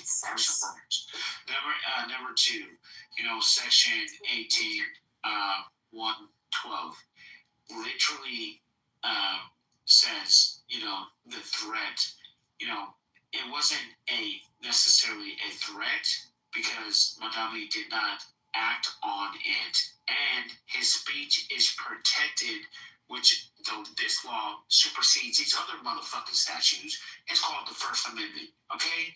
In the Constitution, all right? So political officials can say what they want to say. What did Madami say? He said that the ICC an arrest warrant for BB. He's going to act on that. He later came out on Tuesday and he kind of took back some of the things and implored the federal government to get in line with the ICC to, recognize their arrest warrant. At the end of the day, to say that we should arrest this guy for simply speaking the truth is fucking ridiculous. All right, like grow a pair of balls. My God. No, but he said he wanted to basically violate the law and do something that was illegal, like what Abby said, which would require having been done. I gave you a compliment earlier, man. Don't make me walk it back. No, hold on, no, but he did. Don't make me walk it back, bitch. Excuse me? But but what he was saying he wanted to do was something illegal. I mean, that's not protected actually, speech. it was not. He made a threat. It's not protected speech. It's not protected speech. And then the third thing, which Joe, you didn't have the letter I was talking about. In furtherance of this even more, we have an opinion coming out of our U.S. attorney, our Attorney General, stating that we can have no dealings with the ICC, that we have no relationship with them, and we have and we will not consent to any of their wishes. And it's a very specific. It's a 2-page letter. I don't know how to put it in the chat. So that's even in furtherance more to make it clear that there will be no dealings. He knew before. You're losing us. Like, it's obviously Netanyahu is doing things that we think are specifically the case that it would indeed to cooperation with the International Criminal Court in response to a request for cooperation submitted by the International Criminal Court pursuant to the Rome Statute, which is International Criminal Court policy. So what I'm considering here, Abby, is that it would indeed only lie in response to a submission for cooperation by the ICC in the city of New York. He said he's going to turn him into the ICC. But the ICC here's the problem though, to begin with, the ICC. A bunch of jailhouse lawyers. This is so ridiculous. Frankly, this isn't that complicated. The ICC never submitted a request to New York City. How do you know that? They never did. How do you know that? Because it would be public. It would be publicly. Exactly. To say that we're jailhouse lawyers because we understand. That runs down to the fact that he had people in his administration dealing with them. He had people in his administration dealing with the ICC. That was which he got admonished about. Okay, because he didn't get admonished. What happened? They never submitted a request to New York City pursuant to the Rome Statute. Exactly. 100%. that's public knowledge. Then the fact of the matter is, we're a bunch of jailhouse lawyers for being educated and educated by a populace is crazy. get my law degree. I don't need my law degree. I'm not practicing. I'm not practicing with lawyers is ridiculous because, like, in any sort of like regularly educated population, a non-lawyer should be able to properly read law. Thank you. And 100%. But you're not reading in the statute. It's very clear. It says it bans U.S. entities from providing property services, intelligence sharing, or law enforcement cooperation to that court. It specifically says he intended. He said he has not done it. He has not committed the act. He then went on to threaten that he was going to do it. And you don't know that he hasn't. You do not know. It's going to be a matter. And who is wrong? It's going to be a matter of evidence to show what he provided. It's going to be an evidence hearing to see what he provided. It's going to be clearly based on evidence and who in his staff had contact with them and what their dealings were and what their correspondence was back and forth. And then the last thing I kept trying to say, and I'm going to have to get Joe to find this and read it, is that then there is an official opinion from the Attorney General on this. The opinion doesn't matter. At the end of the day, nothing. It's just an opinion. What do you think? Look, I got reference. Mom Johnny is right. He's right. Take a breath, He's right. Okay, take a breath. Look, I got reference. Is it the letter I Blanche to Kane of the International? Yes. Okay, I got it. From Todd Blanche. Thank you. Yeah, I just read it. Well, thanks for adding to the conversation. It's going to be a matter of evidence and nothing's going to happen. He's in the right. Whatsoever. He's a political official and he has the right to speak his mind. He did not violate any law whatsoever. And guess what? If we want to think that violating a law now is calling someone out on their bullshit, then fuck, man, we're call out on bullshit. He threatened to arrest. It specifically says in the law if he intimidates, harasses. You're a shell.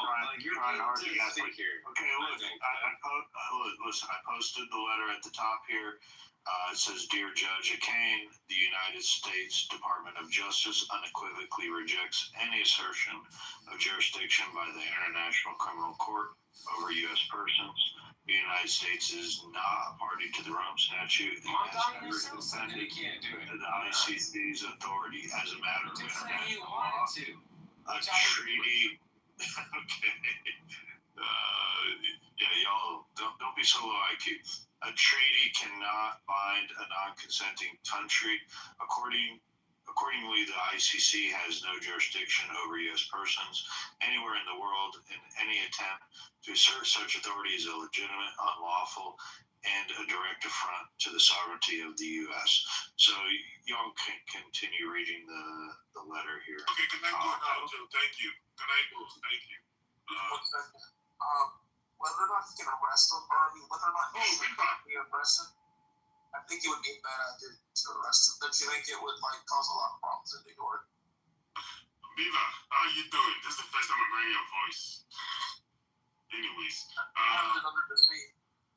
good. Fuck you, man. Anyways, I'm not a fan of Mandami. I don't like the guy. First of all, Mandami talks to me. Okay, do I like Mandami? I'm a Democrat, but I don't like him.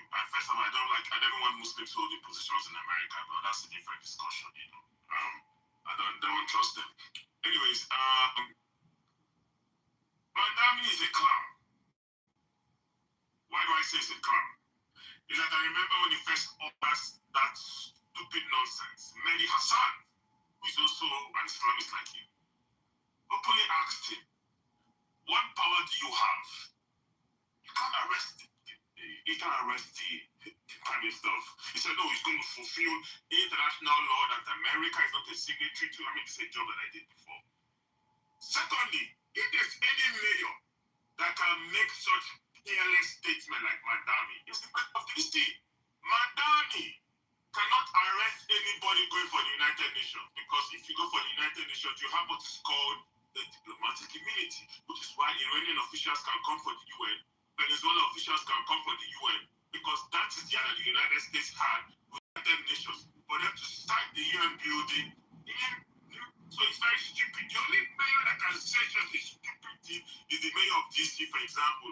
If Bibi is coming to visit Trump in DC, there's no diplomatic obligation. But the mayor of DC is not that daft and retarded to know that the mayors don't have any power. Now, do I feel they should be arrested? No, that this is something good for them, and they continue cleaning it up. They should continue. It's just to make them happy, nothing more, nothing. I mean, you can disagree with Bibi, I think that Bibi is crazy, but making outlandish statements, making foolish statements, hitting up the polity, being so obsessed with Israel. Like, man, this is a man who claims to be African. What is African about Mandam? Listen to me. This is what African about Mandam.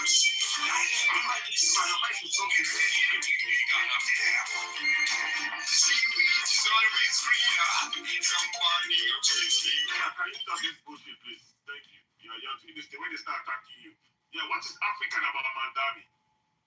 Like, anyway, I don't like the guy that should just sit his ass down, do his job as mayor of New York. Stop all this stupid pandering. You're not a foreign policy official.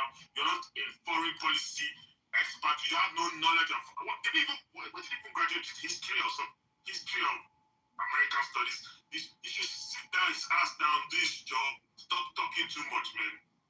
Just let's twats. I don't like the guy. Don't like Mandami for any reason. I don't like New Yorkers.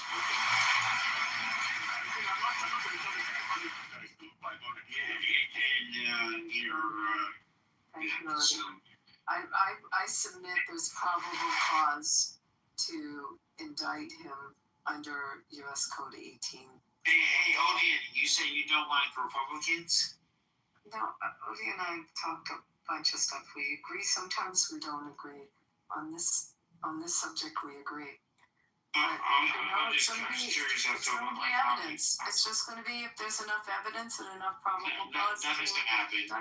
Wasting time talking about it. I was interested. I mean, the fact of the matter is that we are embroiled in a conflict in Iran because of, well, just like Iraq when Bibi came like 20 years ago and said that we need to fucking invade them, and we listened to his ass. He's doing the same fucking thing. Like, the fact of the matter is, he made us go into Iraq. This is interesting. What else are we going to blame the Jews? What else would you like to blame? First of all, it's not about We did not make us go to Iraq. We did not go to Iraq. He literally came. There's video. Interestingly, So first of all, why is it blaming the Jews? Why is it blaming the Jews? I'm talking about Bibi.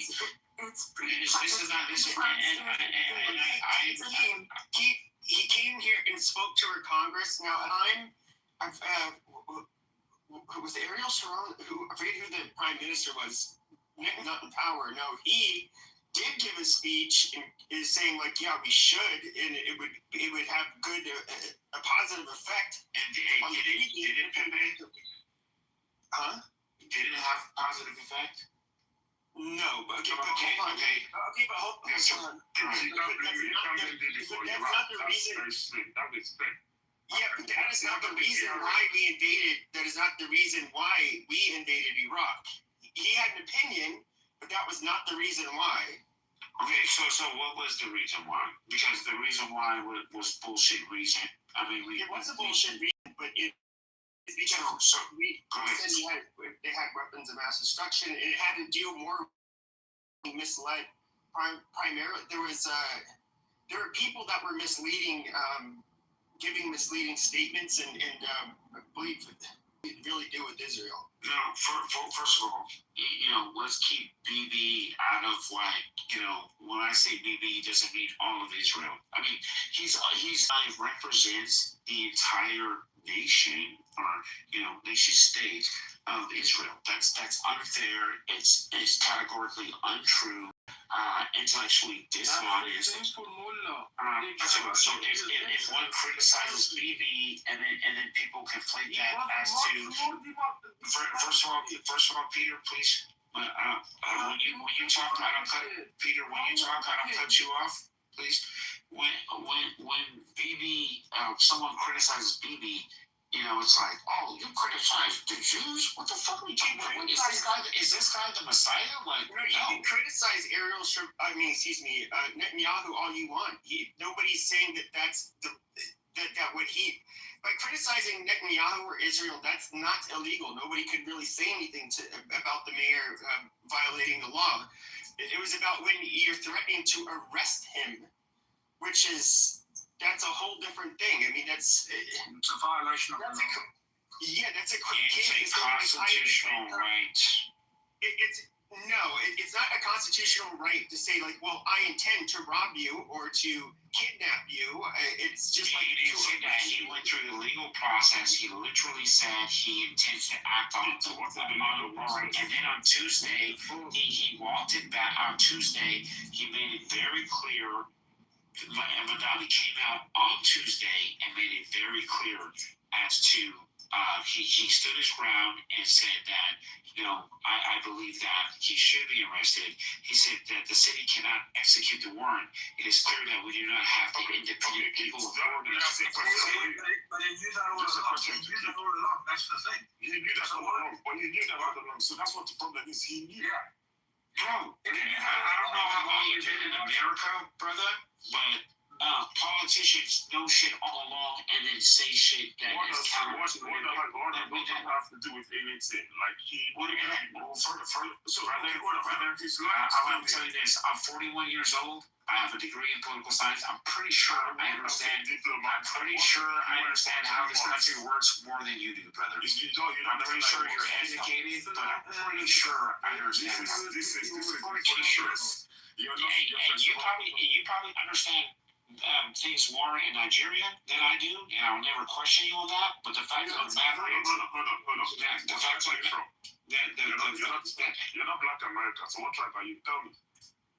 I'm not Black American. So yeah, where are you from? Well, you don't have accents. So where are you from? I just wanted to say there were two things that were really important about this.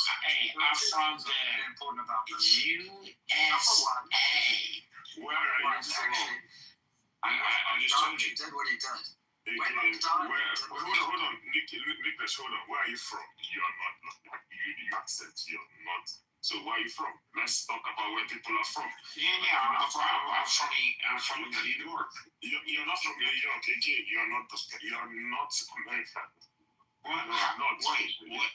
What do you mean? American. You have an accent. Where are you from? Like, wow. I am an American citizen, right? So you can go. You see the one? Alright, we don't care, bro. He calling you out on your bullshit. But y'all could then bang that shit in the chat, gang.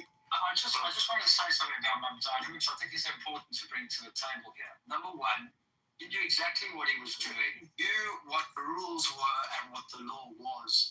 The big problem is A, he called for his arrest, and B, he called for his arrest on behalf of a statute which you don't belong to, which the country doesn't belong to. So what gives him the right to be able to call that on the basis of that particular statute? Just can you explain? Yeah, the First Amendment literally gives him the right. Kids, where are you from? Are you Somalian? Are you Eritrean? Because you are the guys that support Mandami so much. I'm an Israelite. I'm from Bethlehem, bro. You low-level Africans. The First Amendment does not give him the right, and perhaps constitutional law when you study political science. Were you asleep that semester? Because that's not what they teach you in constitutional law. What's that? And no, he did not have that right.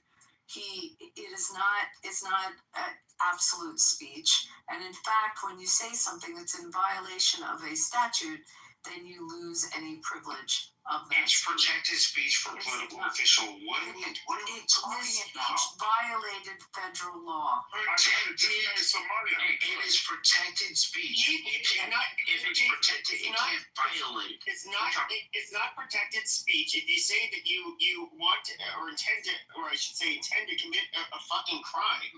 Jesus Christ. If you say you want to do something illegal, okay, which it basically comes off as a fucking threat, and he's somebody who has the power to try to do it. Like that's entirely fucking different. Exactly. Nothing he said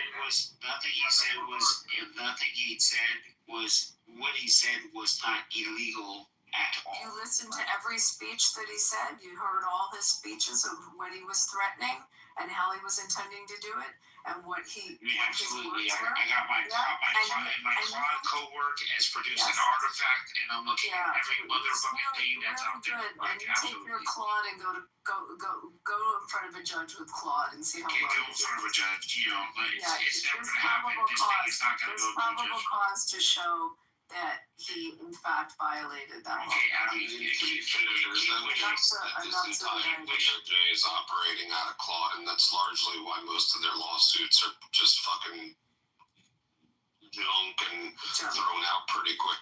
John, before everyone else is looking at these statutes and playing videos, so if you go to YouTube and play a video, and you learn from YouTube, what difference? You know what the difference is? Is it that I'm using a software? I don't learn from YouTube. That was a piece that was on the news today, so that's why I sent it to Matt earlier on. No, I actually. You learn from the news? Yeah, I don't learn from the news. I learn from law, from books. Which books? You said we had a lawyer get caught? It's unbelievable, this conversation. What books? Well, ask me the subject matter. I'm trying to disengage you from this. I'm going to learn towards, maybe I'll read Prosser for the day. I don't know what the fuck. I study law the way you study law, not with the AI or with the computer. I study so I'm not going to sit here and justify it along and read again about what's privileged and what's not. Again, you're talking to somebody who's an attorney. Like, this is just becoming ridiculous. Fucking stupid. She's an attorney in what field? I'm a corporate lawyer, okay? She's a corporate lawyer. She's not a criminal lawyer. She's not a constitutional. She's not a civil rights lawyer. Oh my. What the fuck are we talking about here? Geez, so I didn't have to study all those subjects to be licensed in 3 fucking states. I didn't have to study all of those. I didn't ever have constitutional law issues. I've never had a criminal case. I have had constitutional law cases. Because she's a lawyer, therefore she's obviously correct all the time, is what I haven't Florida, I'm not saying I'm correct. I know you're not, but Pepe is again, poisoning the well, as if because you're a lawyer, we ought to bend the knee and just assume that what you're telling us is gospel. I'm learning how to read a statute to someone. That was what I was trying to explain. You obviously don't know how to read the statute. You're doing so many things that are glaringly wrong. You don't even understand why. I'm just upset that Abby keeps engaging with the worst fucking person on stage to be engaging with. For the lawyers in the room, I want to know, is there any difference in the way what Mamdani has said to what Trump has said in relation to his attack? Nah, fuck that. Y'all, all these lawyers claiming y'all fucking lawyers. What's y'all record? Do y'all got a winning percentage? Okay. You're talking to me? I'm talking to the lawyers on stage that claim they... I'm gonna look you up right now.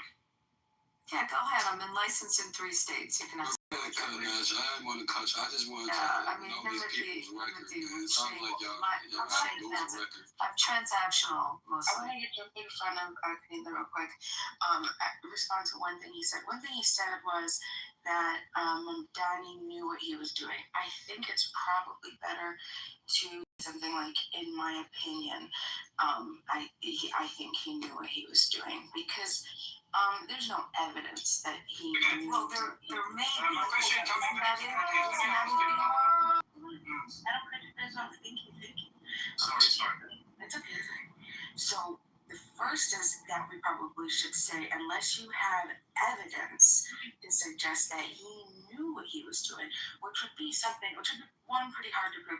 Two, would be something along the lines of, him citing some statute and then saying it anyway, right? So that's the first thing. Can I just ask, is there anybody there who would be able to say otherwise? Hold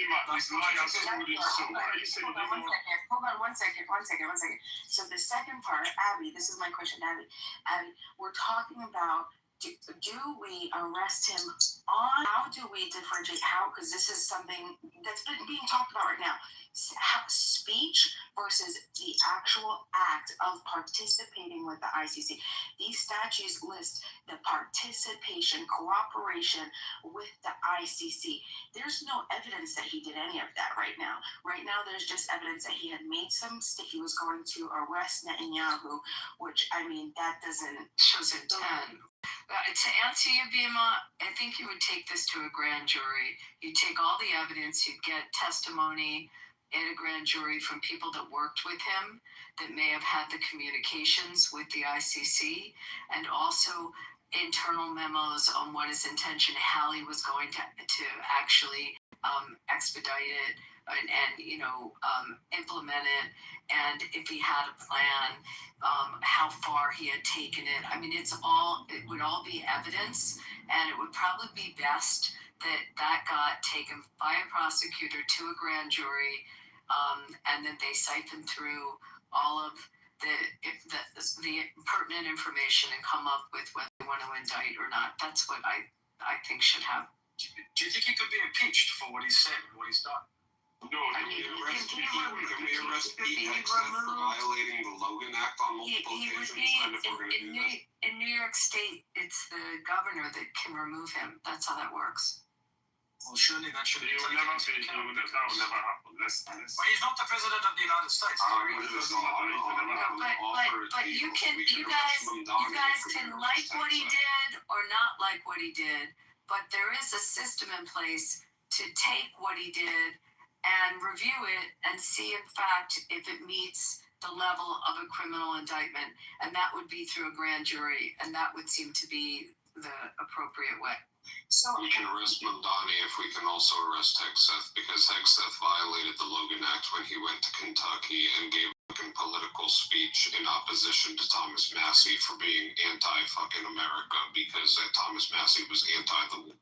Yeah, but he wasn't wanting to arrest anybody, was he? No, but it's a violation of the Logan Act for the defense secretary to give a political speech at all in that regard. You may have a really good point there. I don't know what they do on that one, but on this, to take all the evidence that they have, all the information, speeches, all of the internal memos, and let a grand jury determine whether or not they have enough to indict and to ultimately arrest. Yeah. So Abby, how does that work with yes, what I'm gonna ask is very stupid. Everybody else shut the fuck up. Abby, how do you differentiate, or how do you make the determination, or do you know, political speech, okay, is it like a reasonable suspicion? Is it a court order? How does something like that happen on grounds? How would that whole process start? Show that you have probable cause. The standard that you're going to show is that there's probable cause to furtherance and take it to an indictment. That there's enough cumulative evidence, and it's not the standard of beyond a reasonable doubt or preponderance of the evidence that happens in trial. This is just that there's enough probable cause to hold him for trial. So would it, and follow up real quick, sorry, and just the follow up, would it make a difference that he's already redacted because he's already said, correct? I can't do it. Yeah, that would be like a mitigating fact, mitigating the guilt or the intent to commit the act. So possibly, but it still should be reviewed. It's still, because it's just not something you do to foreign officials. That we have a whole agreement with the UN So that's part of it. And the other part is that it has to be clear we're not a party to the ICC, so much that our Congress enacted a law to make it clear that if you do anything to help the ICC, you're in shit. That's how much we're not a part of the ICC. And you guys know why we're not any sort of signatory to the ICC. Is because we could easily find ourselves in positions where we are like indicted by the ICC ourselves for a lot of the shit that we do. That's why the ICC was set up. The kangaroo court, man. Look at the fucking guy who was running the show. He's just had to be removed from his position. Because the whole thing is corrupt. Well, he was also sexually. Yeah, it was like. Yeah, it was. I learned that yesterday. He was in the Epstein files. His name was Khan, I think his last name, and he. Karim Khan, correct. Karim is what group does he belong to? And you say Sopran. Not at all. He was the prosecutor on this. But I'm just curious to those here. He is a mayor. He literally has leadership in some capacity over their police department, men with guns that can detain you and all of that stuff. Why? And of course that way, by him threats, why wouldn't that be illegal? I'm just curious. He didn't call Netanyahu an asshole. He can say Netanyahu's not welcome in his city and all of that stuff, but when it comes to actually detaining him, using men with weapons to detain him, which is not legal, and he has no legal authority to do so, how is that not illegal? Well, he didn't say anything about using men with weapons to arrest. But that's what do you think the police are? But that's neither here nor there. He never asserted that these police have to be armed. I also think you're misreading that's the room. implied. We largely, I understand. Well, hold on. But that's implied. He said he wants to arrest them. Who arrests them? That could be very fathomable. The police are on liberty. When you take someone in custody, you deny them of their liberty. That's the definition of custody. Statute says that. I'm not a big preachy guy, but he is standing up for what is right. And it doesn't matter if you think it's right. Being preachy if you're not preaching. In Spain, where it's okay to do it. It sounds gay, D. No, it is. Okay, we're not talking about righteousness. We're talking about what is legal. I don't care about what's legal. Legal. We're having a conversation whether or not what he did was legal. That's the problem. You don't care about what's legal. That is part of the problem. I think you're misunderstanding. Once we convince enough people that just change the law and then law changes, right? I think you're missing this point. He also did something else. He also dog whistled in his speech for everyone to take action to the streets. So he called. I think he's in the right. I think that they are committing genocide. Do you think it's okay that he dog whistled to go after all the Jews in the city? Yeah, that's right. He's not dog whistling. I mean, so we already had in his speech, at the end of the speech, he said, "Go out, take action," and then right after, two Jews, one coming out of temple, and an Asian guy were stabbed. That's my When was this I think you're reverse engineering shit that happened. Not reverse engineering anything. When was the speech? The speech was the speech was Tuesday and they were stabbed Wednesday, or speech was Wednesday, they were stabbed Wednesday. I think that human beings on the planet have a moral code. We have to try to stand up for each other, and irregardless of sometimes laws run crossways of this. We have to stop genocide. We have a moral responsibility. I happen to be. I agree with stopping genocide. I'm not very preachy, but I'm just Jesus would be pro-mine. Jesus doesn't run this fucking country, okay? So all of this is fucking inside. Like, where in Palestine? Where? We're trying to throw up these like Where? questions like. Same question. Where today are they bombing? Wait, do you want me to get down to the exact like zip code and Yes. like even more Yeah. granular than that? Yeah, I Like, do. What would satisfy your desire for the specificity of what I'm talking about? Because they're not bombing where you think they're bombing. They've been at a ceasefire. They're not. There's not bombing there. There's not continual. I think they are. I think they are. In the north, they are. In the north, but we're not talking about the north. Is that okay? Like, is it okay to go after Hezbollah in the north with the Lebanese government together? Do you think that's okay? So, in respect to the question, just the top line question, should Mom Donnie be Can you arrested? explain? I think that Mom Donnie should be celebrated. Like, I think he should be celebrated, and he's on the right track. Okay, let me chime in. Let me chime in. I listened for a while.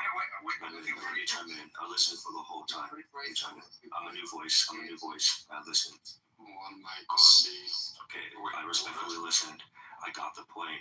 I feel like we're not getting anywhere.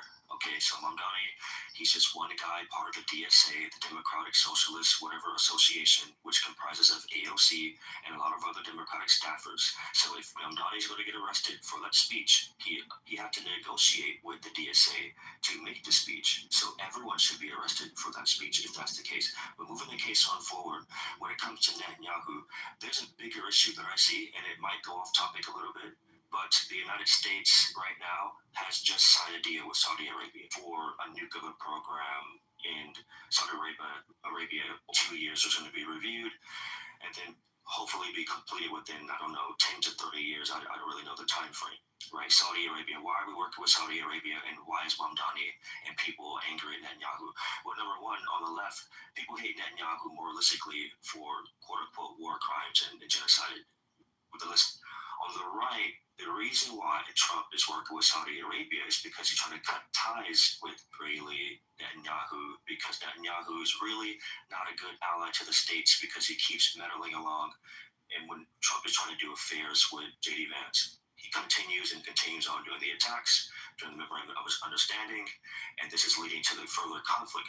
The reason why the United States is working with Saudi Arabia, because on the left, people are getting angry about this, and they're saying that, we're siding with the enemy. It's a strategic plan because we already know, as it stands, oil is $100 a barrel, and it's completely impossible to wipe out everyone, and it's not going to be the same conventional warfare. And Iran is what is called it's a state that can produce nuclear weapons. I forgot the word, but anyways, it can produce nuclear weapons given the resources that it has. Now, right. So if that's the case, why is Arabia? Well, Saudi Arabia is the enemy of Iran. Saudi Arabia is an ally to the United States, unlike Saudi Arabia. However, if Iran gets a nuclear weapon, this is going to cause within Israel is the only country in that area that has the arsenal and power to keep everyone in check. But if Iran has a nuclear weapon, what happens next? The check and balance out of whack. So the next plan would be is if the United States were to give Saudi Arabia nuke ground, and let's say Saudi Arabia builds a nuclear weapon, has a nuclear weapon, everyone gets a nuclear weapon. Now everyone's in check at that point. We're trying to and so now Mamdani is making threats to Netanyahu, but again, you guys are arguing about the threat. I get it, but it's not going to go anywhere. Netanyahu's not going to get arrested by Mamdani. That's impossible. My God, it's a baseless threat. So let's move. It doesn't matter. Well, who I am doesn't matter. He's in a position to where, so it's one thing if I say, arrest Netanyahu in New York. I have no ability to do any of that. I'm not somebody that has any say over a police force. I have zero power in the government. But he's somebody who's an official that does, and he's basically threatening to do something that is illegal. That's the problem. And you know what that is? And that's the sad part too. And hold on, D. Chill. And that's the sad reality, right? Is Mamdani is a representation, just like many politicians who get away with doing shit like this. He's going to get away with it, whether it's against the law or not. Do I support Mamdani? Sort of, in some instances. Am I against what he's saying? Yeah, absolutely, because it's going to cause more trouble for the Democratic Party as well on both sides, even for the United States. So, Pepe, one of the issues I see is that and this might sound like a conspiracy, I largely believe the reason why nothing is happening about the case of Mamdani, Mamdani's not going to get arrested for it. He's not going to get in trouble for it. Netanyahu's not going to get arrested, obviously. I think Mamdani's not going to be because he's a big money machine. I think hidden powers, lobbyists, investors are behind it. It's almost like, the FIFA World Cup. Argentinians, they cheat, they hit people, but they don't get caught out for it. Until conservatives or the Republican Party really make a lawsuit against Mamdani, it's never going to happen. I don't think. I'll be super brief. Like, just let me ask you a question. Like, I think that you're arguing, your argument. I think I understand where you're coming from in his position of power, and it's like a strategic, game theory optimization thing. But what I'm talking about is what is right and moral and ethical. And I think Mamdani is stone cold, dead to rights, right. He's right. And the current Pope is right. And they're calling what the hell is this? That has nothing to do with whether or not it's legal. I don't give a fuck about the morality. If it's legal, I care about what's actually right. Okay, but I'm saying. But that has no bearing on whether or not it's fucking legal. I think this is the conversation. This one is ethics versus current written law. And Abby. No. Actually, you're missing the point. No one in this room is agreeing with war crimes. No one here in this room is sitting here saying, "Wow, Netanyahu, innocent people." Listen, no, we're not. See, D, you're getting to the point. You're kind of villainizing the room. You're missing the point of the topic. The topic is about Mamdani. It's not about that. Listen. Let me finish. The purpose of the conversation, and I understand where you're coming from. I get the morality aspect. We all agree. Listen, D. Hold on. I got yours. Whatever. What I'm trying to say is that the argument that we're having, so we can stay on topic, because Pepe is going to keep cutting you off if you don't stop. To stay on topic, the topic is about how far the Democrats can continue to do illegal things, right, against our laws. How far are they going to continue to do this? Because if we don't criticize this, they're going to continue. It's going to get worse and worse and worse. And pretty soon, every Democrat, AOC can come out and say, "Hey, we're going to arrest Donald Trump. Oh, we're going to go and that would be great. That would be more Jesus. But that's not good. You say it's great. You say it's great because you're a Democrat. But imagine, let me finish. I listened to you for 20 minutes. I'm going to land. I listened to you for 20 minutes, all right? You feel okay about it now because your party is doing it. But imagine the roles reversed if, let's say, for example, I don't know, Ted Cruz wakes up and says, "Hey, you know what? We're going to go and just arrest Mamdani. We're going to arrest AOC. We're going to arrest all the Democrats, the people that you so much love." Politicians do. So, wait. So, right now it feels good. Right, your party is the one that is making the threats towards Netanyahu. Right, it feels good for you, and I understand your purpose behind it. I understand. Listen, dude, speak American English if you're going to come into the room.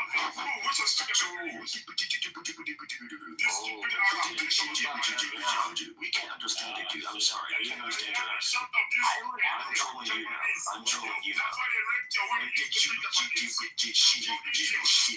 What I'm saying is that he makes lots of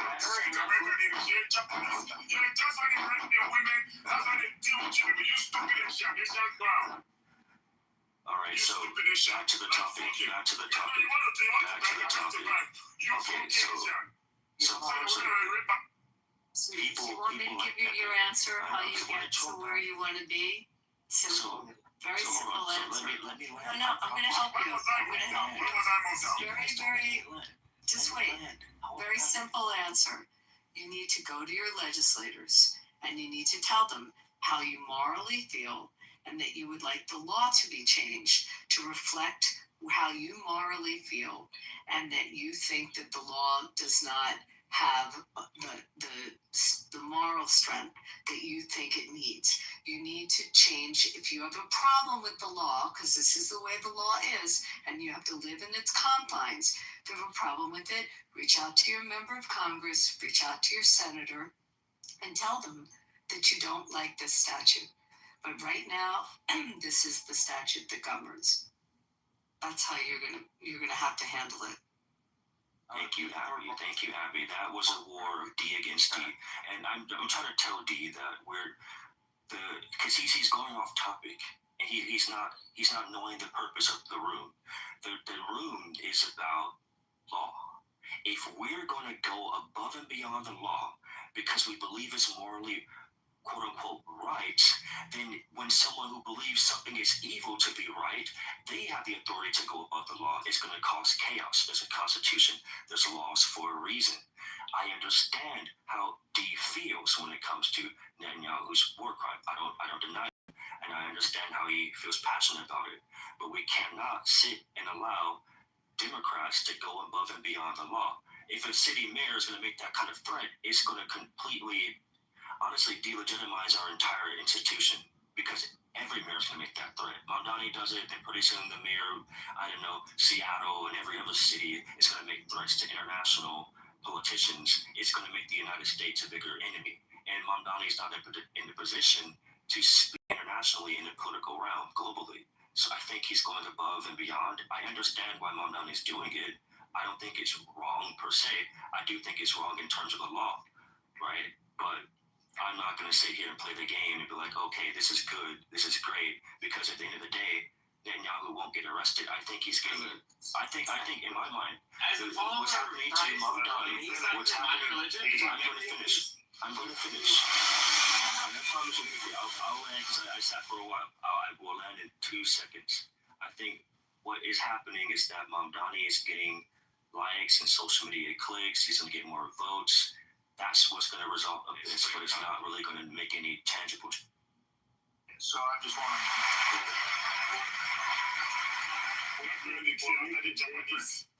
Odie, hold on. What makes it different for the mayor of New York compared to other mayors doing this type of threats is that the UN resides inside New York City, where the mayor of New York, if Mamdani is allowed to get away with this, he can act as a gatekeeper of what can and cannot be said at the UN. We cannot allow the mayor of New York to start controlling that type of influence over the international discourse. Okay, so just to clarify, as someone who worked in the UN, the mayor of New York has no power to stop anybody. Now, I get your point about his influence in calling out for protest, but it's really what it is. It doesn't have any power in the UN.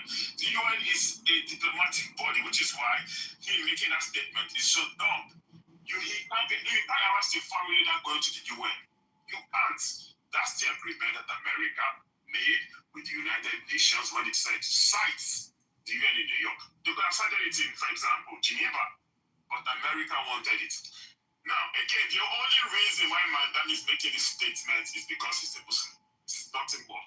So over the years, Mamdani has been obsessed with Israel and Jews. Now, I said everybody can be obsessed with everything. So what is the great obsession of a man who claims to be from Africa but is Indian, who is Ugandan, who has, I'm sure, never been to Israel or Palestine before? But go through these videos. Mamdani has talking about Jews and Israel. In fact, after October 7th, there's a video, it's not my opinion, of Mamdani going for a protest. So, is Mamdani the most moral conscious person in America? Is he the best? Like, is he the one that holds the moral purity test of what's the genocide or who to call out or not? There's AOC. She hasn't called for him to be arrested. The problem is that you guys elected a man who and it's okay, you can hate anybody you want to hate. Like, I don't like Islam, so if you make me mayor of New York, say things that Muslims don't like, and I have every right not to like them. Again, so He can do that, but the problem is that he's just bringing unnecessary power onto himself. He has no power. And I don't even know what we're discussing, what Bima is asking. The mayor of New York, like the mayor of any other country, has no power to arrest anybody. Now, the reason why Mandami is so looked at because he's the mayor of New York City has the most city with the most people, so it look as if it's a big deal. But him coming around making silly statements about arresting people, no other person is going to follow him. Lastly, please, for those that are not, I don't like them. I don't consider them Democrats. I think they are lunatics. I think they are crazy, and I think they are anarchists. Thank you, and God bless. So I'm just going to very calmly explain the thing, okay? Let go of the morality of the things, okay? America needs... doesn't change the fact that you are terrorists. Yeah, America needs to see petrodollar in circulation, but sanctioning Iran actually blocks it. So, America needs to get a deal with Iran, but Israel does not want it because they won't... You don't say what they need. They say what they need. Put yourself in your position, fucking position. You are nobody. I'm just saying what the strategists say from America. Okay, you are the strategist. How is this related to we're talking about what's legal, like whether what Madani said was legal. That we've been talking every day about, Iran and Israel and all of that. But I'm bringing some sort of counter argument to whatever D said. I need you to consider this. Exactly, this is a counter argument. This is a game. Instead of having a deal for free, America spends $1 to $2 billion for each day of war, and also they're blocking the petrodollar from circulation. So can you explain how you believe that to be true? Because that's not accurate at all. Well, this is what the strategists say. No. Explain in detail how it does. That depends on the strategists. You're making a claim. Explain your opinion of how that occurs, because I disagree and say it's exactly the opposite.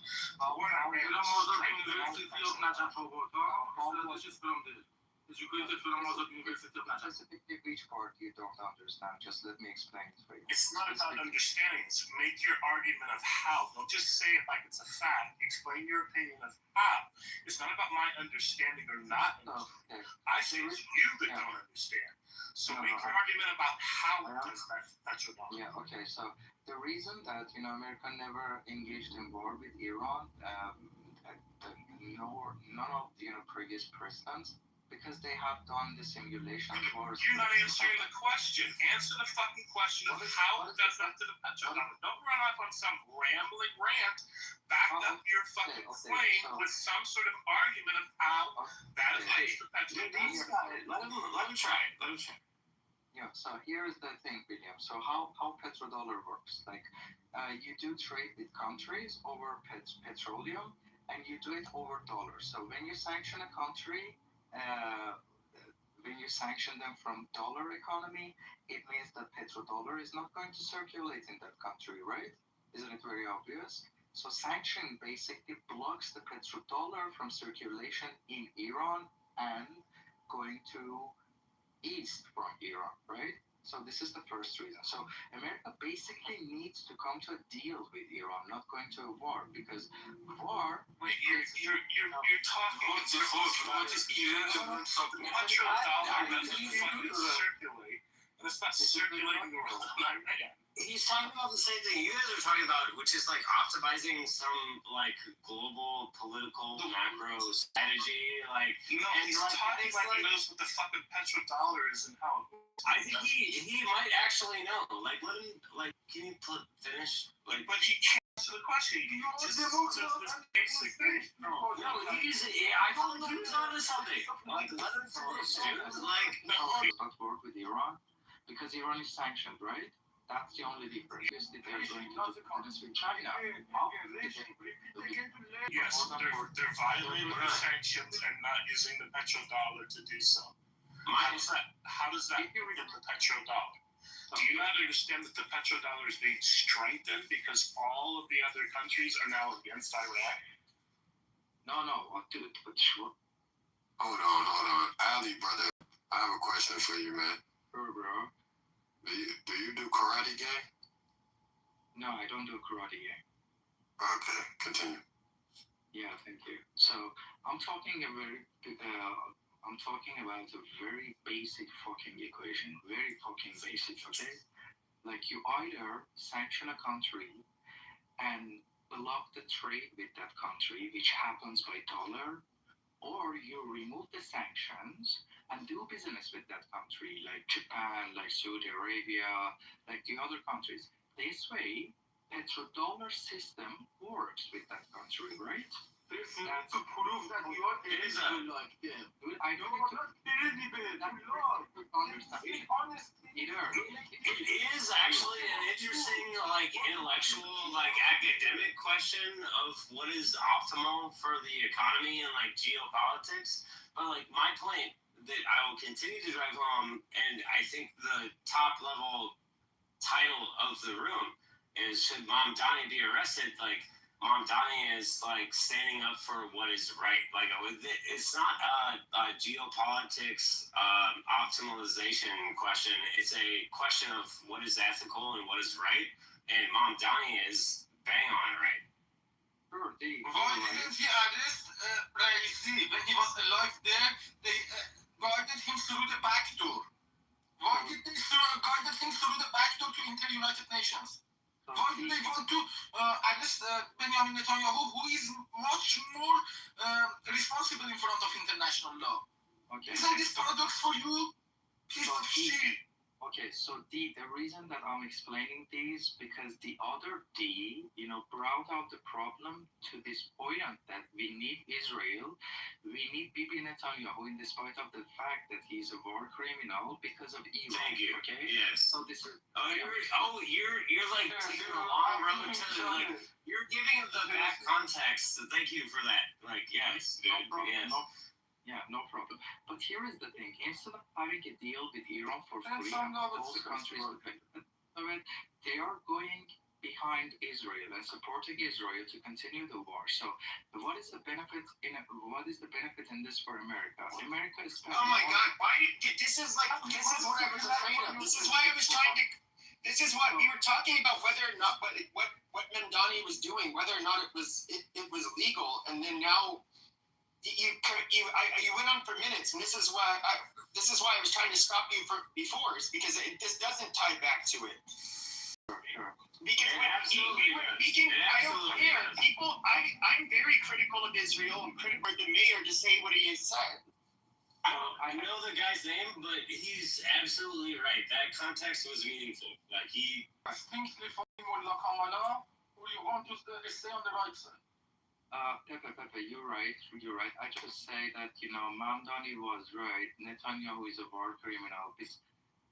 It prevents America from having a deal with Iran, and it costs $1 to $2 billion each day for America. Okay. Well, you're factually wrong about that, but I agree with them. Like, it's definitely not costing $1 billion a day would be a lot. Like, I think you're. I think it is costing. No, it is costing. Our military to the ships and everything else. I mean, that would.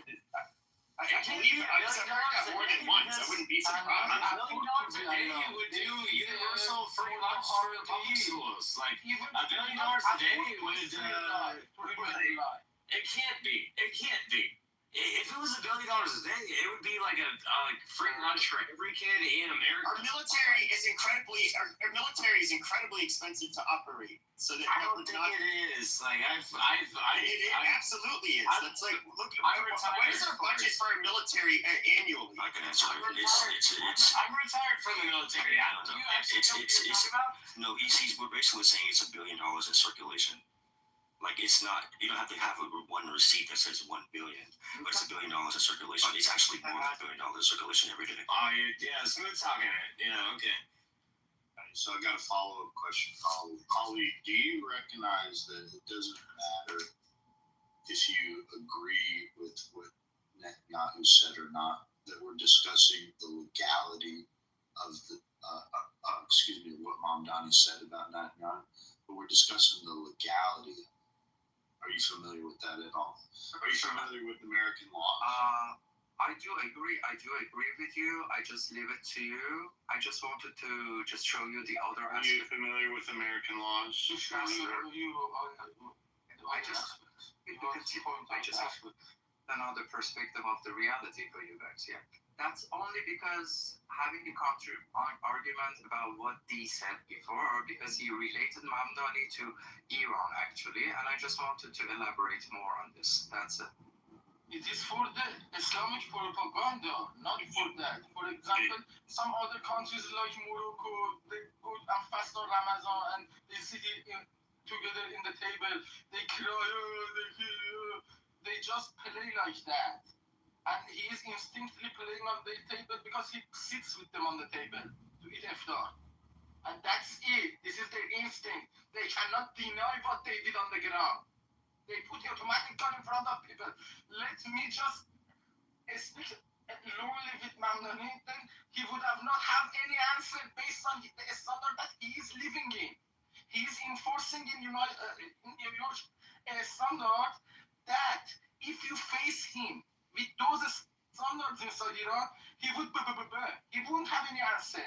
But he is instinctively following those assholes from Morocco, from some other Northern Africa or Arabic countries. No, sit with them.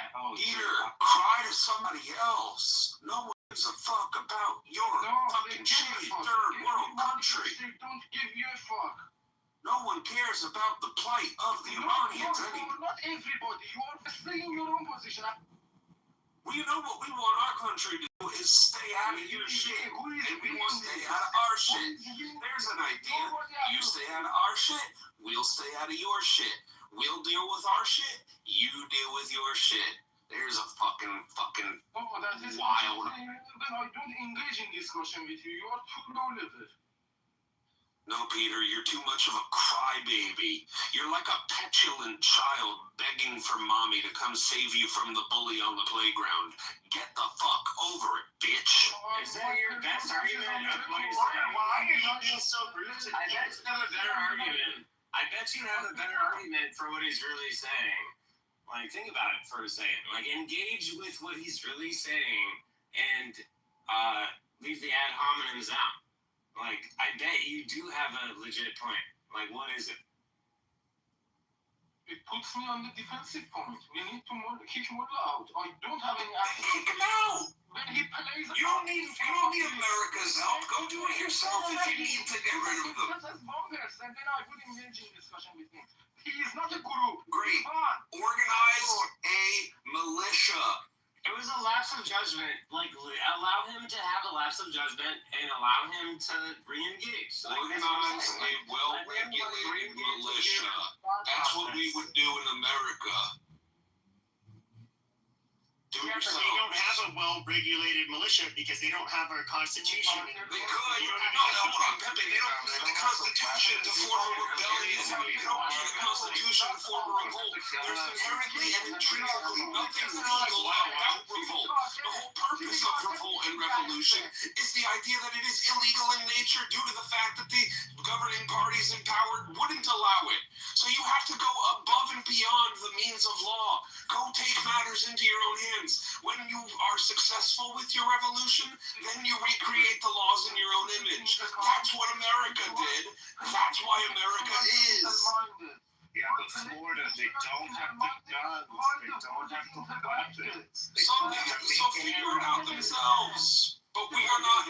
Listen, we have dealt arms to these fucking third world countries way too many times. And look at how many fucking insurgency groups we've created. Look at how many fucking quote unquote terrorist groups created in the Middle East because we're dealing weapons to these big groups for them to create their own revolutions. They need to do this themselves. That way there's no fucking bloodbacks. That way our hands are not filled with blood of these fucking people or the Israelis longer. Because you know what happens for these revolutionary groups? When they fucking either succeed or fail, then they use those weapons against Israel.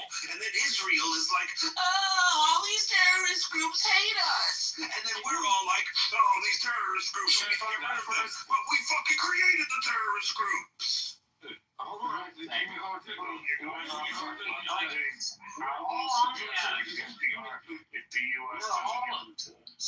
We're all on the app, all care, which is a gift. I bet all of us in our lives interact with people that don't care about shit like this. We're all on the app right now because we're here and have everything in common. I bet you we have a lot in common if we could just find that instead of fucking going attacky mode. Like, for a reason. Like, because, you know, I know that behind the curtains, you don't know. When he gives you that sticker, that makes me, I want to go to the head. I feel the passion, yeah. Yeah, Peter, here is the thing. Everybody here is Avatar. Nobody knows nobody here, but we're just going over the facts, whatever people say, you know? And we can calculate it. This is what you don't do, and you talk shit. Oh, calculation, huh? How much asset did you lose during half a year ago? At all? How much of country's national interest you lost? Come on, calculations! Fucking stupid. Hey, Peter, like, it's I on was something. asking you. Just answer the question, how much asset of the country did you lose during the half a Peter year has ago? Down syndrome. Just give him a... No, he's onto something. I think he's right. Like, I just don't understand it yet. Like, Peter, what are you trying to say, man? You need to see the line. You know, your general points are right. They come on your wave. You are Democrat, for example, from United States. You don't have any idea, for example, who these aliases are. Then you We come don't to the care. right points. When they give you that sticker, you know, I know them. I know their intentions, but you don't know. But you levels of extraction, you spend my credit for them. I am not like them. If I do something, I did everything against what they wanted. Otherwise, I would have not been here. I could very easily be you in your life and, like, expressing myself the same way. Like, I appreciate you, man. Thank you for saying that. Like, you sound super pissed off. He sounds like a petulant child. Well, that would be, I would not characterize him that way.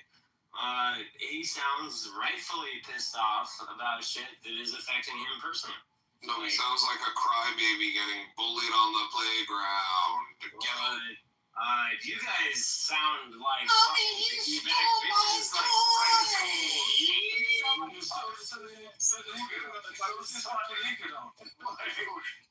I was the ultimate silver spoon that ate the other ones. Like, you guys sound like those basic bitches. So, like, let him talk. You sound like fucking David Bobadilla. I don't. Is that like a comedian? Who is that? I'm sorry. Like, redirect it to the. I'm gonna turn the mic off. Like, but like, I like the poll. Does anybody else notice this guy talks with the tenor of David Bobadilla? Watch the poll results. Like, look at that. Like, oof. Yeah, the poll results. The one that shows that Americans are overwhelmingly sick and tired of dealing with this fucking... I'm seeing 59%. No. No, the war is overwhelmingly, if you look at the whole population, not just Republicans, it is unpopular. Interesting. Why do you think that might be? Because Americans don't want to be like any person, like consultant you would hire for PR on your political campaign, like you would crush this shit. If you set this up for no, like you fucking won the fuck out of this. Good job.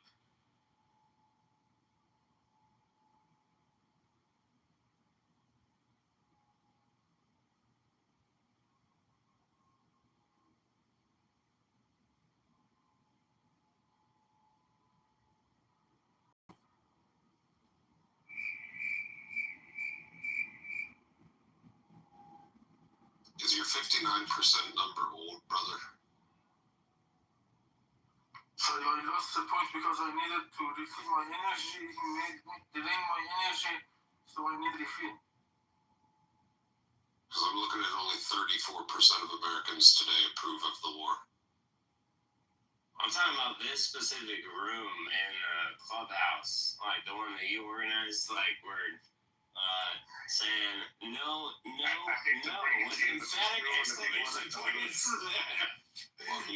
Well, D, that's simple, right? It's like I said before, no one is against what you're saying when it comes to the war crime. The argument, again, like I don't want to rehash it again. The argument is about the legalities, right? That is a big problem. Like, I think he should be arrested. For you to nitpick about for me personally, everything in the whole world, you're going to nitpick about that. I think that's interesting. Yes. But let me finish. You must be nitpick on this particular thing. Being arrested? No, I don't think he should be arrested. Going to jail because it's You're so passionate about this. When it comes to legalities, he should face some sort of lawsuit. He should face some sort of fine. You're so passionate about it. Like, where does your passion? Like, you're so invested in this. Absolutely, yeah. I mean, I don't mean D, the one wearing the scrubs. The other one, like, stop interrupting him. I'm a nice mod, so I'm not the hard one. So you can, but I can be that way if you want to. But anyways, no one's against what you say about the war crime. Of course, we all know that. Of course, we don't all know that. Everyone's we don't all know that. Everybody knows that. Stop cutting me off. I'll put you down in the audience. All right. What we're getting at is the legality, right? That is wrong. I don't believe a mayor should go up and just start making baseless threats against in the international arena, because it's going to be a big mess. Again, like, people who are in positions are there for a reason. Mamdani's a mayor of New York. He should focus on New York City. Unless he is the politician on the global scale where he could be able to speak internationally, he should be able to do so. But if we're going to allow Mamdani to do this, then every mayor can do the same thing. And it's a slippery slope, D, because I get where you're coming from when it comes to morality and ethics, and you talk about the Bible and Jesus. I get that part. Yeah. But if when roles do reverse, and you start to see a politician were to, let's say, support Iran and say, hey, you know what? Why don't we just arrest everyone who's against Iran, right? Just start saying that, right? And let's just say there's a politician out there who supports North Korea, or let's say No. You see the reason why there's laws in place. It sounds crazy when I say it. The way that you're posing the question is so that way we can prevent this. You're framing it. All right, you're gonna go down in the audience if you keep cutting me off. Well, I do feel like I talked for too long. So that was way too long. You have to be able to just let me talk. I'm not your enemy. I'm not your enemy. I get tiptoeing into someone becoming radical and getting away with it. Yeah, right now, like, people agree. Yeah, like, Netanyahu's a war criminal. We get the whole story, and it sounds good. It feels good. I understand that point. But when it comes to, as a mayor, making a threat that we're going to arrest you, that sounds absolutely insane. I don't understand something like that.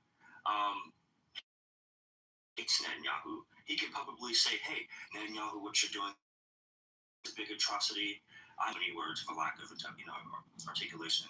And he can say things like, well, Netanyahu, if you keep going, you're going to end up putting yourself in trouble. He can say so many things to disagree with Netanyahu and the crimes that he's committing, right? But instead, he says, you're going to be arrested if you come to New York City. In so many words, I'm going to get my gang and you're going to go to jail. It's like, come on, dude. Come on.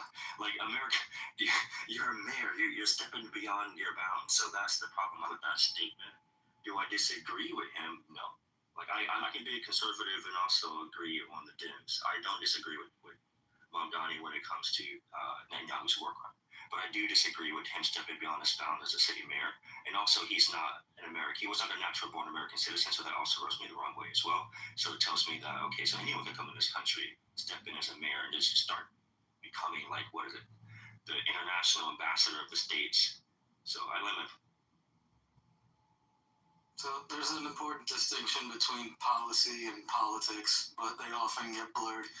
What Mamdani has been doing from day one since he was campaigning on saying that he would arrest Netanyahu is politics, and he always knew that. It was just politics. He always knew that he couldn't do that for the following reasons. One, he's in the United States. The United States never signed on to the Rome Statute, so we're not part of the ICC. The ICC is a fake court as far as American law is concerned.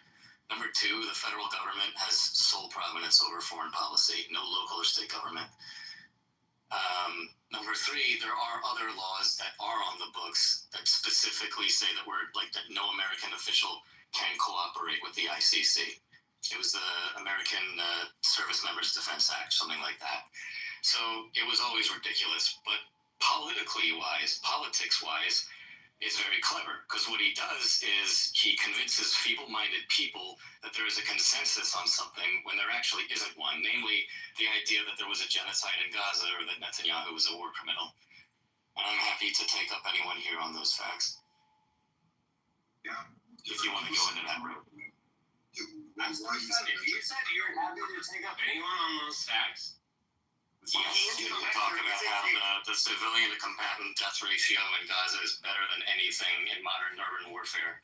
Or we could talk about, I don't know, like the unprecedented amounts of aid that Israel allowed into Gaza during the war, the unprecedented lengths that Israel went to have civilians evacuate. I'm happy to just chatter with you about those things. Like one, for example, the fact that the Israeli military intelligence department, under their own math, using the big 86% thing. Yeah, they had a database of known people who were members of Hamas, and they said that only 83%, only 17% were combatants. That does not mean that only 17% of all people killed in Gaza were combatants. That's like saying that 100% of all people driving cars have driver's license because the DMV has all these people with driver's license, and they're the only ones driving.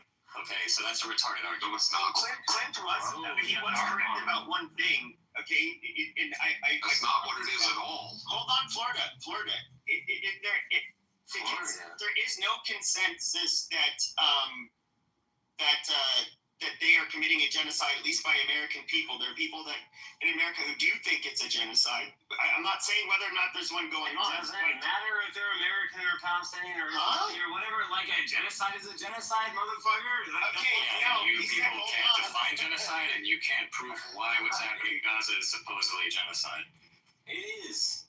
Yeah, just saying it is and stopping also the unprecedented amounts of aid. Can we also talk about the unprecedented amounts of attacks on humanitarian aid workers? Let's talk about how Israel has dropped 200,000 bombs on Gaza, damaging or destroying 70 to 80% of all the structures, and yet only 3% of the population of Gaza has died. And you're trying to claim that that's a genocide. The net population of Gaza has grown since the war began, and you're trying to say that that's genocide. The net population of Gaza has grown since the war. Facilitated, yes, it has. By whom? Whom has occupied Gaza since the beginning of the war? That's your argument? Dude, you're trying to say whom has occupied Gaza such that the population has increased since the war? So you're saying that the population increase in Gaza is due to the presence of Israeli soldiers? I'm asking you whom is occupied. No, I'm asking you. I'm asking you whom is occupying Gaza. I'm telling you that reported births in Gaza, we know that the population increased, and the presence of soldiers there doesn't have anything to do with the size of the Palestinian population. Right the fuck out of their women. We're like having lots of babies, so the population is increasing. That's your argument now is to try to say that there's mass rape of Palestinian women and that they're having kids by Israeli soldiers? Like, are there any serious people in this room who actually want to make the argument that there's a genocide? It doesn't sound like you're a serious person. It sounds like you were pushing fucking... Is this the best that you can come up with? You know, I always am like trying to hope that there might actually be someone on the other side who is not people littering in when it comes to genocide, look, this is where it starts to become complicated because you have a lot of which I guess they are technically experts. We could say that they have a very political opinion that claim that there is a genocide happening there. I feel like when having these debates about whether or not there's a genocide, when the waters have been so muddied that I don't even know that it's possible. Well, if you want to debate something in general, like it's good to know logic and to spot logical fallacies. So one of those logical fallacies is called the appeal to authority. The appeal to authority fallacy. When you just say, oh well, Amnesty said this and I agree with them, so therefore I'm right. That's the appeal to authority fallacy. No, I get what you're saying. If we actually have a debate, D, try to control yourself, dude. You've talked nonstop for an hour. I know I'm saying stuff that you don't like, but try to have mic discipline, okay? If you actually next time you're gonna be in that audience and you're gonna stay in that audience. Respectfully. You can talk, you can conversate, but just be respectful, man, and stop. I feel like I'm being respectful in nature, okay? It's just wait your turn to talk. It's not that hard, okay? What I was saying is if we look at the irrelevant documents, okay, if we look at the Convention for the Prevention and Punishment of Genocide, which is where the legal definition of genocide can be found, does this apply, and how do we know that? What are facts? What are we pointing to? That is how you have an actual debate over this. Not, oh, this expert agrees with me, so I'm right. Oh, that expert agrees with you, so that's just fucking hasbara. No, that's not how we actually have a fucking productive, adult, intelligent conversation about this. Yeah. Clint, if I may take up your point about population increasing, do you consider what happened in Bosnia a genocide? Do you know about the Bosnian genocide?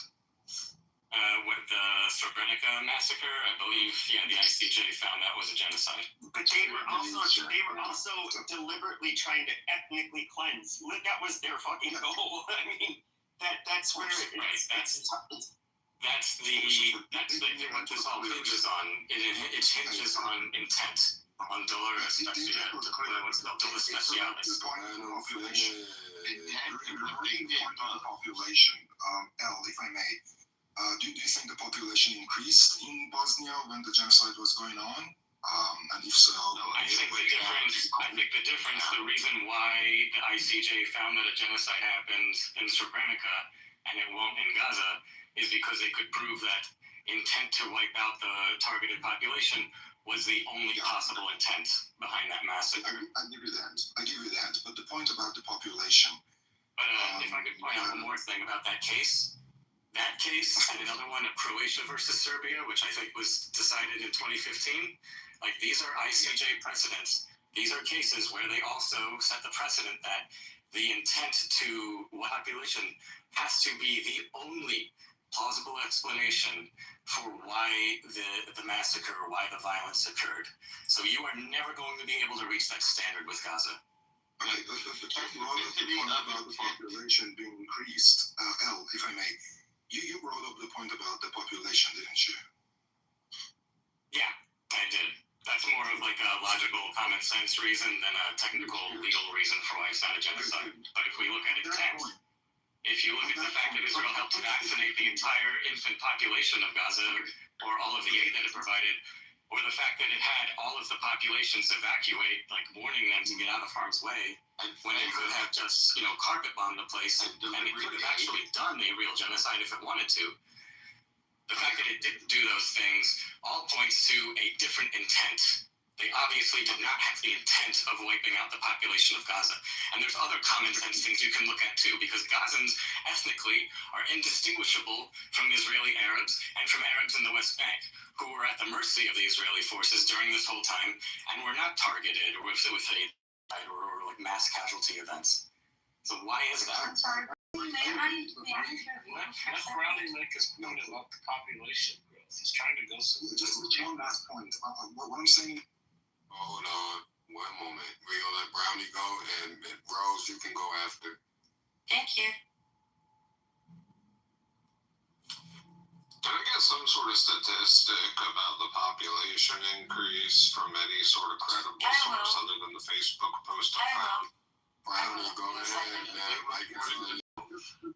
One last. Okay, great. Then it should be easy to provide me the link.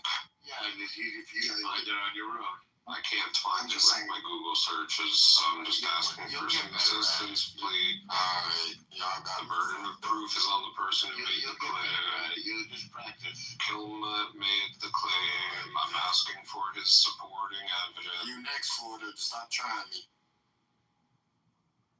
Okay, I'm just saying, during the Bosnian genocide, the Bosniaks as a whole group of people did not disappear or even stop growing as a population.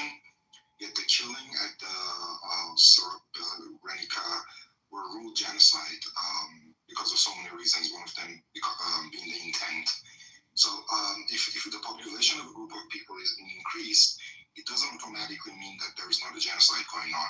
You have very other good points claimed regarding the intent. I would be happy to argue that. But the fact that the population is increasing, it doesn't mean that there is not a genocide going on. Would you agree with that? I would agree with that, with the addition that every other case of accepted genocide, apart from, I guess, what you're pointing out in the Balkans, does have a decrease in the population. Yeah. May I? That's what I brought up the example. That's it, brother. You made a submission and you asked him a question. He answered your question. So now we're going to come back to you and it's on Rose. Intent is the main word, though. Thank you. So I would kindly ask nobody interrupt. I'll try to be as succinct as coherent as I can. The first thing, regarding the increase of the population, that rumor was started by John Spencer. John Spencer used data that came from the CIA website. If you look at the CIA website and you do the math, you can actually come to the conclusion that the population has grown by 2.2%, which is what everybody keeps echoing. But what John Spencer failed to do is to actually look at the fine print. If you go to the CIA website and you look at the bottom of the page, it indicates the changes in the population do not include changes due to a violent conflict and or a natural disaster. I posted the link with all the sources in the chat. Second of all, when it comes to intent, Israel, for the first time about 4 weeks ago, I think, was found by the UN Independent Committee, the second one, guilty of 4 out of 5 counts of a genocide with specific intent to target children. That's one regarding intent. Second, regarding intent, intent doesn't have to include a written order, even though there are proofs. I asked you please not to interrupt. Intent does not have to be proven by a written order. One of the issues that we can prove intent with, and this was explained to me by no other than Councillor Yael Olmert, the nephew of Prime Minister Ehud Olmert, which happens to be a good friend of very, very well-known lawyer in Israel, can easily, because a rational adult is well aware of the natural result of its action. So, for example, if there is a higher command that sees that a population of 2.4 million people are down to 2 hospitals for the entire population, but still decides to bomb the remaining 2, he is well aware of the result, which is 0 medical facilities for 2 million people. That is enough to prove intent. So given the fact that there is a consensus among, let's say, academics, scholars, Holocaust genocide researchers, 12 different, there is, and you can argue with them, there is, and I research you. I can disagree with that. I asked you not to interfere, and you will not. Because there is I trust you not to intervene, and you will not. There is a consensus. I can provide a list of 58 academics, all of them scholars in the most respectable institutions in Israel and out, all of them either historians, genocide researchers, or human rights lawyers, and Jews or Israelis, all of it call it a genocide. University of Jerusalem. I can provide a list of other scholars who disagree with your scholar. Who? Give me, because there's only 2 ever published public opinions claiming this is not a genocide. The first one is John Spencer, and I tried a video where John Spencer himself admits to being employed by a venture capital that is being promoted and founded by Likud caucus members, specifically those who call to exterminate Gaza. And that is all in his voice. I can provide that too. I was there. Other scholars that actually provided a paper, semi-professional, claiming it's not. There were 6 Israeli academics and scholars. One of them, the head author, Uli Olrich, which I have spoken to as well, has since then retracted that statement. So there is a consensus, as was explained to me by Amos Goldberg, Daniel Blatner, Omer Bartel, Shmuley Klederman, Michael Sfar. Do you want other names? All of them Israeli and or Jewish academics and human rights lawyers that have vehemently have said this is a genocide and have started saying so since August 2024, which was the first time Omar Barchuk said it, who is, by the way, a comparative genocide academic, tenured professor in Brown University for the past 25 years, former Israeli and IDF officer. The claim of genocide is not your opinion and mine. And the only time that it made it to the ICJ gave the following ruling. Plausible genocide provisional measures required, which means that if something is not done, this will become a genocide. That was in January 2024. Not only was nothing done, it only gotten worse. And just to be clear for those of you who don't know me, I am Israeli, I am Jewish, I am openly anti-Zionist. I am not an anti-Semite because I am a Jew. I don't support Hamas because Hamas are not a good thing. And I am very much against the state of Israel and Zionism. Not because I am against my people or Jewish people or anybody, but because it is an evil, oppressive construct that violates human rights since the day it existed. Everybody between the river and the sea deserves to be equal and free. And when it comes to a genocide, this is a problem with you fucking Zionists. You've conveniently ignore facts whenever it's comfortable. John Spencer was an idiot that didn't look at the fine print. Genocide is a consensus among scholars, including academics of the highest ranking in Brown, Princeton, and the Hebrew University of Jerusalem, which I am a graduate of, by the way. All of them say it's a genocide. And one last, even the Genocide Research Institute, named after Raphael Lemkin, the Jewish Hungarian fucking Holocaust survivor that literally wrote the definition of genocide, have also called it a genocide. Israeli B'Tselem, Israeli Physician for Human Rights, thank you very much. and go on and on. Shut up. Somebody else now. It's not a lecture. It is, because none of you know anything, and I do. I mean, she sounds like she's wickedly educated on all of these talking points. This is not one of those. Okay, so can I respond to? Okay, well, it's legally No, this is an echo chamber. We can have It's not an echo chamber. That's why we want to There are several things that Emma says that are not true that I would like to address. She sounds like she knows exactly what she wants. No, she sounds like she's an Emma. You guys are fucking obnoxious. Now, hold on. Now, don't do that. Look, she's saying things that may or may not be true. People on both sides may be doing that. And the other side are gonna maybe find space. So we're just gonna let people say what they want to say. They get to take their time. Amos is finished. Can I respond to some of the things that Rose was lying about? Let her finish her last point. She wasn't done yet. She was done, and I wasn't done. It was about 5 minutes before she was able to finish. Were you finished, Rose? She wants to say that she's against Hamas. Hamas is always Peter, quit crying. This is not the point of her. Quit crying. Hamas is not there anymore. Crying.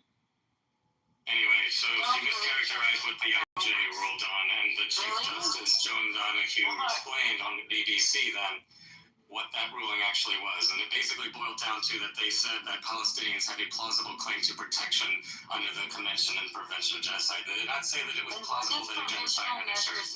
Second of all, what does plausible genocide? No, they said that it is plausible that the are people as such. Hold on, and Rose, I sent them to the goo when they kept interrupting you. I will send you to the goo if you keep interrupting them. To be fair, I asked her if she was finished, and I think she was trying to speak. That's okay, I can wait. Nah, if you wasn't finished, you can go.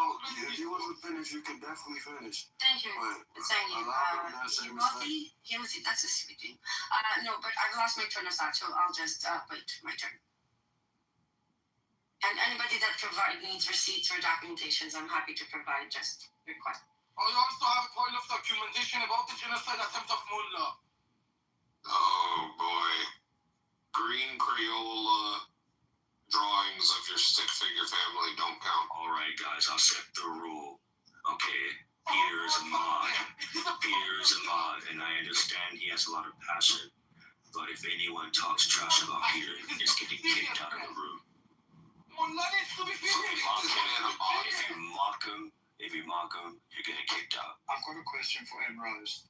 Emrose, I wanted to ask you something. Just check out my photo. This is one of the...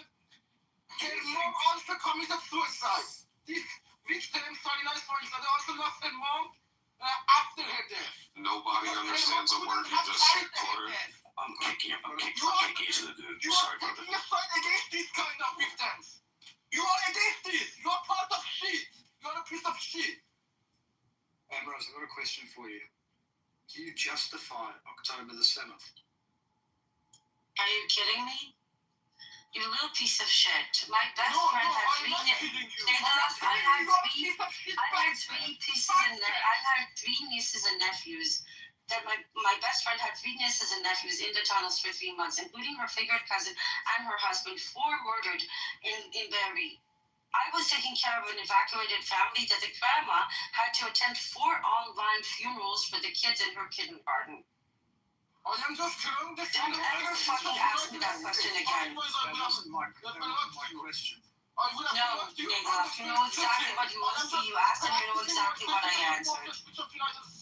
Okay, can I also point out one more I thing? don't know what you answered. 2 more You things. answered a whole lot of hullabaloo about stuff that We happened. don't need to attack The problem, keep digging her. So let Chris go ahead. Can I just say that the problem with letting somebody go on and make like 10 different points in a row without giving anyone a chance to respond one at a time is that like a lot of them get through. You do So the same I shit can't about remember Parker how 20 many years times ago. let me do it again. Okay, so for one thing, there were not only 2 scholars of genocide who have gone against the leftist Kelly, which I highly encourage you to read. What's his Everyone should credentials? read on debunking the Gaza genocide. He's a lawmaker from So Australia. he's not a genocide. Right. So you were basically a walking example of what I was talking about before with just the appeal to authority I'm fallacy. asking how is it No, going? you're here. I mean, you're the. No, we're not doing this, man. I don't know how many times I've said only one mic at a time, bro. Okay, so the other logical fallacy and untruth that you said was talking about the Raphael Lemkin Center endorsing the genocide libel. Do you know the actual relatives of Raphael Lemkin are suing that organization for using his name? That organization has nothing to do with him. It's a bunch of random leftists like you somewhere in Pennsylvania who are basically using his corpse as a prop. Okay, Clement, would you like to go over the 58 other names that I Maybe we can also then go over the dozens of other scholars that have Please gone provide on them. record. Everybody also always says they have that list. Nobody ever provides it. And trust me, I have done this. I have done this multiple times. But my point is that this is not like an actual intelligent way of making that an list argument. does not exist. How do you explain? Your entire argument is the appeal to authority fallacy. No, my entire argument is that it's not my opinion that makes it different, or yours. My entire argument is based on 12 different human rights organizations, 3 Israeli human rights organizations. Yes, which are staffed by ideologues like yourself who are biased. Staffed by what? Ideologues like myself? Yes, they are staffed by Smolani like you who are biased. This is not about Smolani. Do you recognize international law? Do you comply with the concept of international law and international institutions? Because if you do, you have to accept that 2 independent UN committees have found Israel guilty. Right, and one of those committees, the one that you cited, was the one accusing Israelis of deliberately killing children and didn't provide a single concrete example. Yes, they did. They actually did. By NGO Monitor. They did not actually find a single case. It was all based on hearsay. No, it's not. They create this slop for people like you to throw around. Okay, so I'm going to do one last thing. I'm going to put the link into chat to an organization called Bearing Witness. The organization started by an Israeli historian teaching in Princeton called Professor Lee Mordechai. That organization became initiative became an organization called Bearing Witness, which actually documents, catalogs every testimony and proof regarding the genocide. It is started by an Israeli. There are multiple international volunteers today, and it is sectioned by categories like the starvation policy, the destruction policy, the targeting of children policy, and all of that by Israeli Jews. Yes, Shocking, right? and people respond to those reports, and they debunk those reports, and you ignore them, but you dismiss the people doing it. Just like you dismissed many Morris's take down of Omer Bartov. When you tell me I am basing my claims on lefty ideologues, that's not true. These are people who live here, that have a say and a stake in the matter. They have no reason to say something like this, which Just the fact that there's 3% of the Israeli population that doesn't vote with you doesn't make them a voice over every other Israeli. Unless their conscience really starts to weigh on them. And that is before we even started talking about testimonies of IDF personnel themselves, which you are unaware of because you are not from here and you don't speak the language. We can talk about the Utah fuck. We can talk about it. סבבה, אז בוא נדבר על פרוטוקול. We can talk about mosquito protocol and the testimony of an officer that said that his brigade alone had over 2,000 cases of using Palestinians as human shields instead of drones. I can give you multiple other examples. Don't fuck with me. Yeah, we don't need no more examples. I mean, you could give examples, but try to just keep it relevant to the title. We don't have to attack somebody, one person personally. But if you ask me, he needs to be replicated. I love the guy. I think he's awesome. I see some new speakers on stage. Lucian, D, Fake D. You've been quiet for a minute, so I see you've been talking some shit in the chat. So if you want to come off a mic and be the pit bull that you claim to be, go ahead. There's no ego. I'm just saying, it's actually the opposite of ego. Every single person that is alive and capable of hearing this message should think about taking care of people lesser than themselves. If there's someone sick or deprived, or if you look down on them because they have a fucking gambling addiction, or you look down on them because they're bad with their money, or they're for whatever reason, Christ calls us to take care of people lesser than ourselves.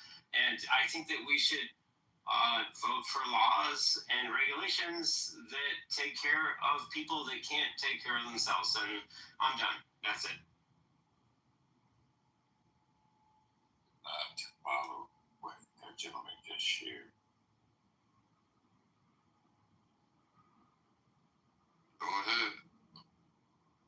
Before I follow, thank you for that, D. I came into the room just based on the President Trump room. That's number one. I have a pink ticket. I'll probably cash it in. Could you do a reset for me first? And then I want to respond to what D said. Why I came into the room regarding President Trump. Should Mandami be arrested? What's the real issue there? I'm in Los Angeles. We have a very heated mayoral race here with Karen Bass and Nithya Raman. So I want to understand the topic, and then I will expound regarding why I came into the room. I'm speaking. Okay. Does any of the moderators want to long story short, okay, legally, what Mamdani was saying that he has been trying to find a way to do, which would be to first of all recognize the ICCJ and arrest Netanyahu is illegal. And so basically, people are asking whether or not he should be, be held accountable for it. Thank you so much for that. I always appreciate you, Pepe, the data that you bring every room you go into. So, literally, as you all can see, the consensus is real simple. 60% says no. So, I think we should close that case. I think that was real simple. Now, let me move very quickly to Los Angeles and President Trump. Okay, is it if I put a link in the chat if people want to look at the data that I'm going to share? Is it okay? Yeah.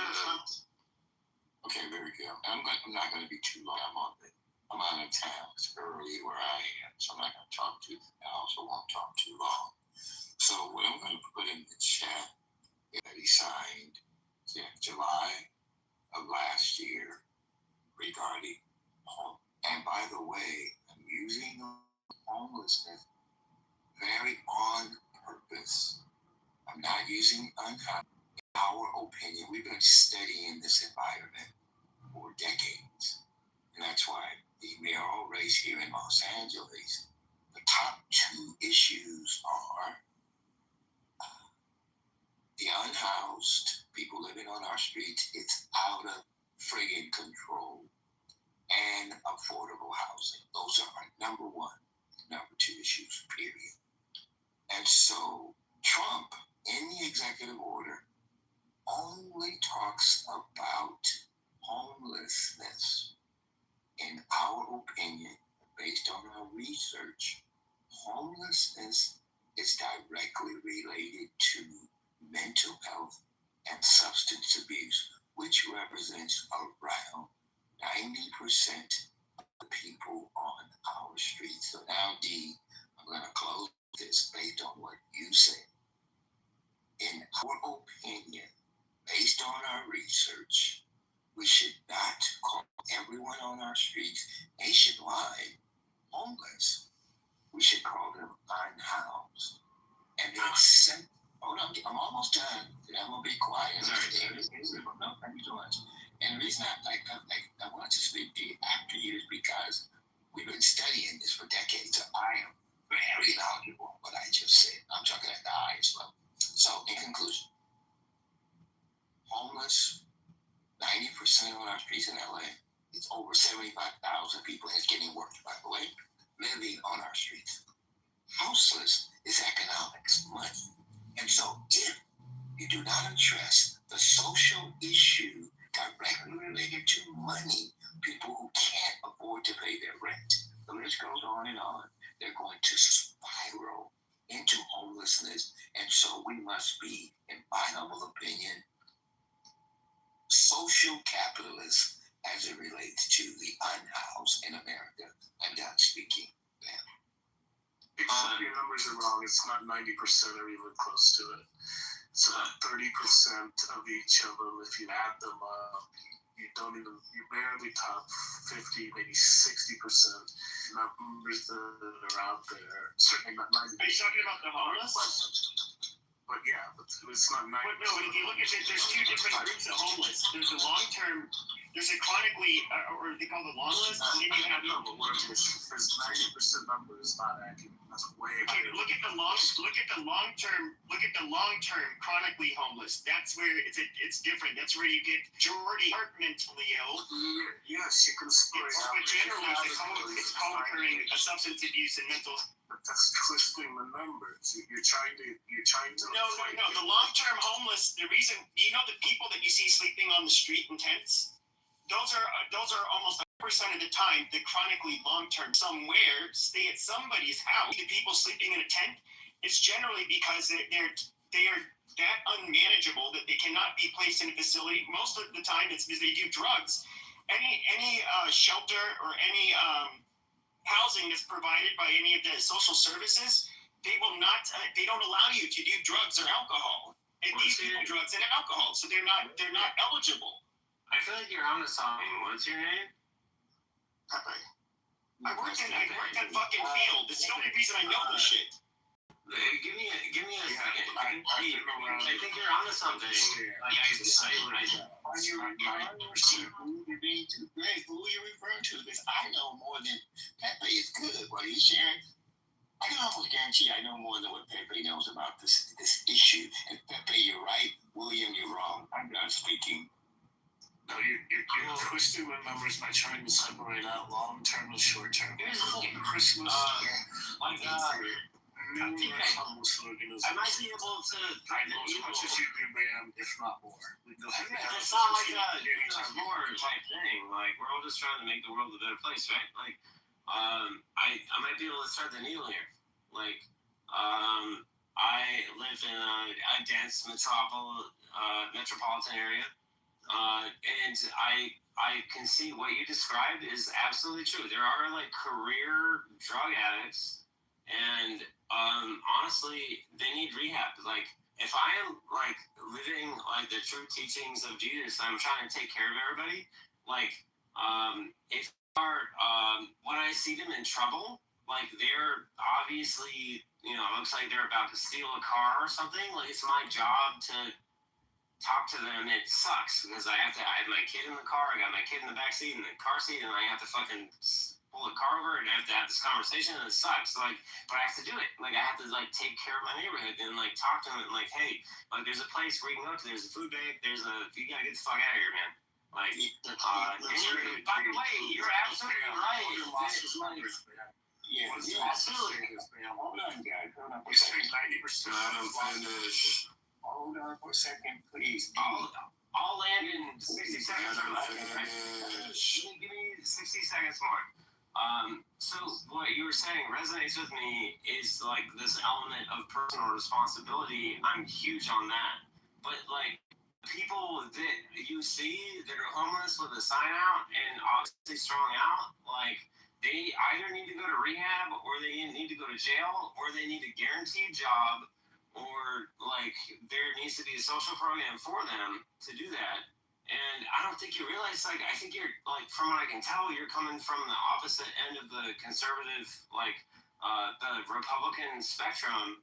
And unfortunately, I will have to admit this, you're right. There has been a lot of grift.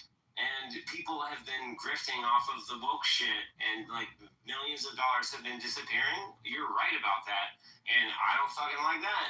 And we got to solve that also. Like, you can't just walk by someone or drive by someone and not do something. Like, it's our responsibility to take care of our people in our neighborhood, in our, like, if you see somebody, you gotta, like, shut the fuck up. I don't finish. And that's it. I'm done. Bam, what are losses number? We all know what losses history is.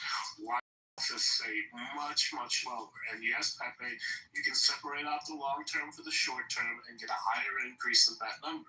But the number of 90% of the total homeless, it's not 75,000. The numbers were just released. We're back to 2023 or 2024 numbers. It's not 75,000. This is relax. What are you talking about? The numbers, dude? Are you drunk at 8 a.m. in the morning, D?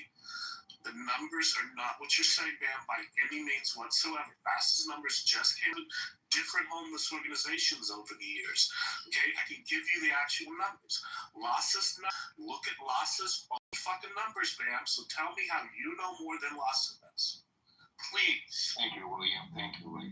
All right, Pepe, I want you to chime in too, because you're very knowledgeable on this subject also. So, William, as you know, LASA has been defunded, and justifiably so, because LASA's numbers and the illegal crap going on with they have inflated their numbers. They've had an incentive to inflate the number. Come on, William, please, bro. Let's have an exchange. And you mentioned you know more than me.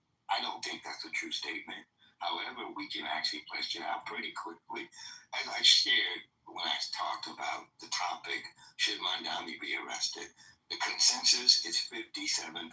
So clearly, people feel that this topic is virtually a wash. And so basically, he said regarding being more socially conscious is why I spoke up as it relates to President Trump and the executive order of July of 2025.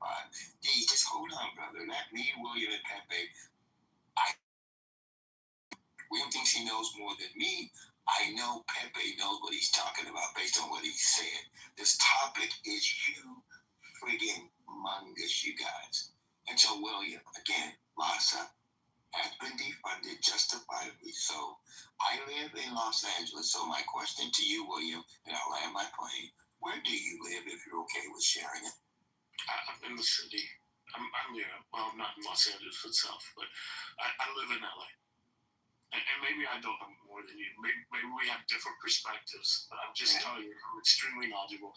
LASA has been defunded. We could put out the executive order that Trump signed. Nothing has been done on, no enforcement whatsoever. We can debate all day long about what that order said, what it did, why it was written, and how nobody's enforced it. What the order goes against the Orange County ruling, what Gavin Newsom has been doing secretly under the table up in Northern California. We could debate for hours about this stuff. My point is that the numbers you're giving are way over the most conservative or liberal numbers. It's nowhere close to 90%. That's the only thing that I'm arguing against. Just like the people who claim that 75,000 homeless are living in the streets of Los Angeles. You can parse it out by county, you can parse it out by city. The numbers you're giving are inflated higher than what they actually are. That's the point I'm making. I appreciate that response. So I'm going to close with this. Then I want to hear Pepe's response, and then I'm done for now. William, I'm on Skid Row every Wednesday. I'm going to put a link in the chat, and the link I'm putting in the chat is where I am on Wednesdays on Skid Row. I would love for you to come out on Wednesday coming, and let's meet. Numbers are going up. Karen Bass just issued a statement about that, and she said, the reason the numbers are going up is because the funding has been pulled. I'll land my plane there. William, if you would, then Pepe, and I'm done for now. So, were you on Skid Row when it cleared out about 6 months ago when they pushed everybody out, cleaned up the streets? It was literally a fucking ghost town. Do you remember that? Absolutely. Not only do I absolutely remember it, and let's look at what was the catalyst for that. The catalyst was the FIFA games were coming. They wanted to clean up the street. They're doing the same thing for 2028. So I'm not speaking. Okay, so I'm not familiar enough with Los Angeles, so it sounds like you guys are about like the agency there or who is responsible for the homeless in California. I'm really not. You straight up don't understand homelessness at all. Like is what it sounds like. What? No, he understands it quite well, D. I might disagree with what Pepe said or the reason he got to where he was getting to, but Pepe certainly understands it. Maybe by metrics perspective, but by direct observation, I can tell you don't understand it. Sorry, and William, very quickly, D, with all due respect, this is my first time ever being in a room with you. When you're speaking, you're being great. You don't understand who are you referring to. State the person's name. It's weird when we're in a room like this. I should address them by the Are you drunk? I'm sorry. Yeah, obviously. Okay, I'm gonna do you a favor because you keep on interrupting. I'm gonna put you in the drunk tank down below. I'm so offended. You need to go to bed already. I'm gonna cry. I appreciate you, William. I appreciate you. I followed you on IG, William. There's synergy in who you are and what you do. There's synergy in who I am and what I do. And let's work together to address this issue. It's out of control. I'm done speaking. Ben. I missed the part where William mentioned. William. William. Can you guys hear me, by the way? I don't even know. Yeah, we can hear you. I missed the part, William. You said that you asked a question about the streets of LA being cleared. I got disconnected. What were you asking about that? About 6 months ago, you went to Skid Row where I mean, we all know what LA Skid Row looks like, right? There was maybe a dozen homeless people on the streets of Skid Row. I freaked out. I was like, what the fuck happened, right? Like, it was almost like 1,000 people were abducted and just gone, right? And there was no tents. There was nothing. It was amazing to me. And I thought, oh my God, did somebody actually solve the problem? Did aliens abduct them? Did they get grinded up and, made into, what's that, Soylent Green? Like, I really didn't know what. Went back through a couple of days later. It was kind of the same thing, and it took about weeks for it to start to come back. About a month and a half later, it was back in full. But Karen Bass basically cleaned out Skid Row. They washed the streets down, cleaned everything up, and it was this amazing experience. That the vast majority of the people in LA, same thing, because most people are like, "What are you talking about?" William, I'm there on Wednesdays only for 2 hours. I own a company that's eradicating houselessness. I can't be there every day being a business owner. I put data in the chat. I'm going to put data in your IG.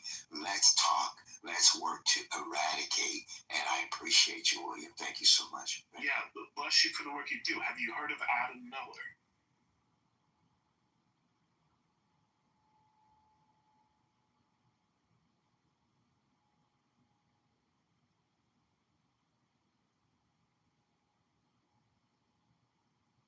If you're talking, William.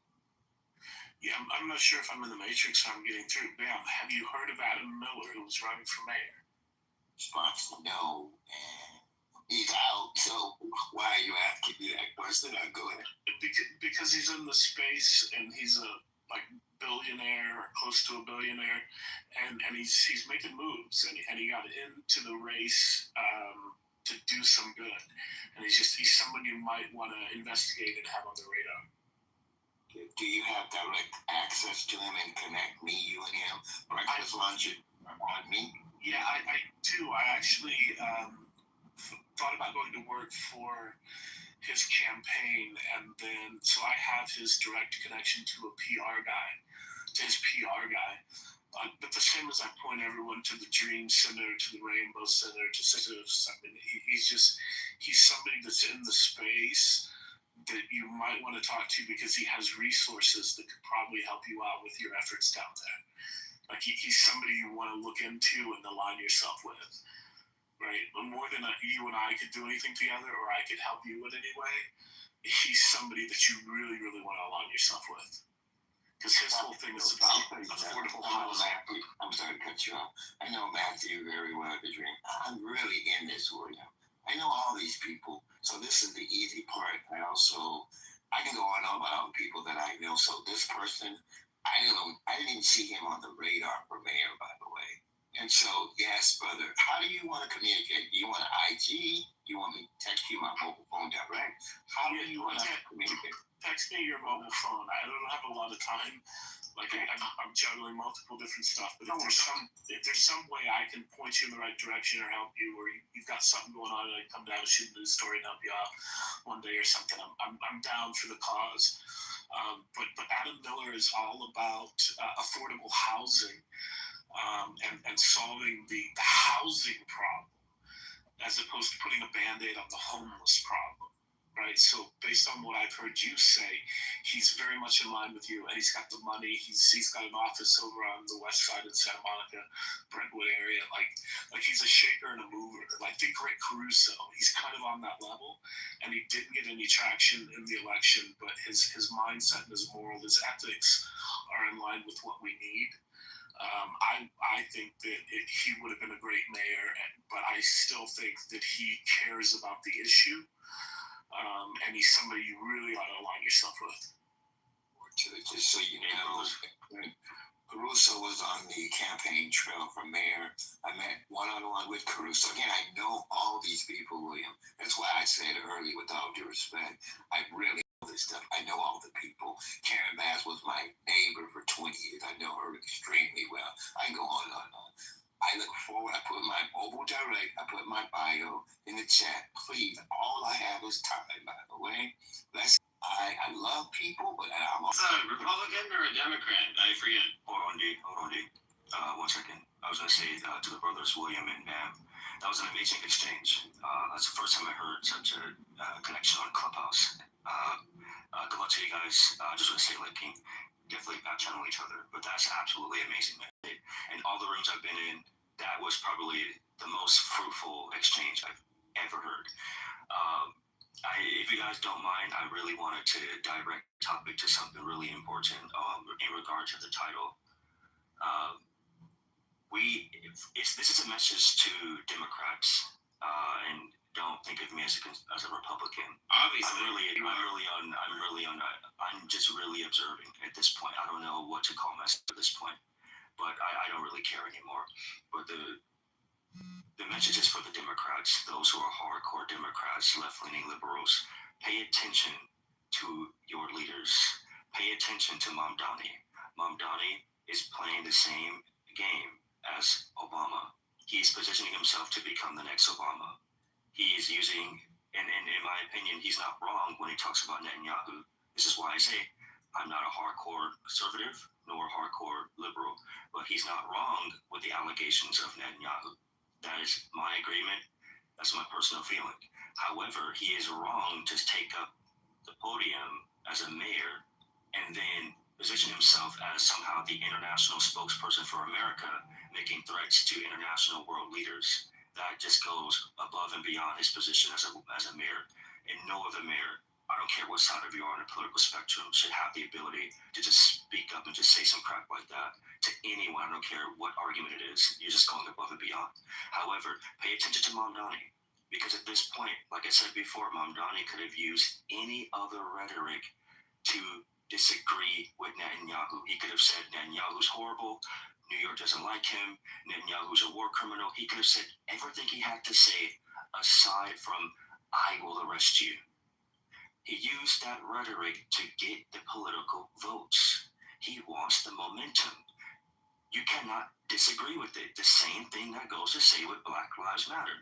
You cannot disagree with Black Lives Matter. The name in of itself, you cannot refute that. Even if there are crimes within Black Lives Matter, and I won't go there, of stealing money from the Black community and not really helping our brothers and sisters who are being unfairly killed by the police.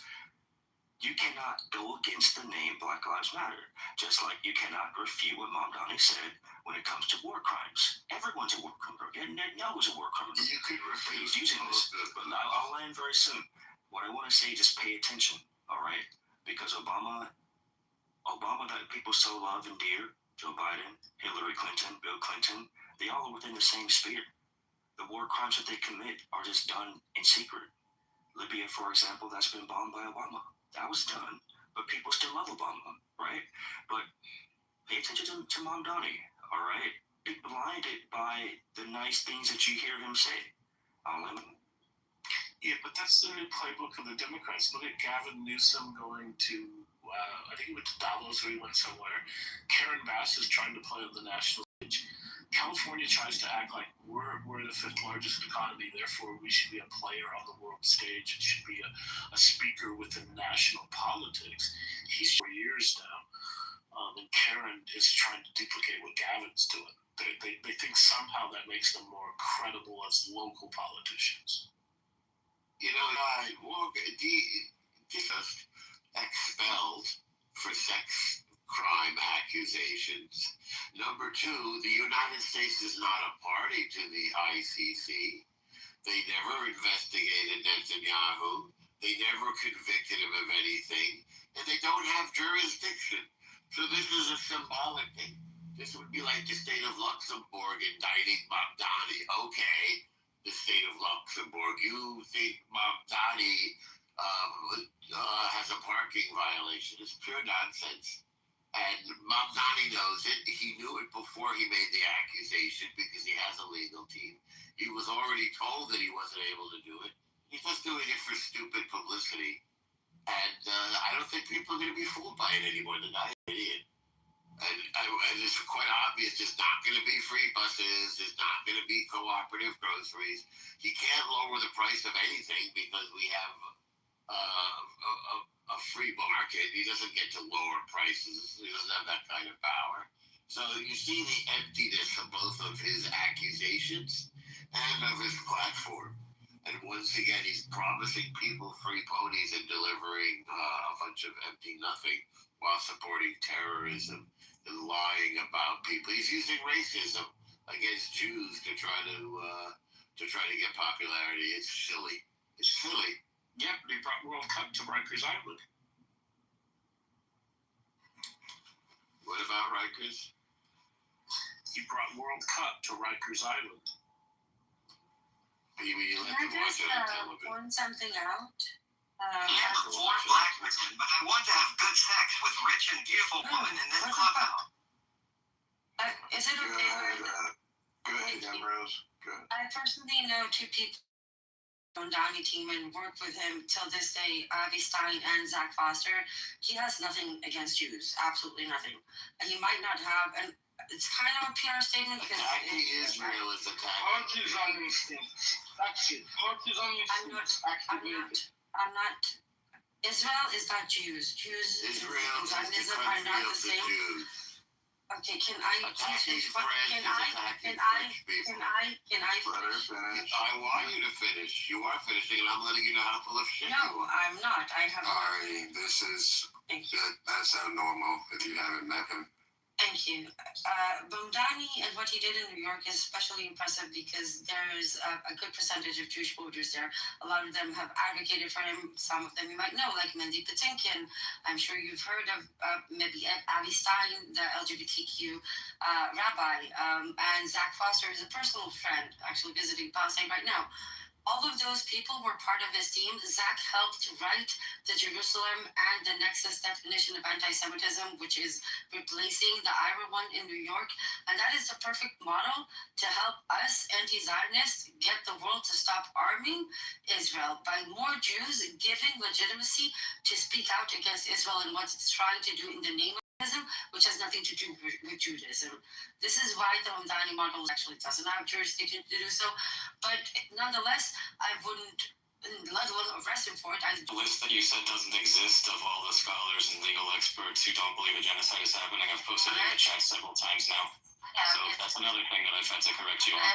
And there's also a good article by Benny Morris of Quillette that takes down the book that Omer Bartov wrote. And also, it's also worth pointing out real quick for all the people who don't know that anti-Zionists like Ambrose represent less than 10% of the worldwide Jewish population. And they are used by anti-Semites to tokenize Jews all of the time to speak over the majority of people who actually like self-preservation and actually like So, for those of you who speak Hebrew, I would highly recommend to go to my X account where you can listen to a discussion that I had with Omer Barkatov after his recent book came out. If you go a little bit forward, you will hear an English discussion as well when he first published his paper calling Gaza a genocide. The same can be done with Shmuel Lederman, with Amos Goldberg, and Daniel Batman. I'm planning to have on Daniel's part, but he's a bit busy at the moment.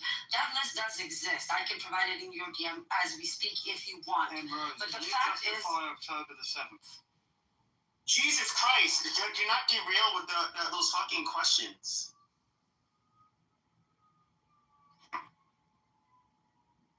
do you justify the genocide? Like, seriously, what kind of a stupid question is that? You mean the humiliation? That Nakba? Is that what you're talking about? Yes, that Nakba, when 800,000 people were expelled from their homes and never allowed to return. And that is expelled from their homes and weren't allowed to return either. Do you remember? Yes, and they should be allowed to return to their homes. They should be allowed to return to their homes in Iraq. And that's why people think you're delusional. No, it's not. That's exactly for interference of Mamdani in the politics of international politics. He has domestic rule. He cannot make international calls like President of the United States. Continue to justify. He doesn't know his role. Continue to justify. Yes. I never justified October the 7th. I have friends that died. No. There's a very big difference between understanding that as long as occupation and oppression exists, people will resist, and sometimes that will happen in a very ugly, illegal way, which is what we saw happen. But the fact is, as long as people are oppressed and resist, you can see it from Jews and the pharaohs. Gaza wasn't occupied for over yes, it was. almost 20 years. Gaza was See, now occupied. you're going to redefine occupation in order to make that clear. Okay, so So going to some random ass academic who redefines what occupation is to say, oh, they were still occupied. No, I'm going to ICJ advisory opinion giving in 2024 that includes the former Supreme Justice of Israel, Aaron Barak, on the panel, which clearly states Gaza remained under full military occupation even after the disengagement, and it gives very A detailed. blockade is not an occupation. No. Occupation. You make up definitions that only apply to Israel and you don't apply them consistently. Go look at the ICJ advisory opinion, because I have it. I have the specific segment. Yes, an advisory opinion. I reject their advice. Oh, well, okay, then there we go. You do not get to choose when to apply or ignore Yes, you international law. actually can ignore an advisory opinion. It's in the word advisory. Unfortunately, you can ignore, and what the legal system is supposed to do at that point is sanction you. But because America and Israel are tied at the hip, it keeps vetoing it. Only one time, the people who derailed it were Trump and Bibi assembly, and if 2/3 within 48 hours Article 7 would have been triggered. But somehow PV and Trump were able to derail it by packing up some 20-point plan out of the thin air, and that is not what we have as a ceasefire. Even though since the beginning of the fucking ceasefire, a child a day was murdered. And the concentration camps are almost done being rebuilt. Don't fuck with me. I know more than you will ever know. Yes, especially according to the GISS, the Jerusalem Institute of Strategy and Security, that had detailed it in April 2025. We will build temporary transfer camps. I'm talking about this nation that's smaller than my neighborhood, man. I'm tired of them. All right, this is supposed to be America first. All right. I agree. Don't fuck with me, Clem. Off again. I'm done with you. We sick again about these full of shit. All I need to do is cite That's my new girl right there. You're fucking amazing to me. You're fine. That's amazing. One mic on, Rob. I don't know if people are trying to talk first. Yes, let me tell something. Let me tell something. About the comparison of the size of the countries. Village and major country. I need to say that there is a big contradictory examples. Example, in the world stage decision-making process. For example, if you want to legitimize United Nations, you need to be blunt about how you collect votes and take the rights of each country state. For example, one side of Persian vote has 5 votes in the United Nations. One other side has 1 weak vote because the other sides spend, for example, money for donations. Qatar is more effective than Iran with 90 million. This is a bullshit that makes the credibility under a heavy question. And this partisan playing is toward keeping that kind of imbalance order. This makes me mad.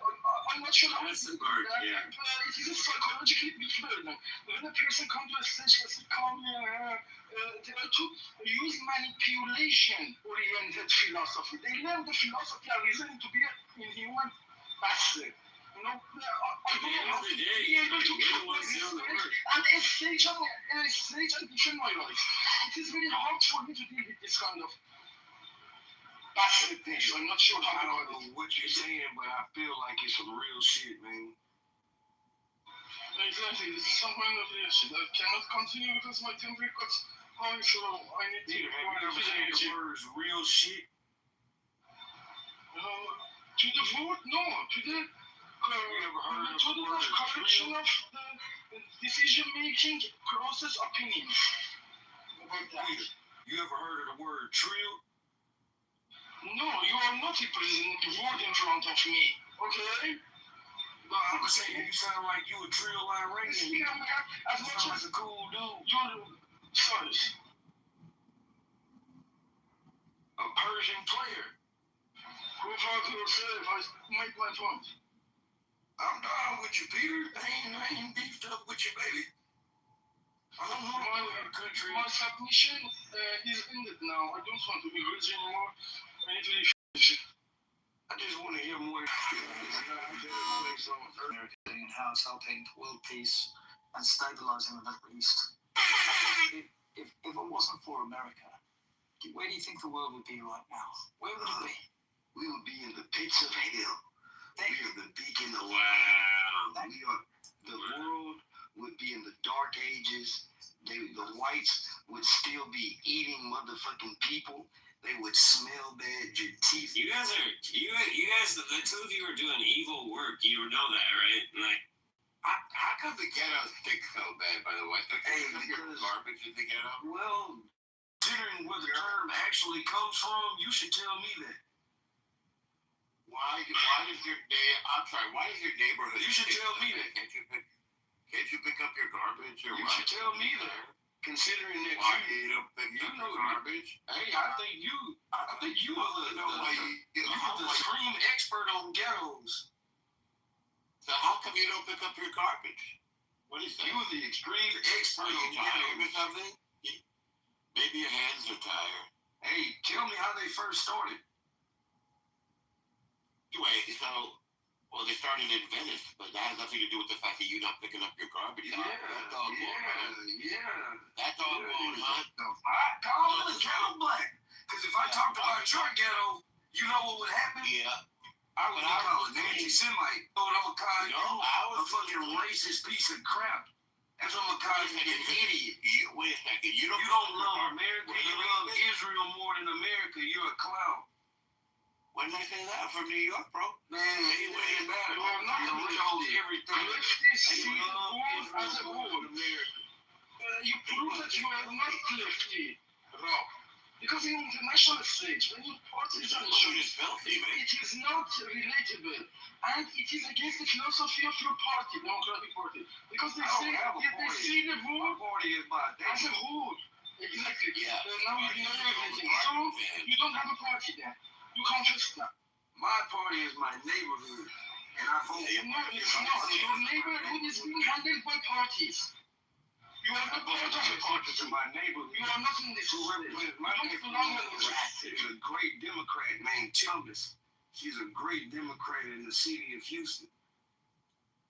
Okay, so you have some grand political discussion of some, not international. This is international. Right. Yeah, Mamdani could get himself arrested. This is like Mamdani also is one of the biggest players. And you know this Mamdani Winston Churchill. Trump called Israel our most capable ally. We're in a war right now. If Mamdani messes that up, his butt's going to be in U.S. prison. He's a free law. He's got no right to arrest anybody like that. He's an idiot. All right, guys. There's a new title at the top. If everybody look at the top, we have a new title. Who will get arrested first? Mamdani or Bibi? If anybody wants to elaborate on that, the mic is yours. I need to do something. This is really considerable. Because this is really considerable. I think that this is some kind of game. Before you start, they both of them know. Both of them know. States that each one of them see differently, and they have brought it to their personal sector. It is not a good sign at this point because this is a lefty technique, and that is not going to solve the problem. That is just some kind of allegation to eliminate some kind of members, and that is some kind of dangerous political move, mostly used by Mamdani's party leaders. And I can't understand the word he's saying. Not one word. You know what? We agree on something. Because I don't know what the fuck this dude's saying, man. You just gotta concentrate. And I think Ben, you came off mic. What do you want to say, Ben? Ben, are you there now? All right, continue on. What was it? Sorry, I heard you. I was coming off mic, but I heard you. Trump escalated dramatically. Did you see the press conference last week? He's got the two bombers there and stuff. Dude, we're crushing guys, man. We are stopping. If you like war, man, this is definitely the place to be. I heard Crockett was considering using the Moab. Is this true? I believe so. We got the B-2s, man, and that didn't get any bigger than the B-2. I bet you the thoughts of bombs dropping on this just makes you so excited. Why would you bet that? Maybe that's you you're talking about. Hey, I get no thrill out of a bomb being dropped on anyone. Why'd you just bring it up? I feel like you got too excited. And you need to How do you feel about me? How do I feel about Norm? How do I feel about Norm? How do you feel Norm? I think Norm was probably excited. I feel like Norm was probably a decent guy. Probably about 20 years ago. I think the midlife crisis came, and I don't have a midlife crisis, bro. I'm an eternal child, bro. I'm an eternal child, bro. Yeah. I just like victory. I'm not a coward like some people. Hey, look. I like American victory. American victory is kind of good for everybody. Now it is triangular. If you win, I win, and Israel will also win. If you're an Iranian who hates his country, you probably should. Position, and we lost that. United States win is dependent on nothing with hate. United States win means my win at this point. And I love this, you know, it's makes me feel very strong. Timothy, what's up, my nigga? You good, brother? Yes, sir, man. I'm good, man. Just trying to obtain some knowledge, man. That's all, man. The reason why Mamdani would get arrested first. I wish we can all get along on this stage, you know what I mean, and have an intellectual conversation, but it's hard when you just have different races, different cultures, man. We all from different places, so it's just... I think what you would have to do, you would almost have to do a series of questions to find what do we have in common. And then you would have to kind of build from there. Because there are a lot more commonalities in Americans than we want to accept sometimes. But we very rarely talk about our commonalities because the differences amongst us seem to be more interesting to talk about.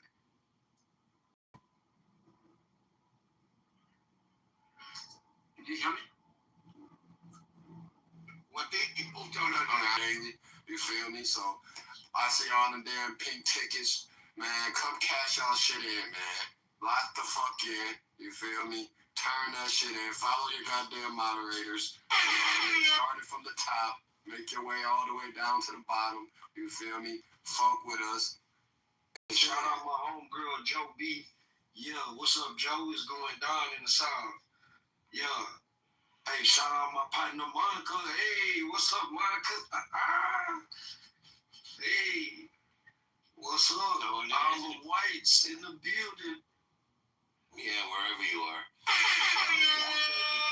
When your country has an ally like we have with Israel, you can serve both countries. So I served both America and Israel because our armies are aligned. They are enmeshed. The same way we fought with England in World War II. The exact same thing.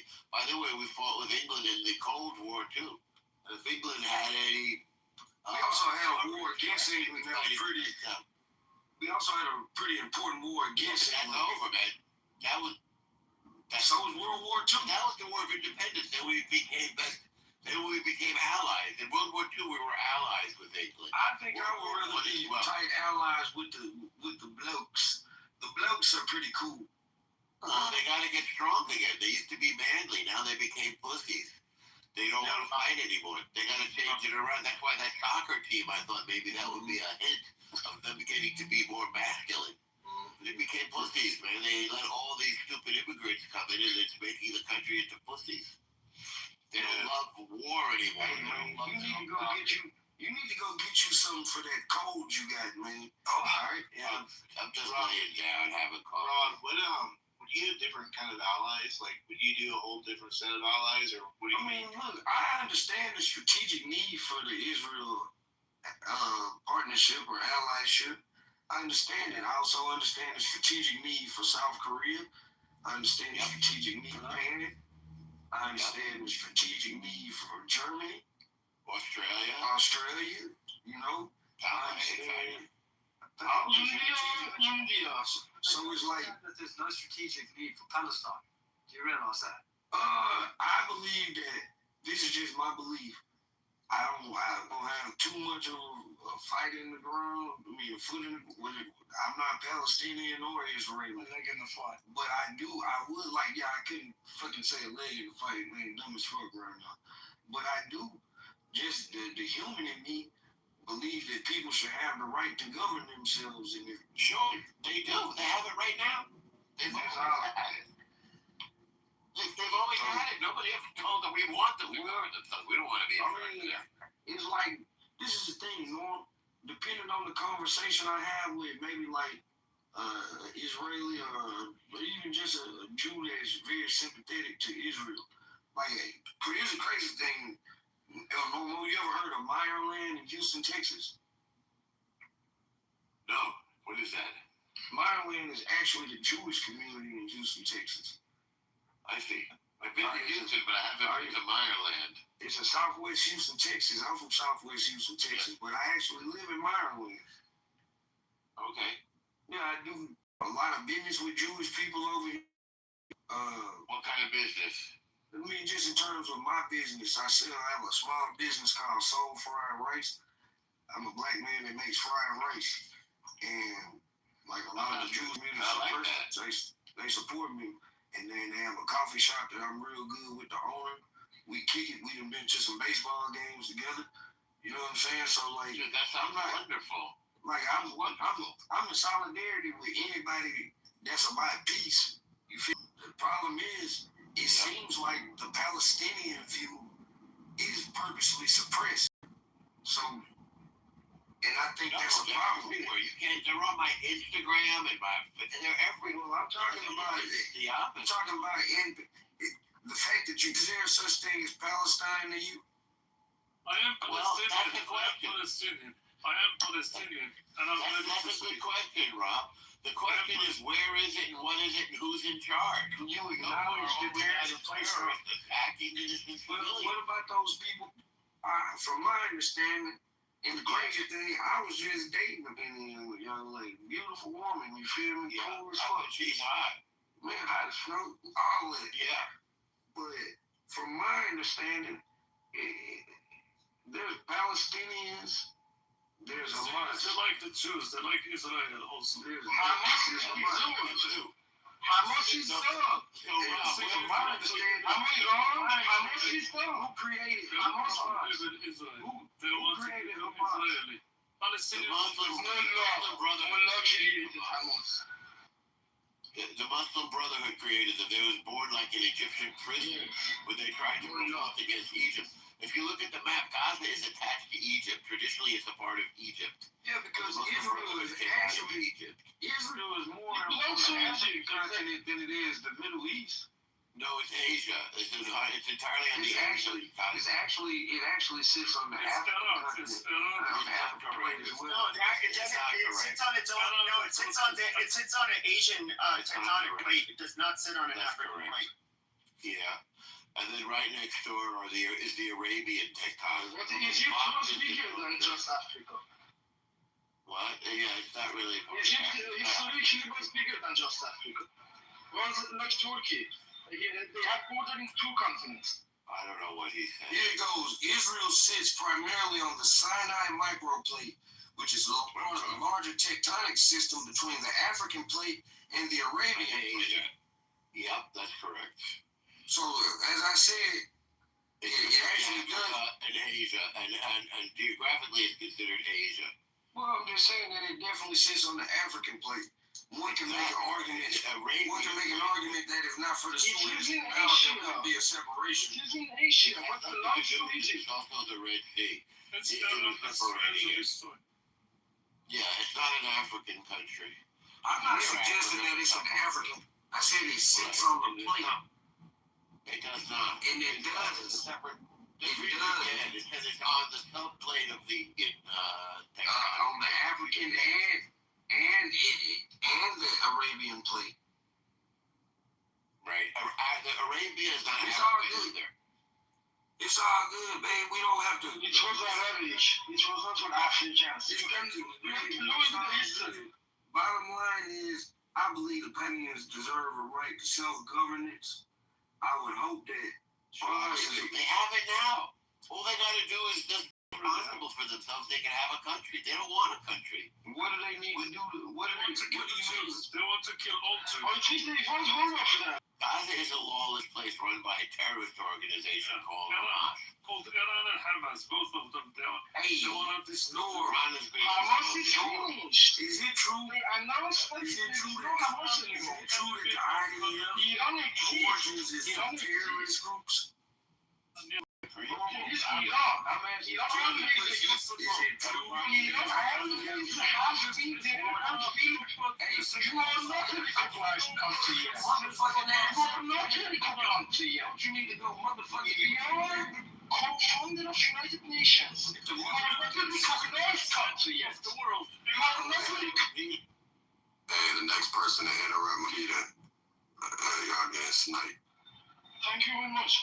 I was trying to say that he was comparing his country, probably his futuristic country, with my country. Because my country is co-founder of United Nations, we ordered all countries, and we were not to suggest that. We were asked to come, you know. Iran was one of the old countries that did not suggest to open the United Nations, but other countries who had the concern suggested Iran to join that. But Palestine is not recognized yet. But he puts these two names together, and my country has more than 19 million population. They are just an island. Just an island is smaller than the state of Hormuz. And it is unbelievable. They do not fight with Iran, United States, and other countries. You will never ever engage with the name of Iran. You know, to put these together with Palestine, which is not recognized. Thank you. Thank you for. Man, an amazing submission. Seriously. Very passionate. Very passionate. To be honest, this is an honest submission. Check his possible. Hezbollah is not we're talking. We're trying to talk. Will you allow an American and quote unquote American to speak? When it comes to my country, I also can engage. But when you go and talk about Massachusetts, I don't come. You see what I mean? BB, how you doing? I hadn't seen you on here in a while. A little wound up. Quick, ask the question quick, Rob, before he starts talking again. Okay, so El Normo, is it true that the IDF's origin are from terrorist groups? No. It's the indigenous army of the Jewish people. It's the army that we formed against the Arab revolt of 1936 and 1939. They had their little militias and stuff, the Arabs, and then the Jews had to have the same because we weren't getting along over there. The whole idea was for us to share the thing, but they started a war over there. They do a massacre, we do a massacre. So in the 20th century, they had to separate all these people. Go look at the Greek Empire. The Greek Empire became the Turkish and Ottoman Empire in the 20th century. Hang on, I'm giving you what was going on at the time all around us. So they had to separate millions of Greeks from millions of Turks. Same thing with France and Germany. They were fighting in World War I and II. They had to transfer the populations because they were at each other's throats. Same thing happened with India and Pakistan in 1949. Millions of people dead, lots of separation because they're Hindus and Muslims. Same thing in the Levant. The Jews and the Arabs were fighting each other, and so the UN. So Israel declared independence. Let me finish the little story with two more sentences, and then ask the question. Don't forget your question. May 14th, Israel declares independence. May 15th, 5 Arab countries attack us: Syria, Saudi Arabia, Jordan, Iraq, Lebanon.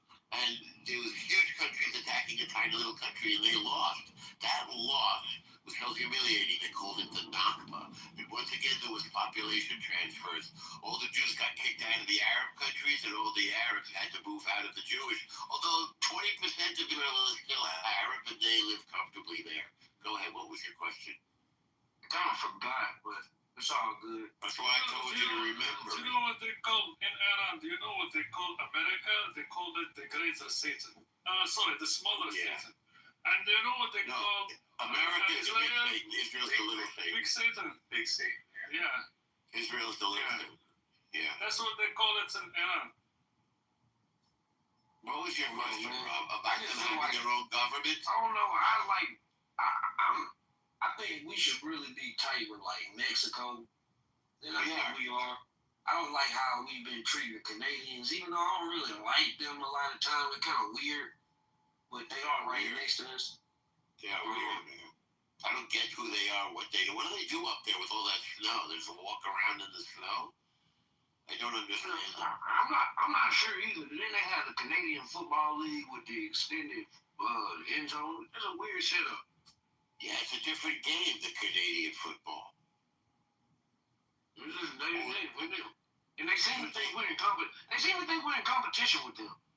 There's only a few of them up there, though. The country's mostly empty. They lost even before they started. They got this sport, Rob. They got a sport called curling. They use a broom. Yeah, I know what curling is. Isn't that nuts? Isn't that the weirdest sport you ever heard of? It's like shuffleboard or something. A lot of people do weird things, man. It's all good. And they got. I'm not complaining. It's just a bizarre thing. And now they seem to think that they're going to beat us in international basketball because they got shape. And I'd love to see that. I tell y'all, man, unless they change the Olympic format that it's the world versus the USA, you can be filled with Luka, Giannis, Jokic, all on one team. Man, we still gonna dominate. We're gonna dominate track. We're gonna dominate swimming. I'm on gymnastics. That Knicks championship was one of the most exciting things of my lifetime. Man, I don't like the Knicks like that. I never hated them, but I was happy for them. Yeah, enjoy it while you can. It won't happen for decades again. Hey, I hope that the ghost of Hakeem Olajuwon has finally left you guys. Oh, I dream about that. What happened to Olajuwon? He's the old guy. The dream has been a nightmare for New York Knicks fans since '94. Yeah. And it is what it is. It's been a long dry spell. Long dry.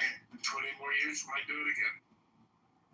Well, maybe next year. I don't know. This was just a breathtaking season. And everybody, like in the city, man, on the subways, people singing. I forgot how they do it. My mayor they made it rhyme, though. People yelling, Nixon 5, Nixon 5. Go to the village. It was just a crazy celebration. People took their TVs into the street and watching the TV with everybody else in the streets. People like hugging strangers. People on trucks. Finally being nice to each other. Yes. Yes. Well, the New Yorkers are mean but nice, you know? Like, they'll be nice to strangers. You ask directions, they'll, like, take you where you want to go. More than once, you know, I swiped my phone to let somebody into the subway because they didn't know how to work the subway system. I just, like, wave my phone at the thing and it opens up and I said, come on in. It's only a couple of bucks. Why does that entire city stink? Especially if it's a pretty girl. The city is urine. It's urine. Like, even when I went to Manhattan, I went to Chelsea, Manhattan to have some lunch with a friend one time, and that's supposed to be a real nice area. It still look dirty. That's the gay area. I know. It's supposed to be a nice area. It's still dirty. I ain't seen nowhere in New York that was just like not dirty looking. It's a good city. It's a cool city though. You gotta know where to go. It's a beautiful area. I had a good time in Brooklyn. Brooklyn's great. I went to Brownsville, Brooklyn. They treated me well. I was in Crown Heights. I go to Crown Heights. You be in the ghetto? Sure. And you be like where the bagels at? Both. What you be doing in the ghetto? Trying to do COINTELPRO operations? Oh, man. I'm from New York, man. Every place in New York is my home. You be in Harlem? Of course I go to Harlem. You knew Alpo? Do I know who? You don't be in Harlem. You don't even know who Alpo is. I don't know. Alpo was dog food. I've been to Harlem way many. You know who Dapper Dan is? Say again? You know who Dan is? No, but I ate at Sylvia's and I go to the Studio Museum of No fucking soul food. You know what motherfucking food? It ain't real soul food. It's real soul food. I'm from the motherfucking South. I'm from Texas. Real food. Okay. Houston, yeah, Texas. Well, this is real food. This is real New York. Shove your bagel up your ass. Well, that's for you guys in Chelsea. That ain't for us. Have you ever had a motherfucking kolache? No, I don't know what that is. You know what a pig in a blanket is? We don't eat pig, man. Have you heard of a pig in a blanket? Yeah, a hot dog and a little bun that you cook. You know, you puff it up like a pastry. That's essentially what a kolache is. Well, is that a Texas name for it? Well, actually, it's the Welsh You know about the Welsh people? Sure. They're from Wales. They settled over in actually it's not the Welsh, it's people that are closer to Germans. It may actually have been Germany, but it's people closer to Germany. They settled near Fredericksburg, Texas. Alright? And that's when the kolache started becoming a thing. I think it's Polish. I like those. I could eat a whole tray of them. It is Polish. They put 12 on a tray. I could eat them. They're trash. No, you know what's the best fried chicken? Is fried chicken. He's not fucking with Wu-Tang. He's not Very fucking with close to Wu-Tang. never. Yeah, that's what everywhere. I believe it's just Staten Island. That's just out of Jersey. Well, no, I go to Jersey if I need to. Go to Newark Airport. Go to the Steel District, the Ironbound District for Portuguese and Spanish food. You hit it. Go to Hoboken. Go to Jersey. I almost went to Teaneck, New Jersey. That was a very nice city. Man, I've been everywhere. Everywhere. I know. I'm just giving you a hard time. People say they go everywhere. I go, yeah, you go to Staten Island. It goes, no. I have been. There's not a lot to do there, but I have. Yeah. There's even a beach there called Arthur I've been Gillis. there a couple of times myself. I'm from LA. Yeah, I'm just saying. I have students who are from Staten Island.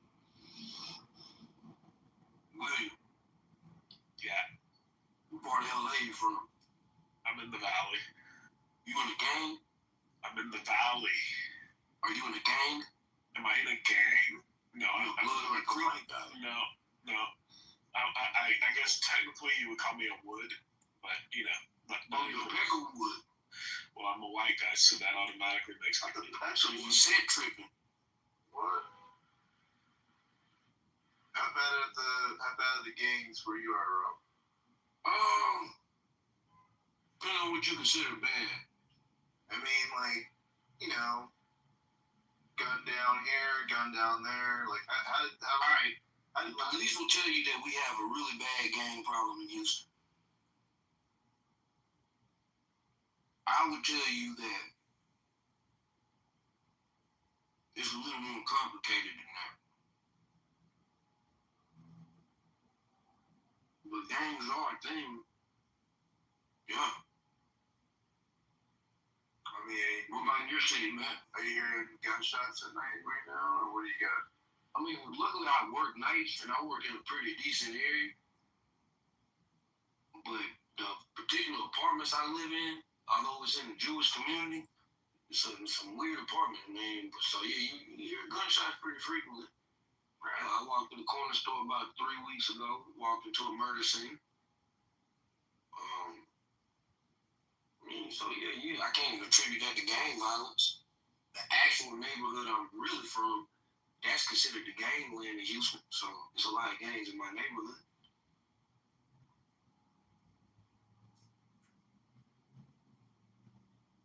How long have you lived in Houston? 4 or 5 years old. I was born in East Texas in Texarkana. I've been here since like 4 or 5 years old. How old are you? I'm 42. Do you remember a place called Peppermint Park? In Houston? Yep. I've heard the name of it, but I never actually went to it. You from here? Born in Southwest Memorial Hospital. Hey, that's great. On good old beach night. That's a shithole hospital now? The whole area I grew up in is a shithole now. So where you from, A-Leaf or Revere? No, I moved when I was 10. Okay. I mean, that area, I'll say this, that area has declined. Like if you go up on the Wheelcrest side where the apartments are at, but West Time itself has kind of went down in the shithole. But that side is still pretty good.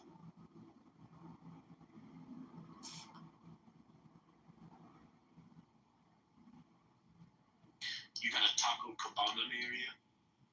And actually, the Taco Cabana is like right across the street from where I'm at. Oh, man. Like, there's a shopping center right there in Walnut Bend, Walnut Bend, crossover, Westheimer. Right there when you cross over Westheimer, it's a Taco Cabana. Yeah, people just don't know. I say, California, we got In-N-Out. In Texas, you got Taco Cabana. Man, In-N-Out is trash. And in Texas, we got fucking Whataburger. Yeah, Whataburger's trash. Sorry, bro. Man, fuck you. And I don't like In-N-Out burger, Fatburgers, or Fatburger or Five Guys. I don't like well, the burgers aren't bad. Let me say that. But the fries are stupid. You know what it is? It's a salt. Order an In-N-Out burger with no salt. It's not nearly the same. I mean, the fries remind me of them canned fries you used to eat as kids. Oh, the fries are trash. I'm just saying, when you come to California, everybody goes, "Oh, you gotta go to In-N-Out." You do, but if you go to Texas, you have to go to Taco Cabana. Man, that's bottom of the barrel taco. No way. You should try Taco Bell or something, man. That's bottom of the barrel. I would go to Taco Cabana. I would go to Taco Cabana for like a bowl or something. But the taco, why would I do that? We got a fucking mean. Yeah, no. Taco trucks. They have like a fajitas thing, right? Yeah, we got taco trucks every other fucking corner. Yes, in a way. They don't even have trucks anymore. They just set up on the sidewalk. That's one of the best tacos in the taco trucks. For sure. The best barbecue is on the side of the fucking street. Oh, man. I should be asleep. Yeah, you would be both. I mean, shit's crazy. I've been up since, what time did I get off yesterday?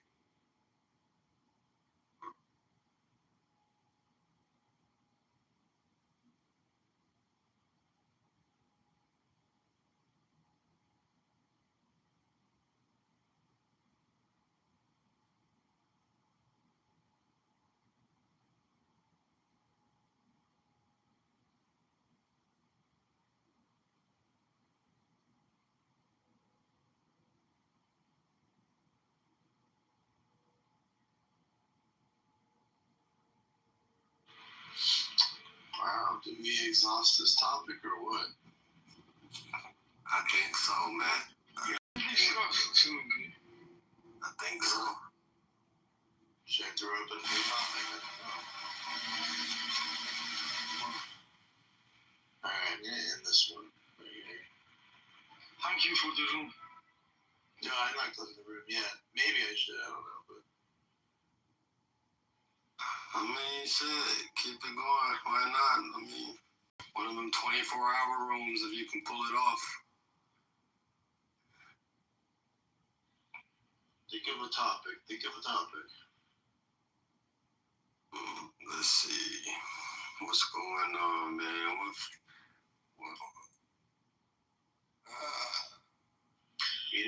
Will the new Trump tariffs last, or will they get struck down in the court?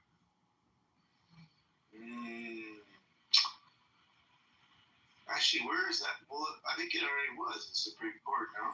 No, the whole tariffs, the ones that didn't get struck down, expired, and so he, the very next day or the same day, wrote up like 60 different countries.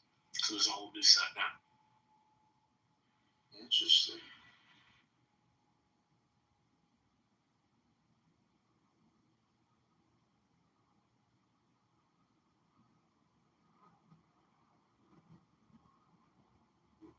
It seems like most of the people don't sleep. Beaver, are you there? Are you asleep? Beaver must be asleep. Yeah, everybody just kind of, it's going to be long pauses. People are sleeping, and then they re-pop up, all that good stuff. Yeah, at different time zones. I know over here, man, it's 9 in the morning. Yeah, it's still late. Sun's just coming up. It's pretty nice.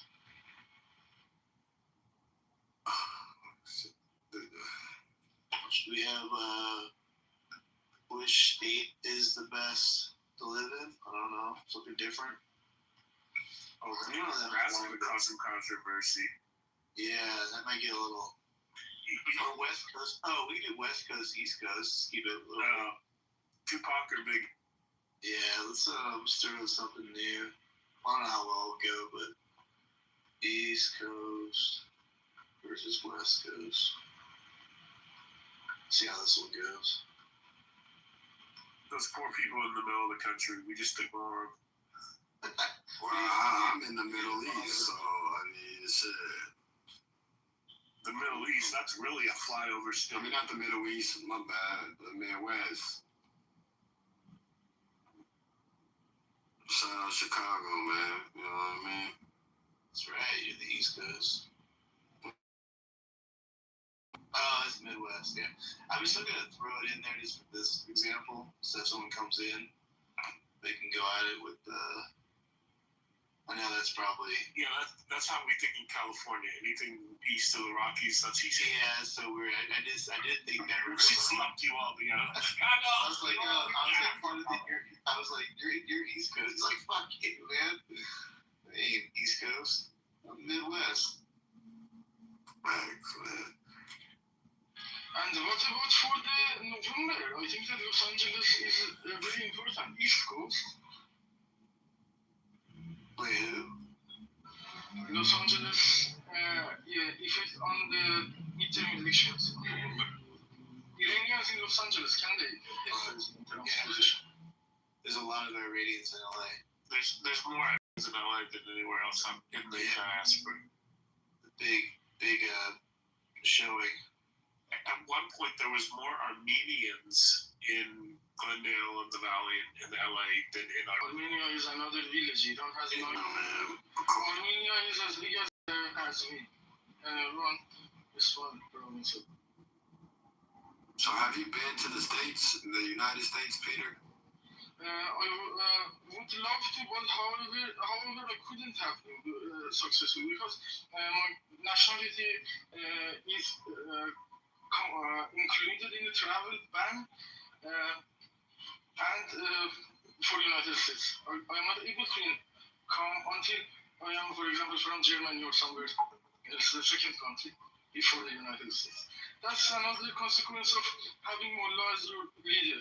They think that the chair for Iran, for example, in any discussion, in any international treaties, is guaranteed. They just fight with internal competitors. They never fight for the interests of the country. They want to just eliminate others and take the position. Whenever they took the position, they could have not kept the position. Iran has always lost that chair, lost the chair. And they're always saying that excuses afterwards. You know? Denial is the easiest technique that we use. So I don't know how to continue this because I remember plenty of other facts. I don't know which direction to go. Sorry, I do not want to divert your attention.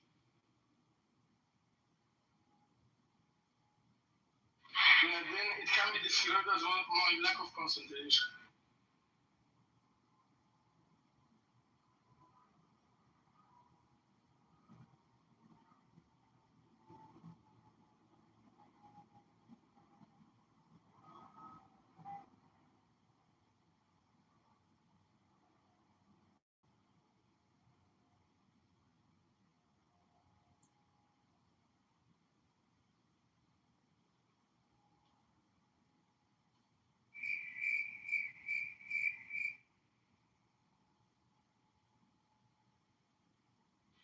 There's a lot of people who show up we haven't seen in like months. Last night.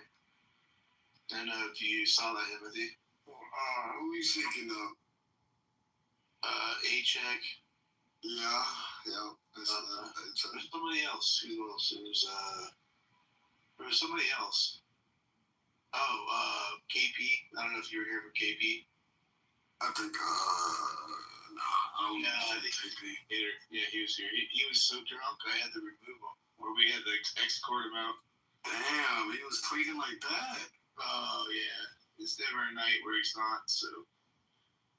It's so bad that we do have to escort him out. That's not bad. We're like, you gotta go. And he's like, I understand. I'm weak. That nigga do be getting drunk, man. And there was some, forget who. But yeah, some old heads showed up here.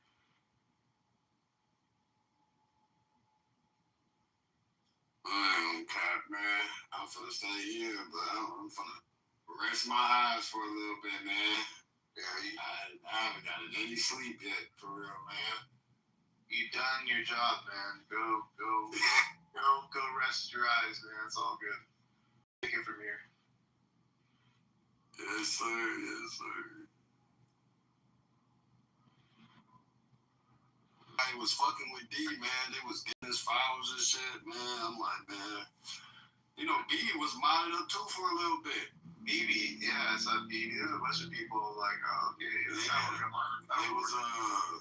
He was giving out classes, man, moderation classes.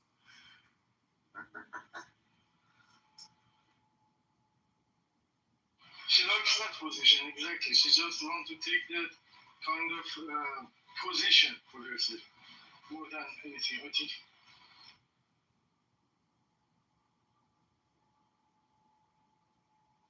I mean, however, she is annoying with the behaved though, man. She wasn't saying she no also crazy shit. She also seemingly wants the revolution. She must not have been drunk. Nah, she is. I can understand quite a bit. Nah, she be going crazy, but like, you know, talking shit and shit. But she had that green bean. She was quiet as a motherfucker, boy. She was too afraid she'd lose it. She was like, how do I get this?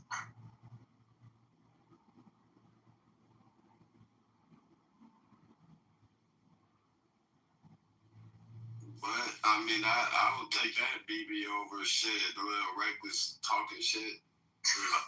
Nonsense BB, so.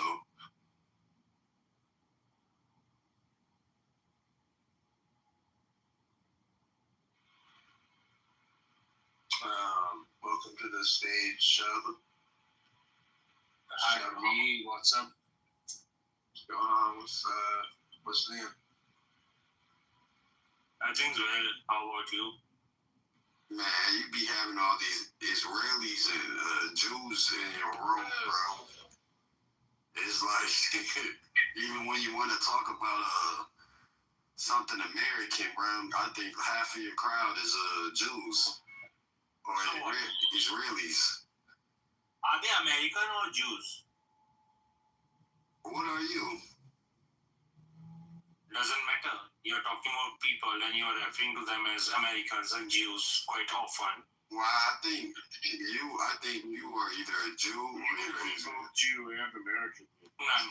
I think you mean are they Israeli or are they American? I'm not Israeli. No, I'm saying you're using the wrong terminology.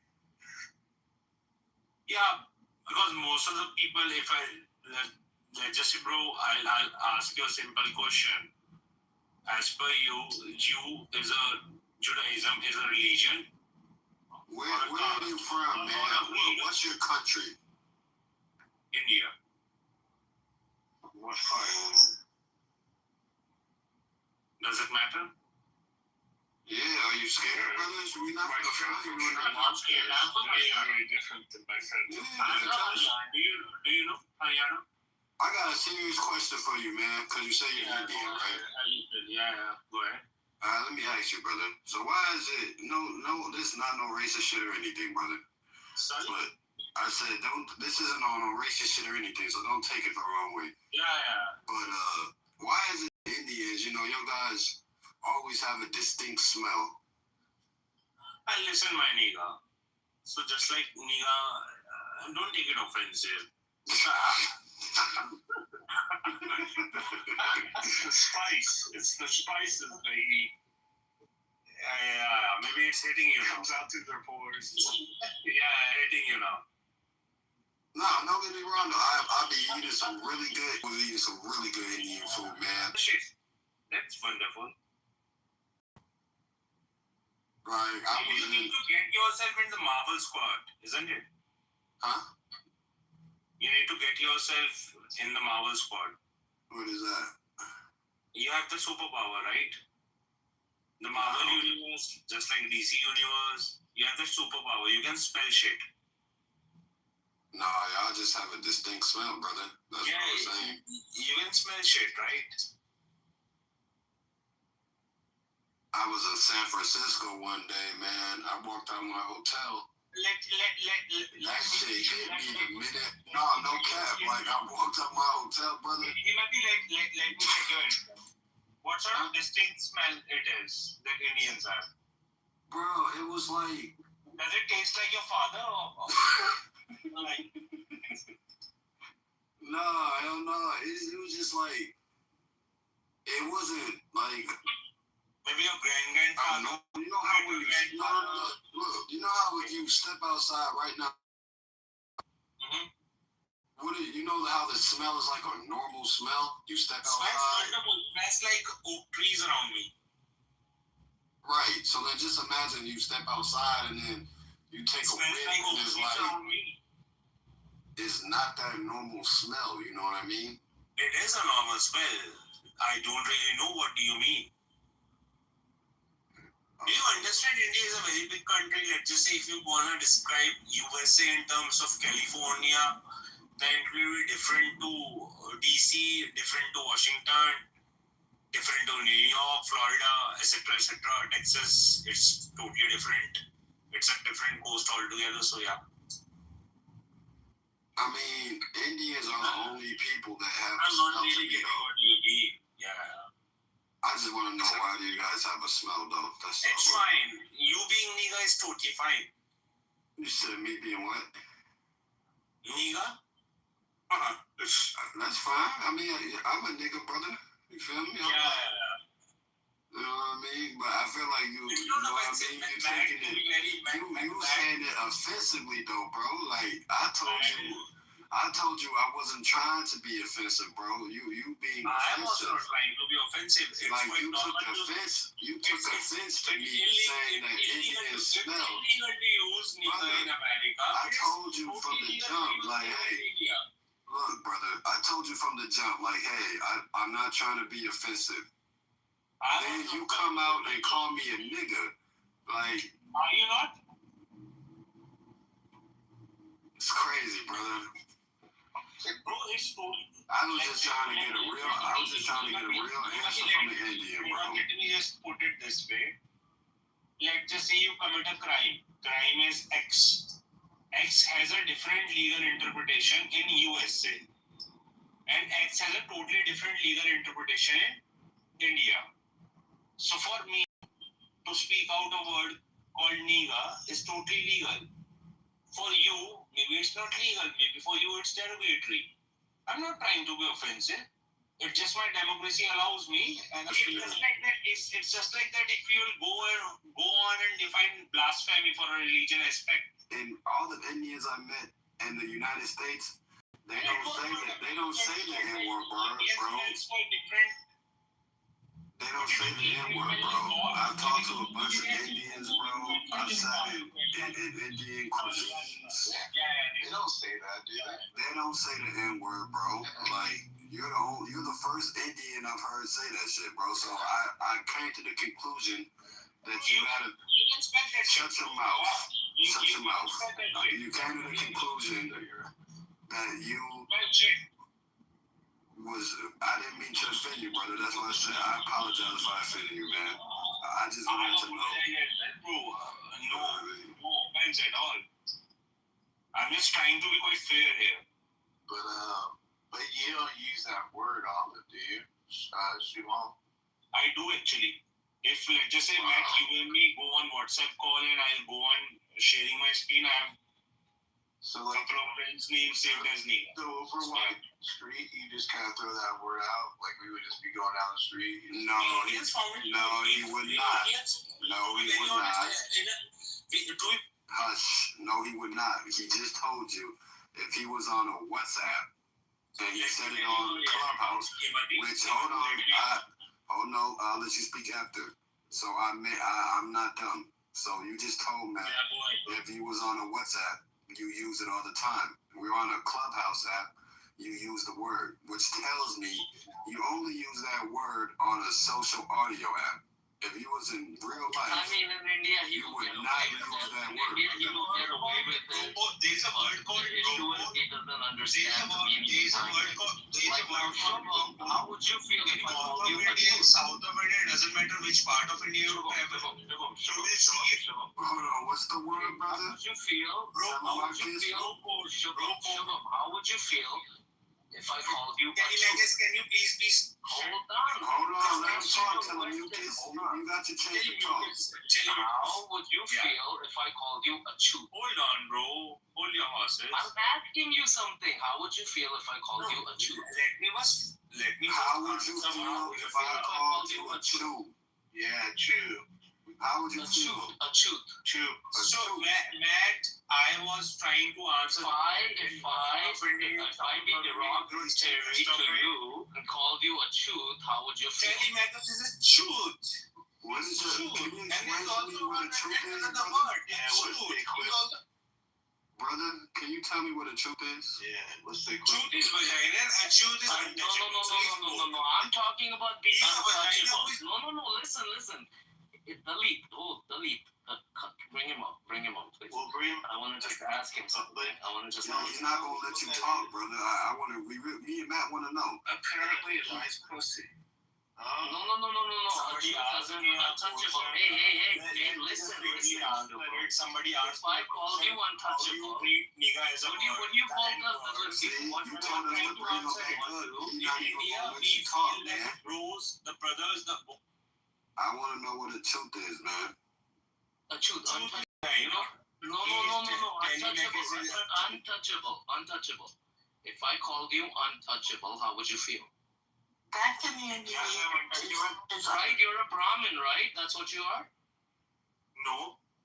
So if I called you untouchable, truth, how is he gonna be the one talking about democracy? Just bow to me. Yeah. Alright, just make my point, but call him untouchable. Just call him untouchable, and let's see how he likes that. Yeah, I'm fine with it because I know I'm untouchable. I'm God. Bow to me. But you don't like that stuff, though. Are you coward? All right, bet. Now I know what truth is. So now, since you want to call me the N-word, the next Indian I see, I'm gonna call him a truth, and I'm gonna blame you. Yeah, no, you are not gonna. I'm gonna say I met a nigga on Clubhouse, and he called me the nigga. He called me the N-word. So I'm calling you a truth. That's why you look like a plumber. Bonnicom, do you know where Tamil is? Sorry? You know where Tamil Nadu is? Yeah, I'm an Indian. Okay. I lived there. I go there for a month every year. Okay, so what? I also go there. So, quarterly. What do you know about that community?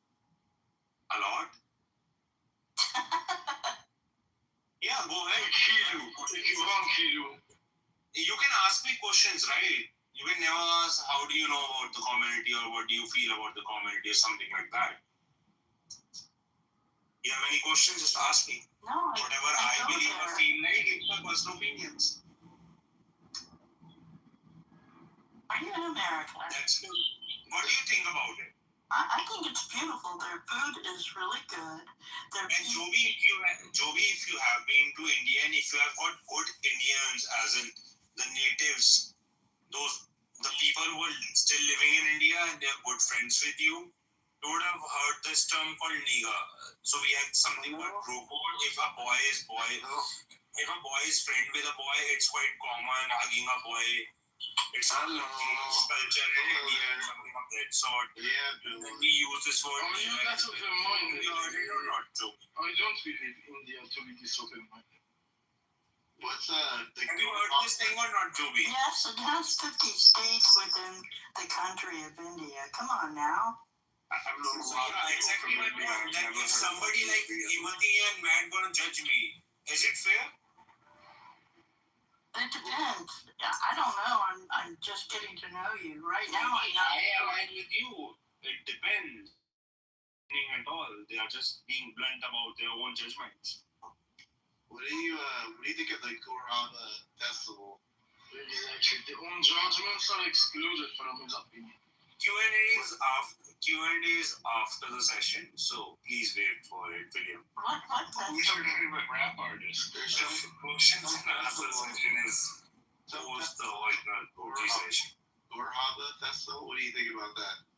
They have a festival every other day, so it's hard to How do you say. like the food, Jovi, by the way? As in seafood. The seafood's great.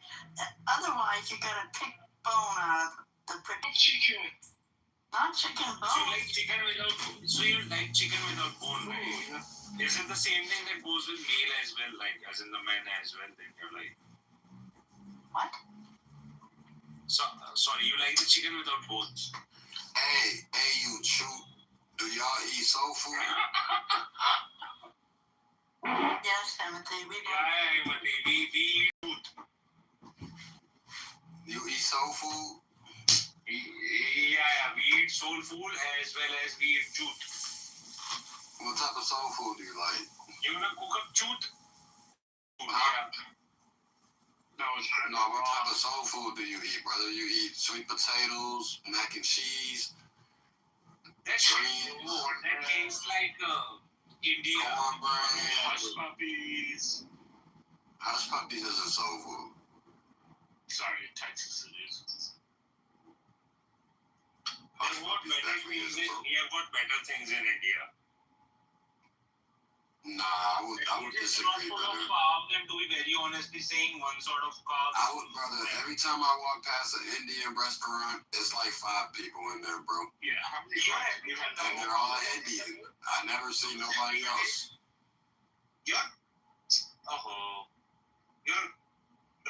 ancestors were slave, bro. At least have some respect to free people. I'm judging you free. I'm not derogating you or like being offensive to you. You said my ancestors were slaves? Like your ancestors were slave, yeah. Do you get social cues, my friend?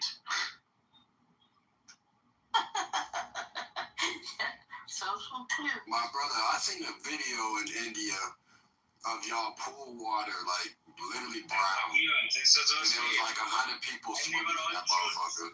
They were all chutes.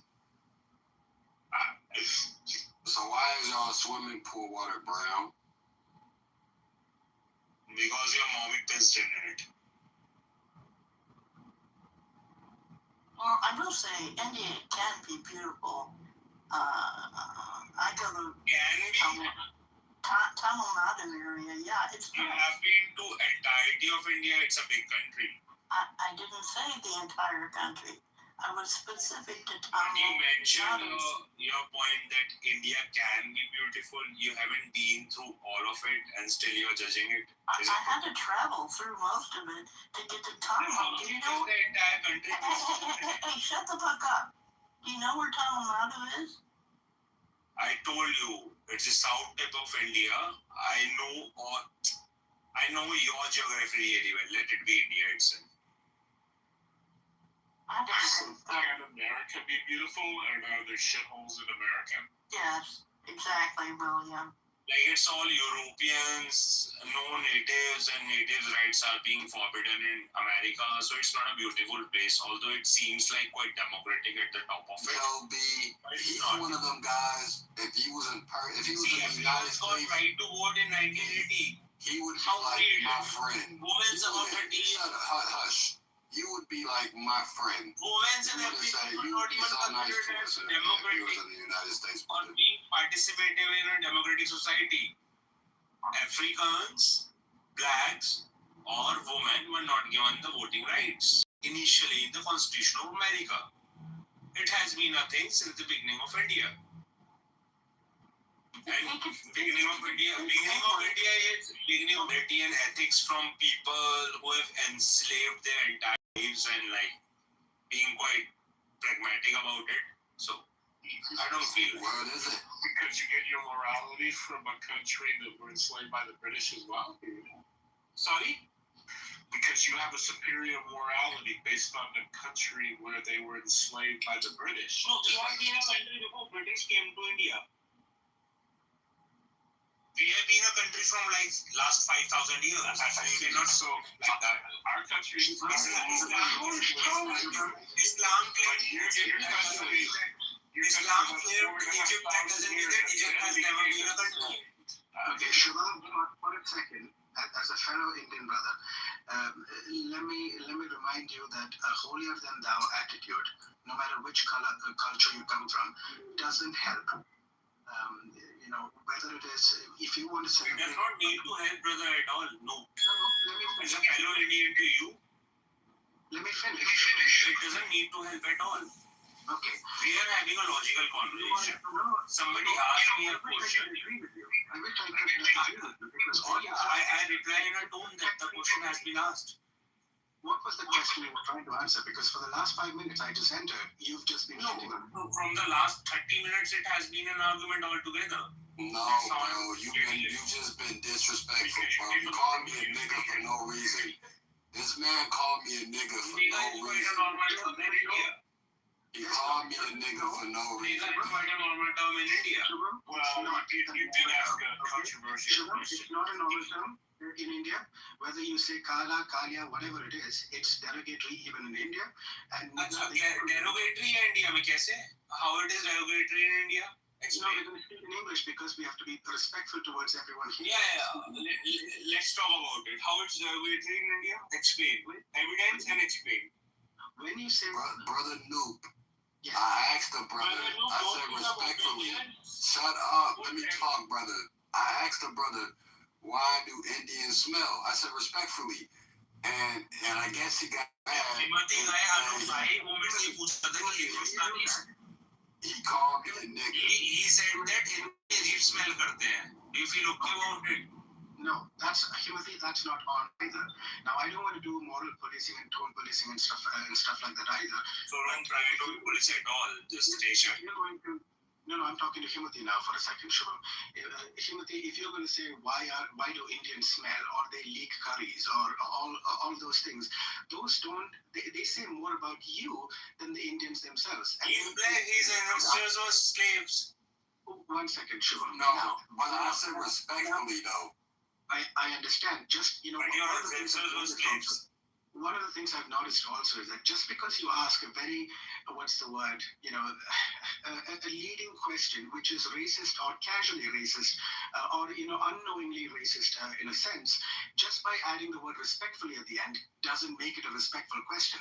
I could say, I'm going to fuck you up, Himati, respectfully. It doesn't change the fact that I just said something disrespectful. But brother, this is a question. I'm not the only one that wants to know things like this. I'm pretty sure a lot of other people want to know why Indians have a distinct smell. So it's not being racist. It's me speaking up for others as well. I understand. So if your question was indeed, if it indeed came from an innocent place where your sample size of Indians are people who've smelled or they've had, Again, no, you're trying to explain a thing to a nigga who already understands. No, that's not on. That is not on. You do not call people. What is going on with you, Shubham? I don't know where you are. Himati is my bro. Yeah, this is my true brother right here, man. It's alright. It's true ass. That's my true brother, bro. I mean, if he's a close friend of yours, I understand. And nah, I don't know this true ass nigga. I don't know this true ass nigga. Okay, yeah, the shades of the hard R. Shubham, if you want to claim a 5,000-year-old superior, holier than thou civilization, no, I'm not claiming it or not. To be very honest, no. Let's not jump to it. I'm not trying to claim anything. No, okay. Whether you're claiming it or not, you throw Indians under the bus when you. No, we were discussing the final points about nigga term and how it is being used in India as compared to USA. Shubham, you and I and most people in this room know that nigger is not a term that you use with respect. I mean, especially. I know it, bro. Okay, so don't. You're not going to learn your Shubham. I'm going to get to the end of the sentence if it's the last. I got a lot of my friends nigger. Shubham, it doesn't matter who you call nigger. You're just new into this room and you're talking to people calling them niggers. It is not on. You're not going to. I know it's offensive, but when those people started it all together, I was trying to put a last name. Thank you. This is so offensive. Now, I know it's offensive to Americans. I know it's illegal. I just said it myself.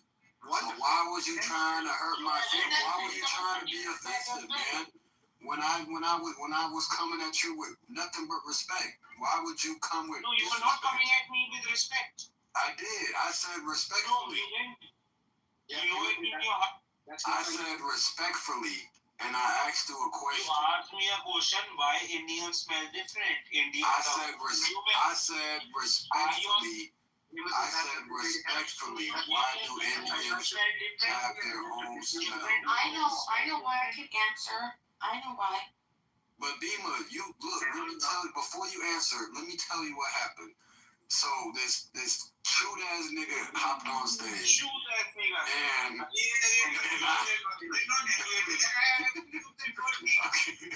so this cute ass nigga hopped on stage, and I'm like, respectfully, why do Indians have their own smell? So then he went ahead and called me a nigga. That's what happened. And I told you, when you said that,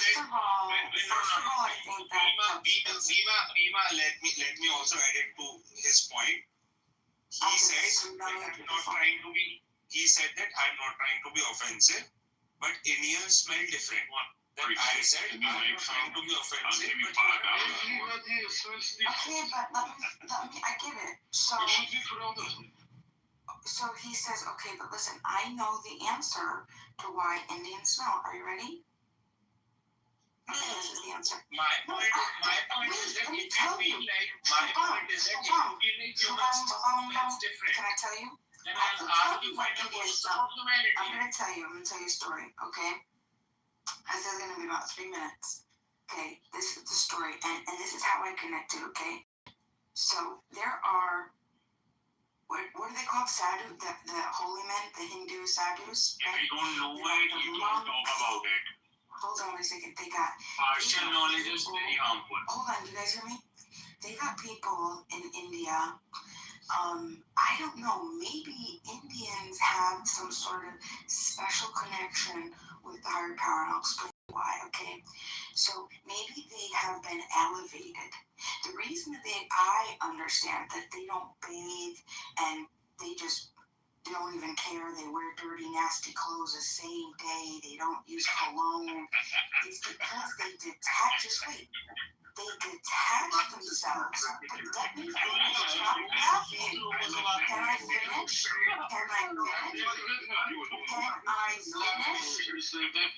No, Bima, you have to mute the whole stage to be able to talk with you. Same thing happens with America. I would like to finish. Most of the American cities are not well within the limits of livable habitat for humans. I want you to do. I told you there's going to be a couple minutes. Just relax, okay? And I'm going to tell you why Indians stink. Okay? This is why they smell. Now, as I was saying, there are among these holy men, the Jain monks, right? They detach themselves from the world, and that's why they get shitty hygiene. They have these ideas, these religious ideas about the body, about the what is it, the Atman, the soul. Okay, and then they believe in like rebirth and shit. Okay, but this is where it gets interesting. Okay, right? Sorry, wait a second. Just no.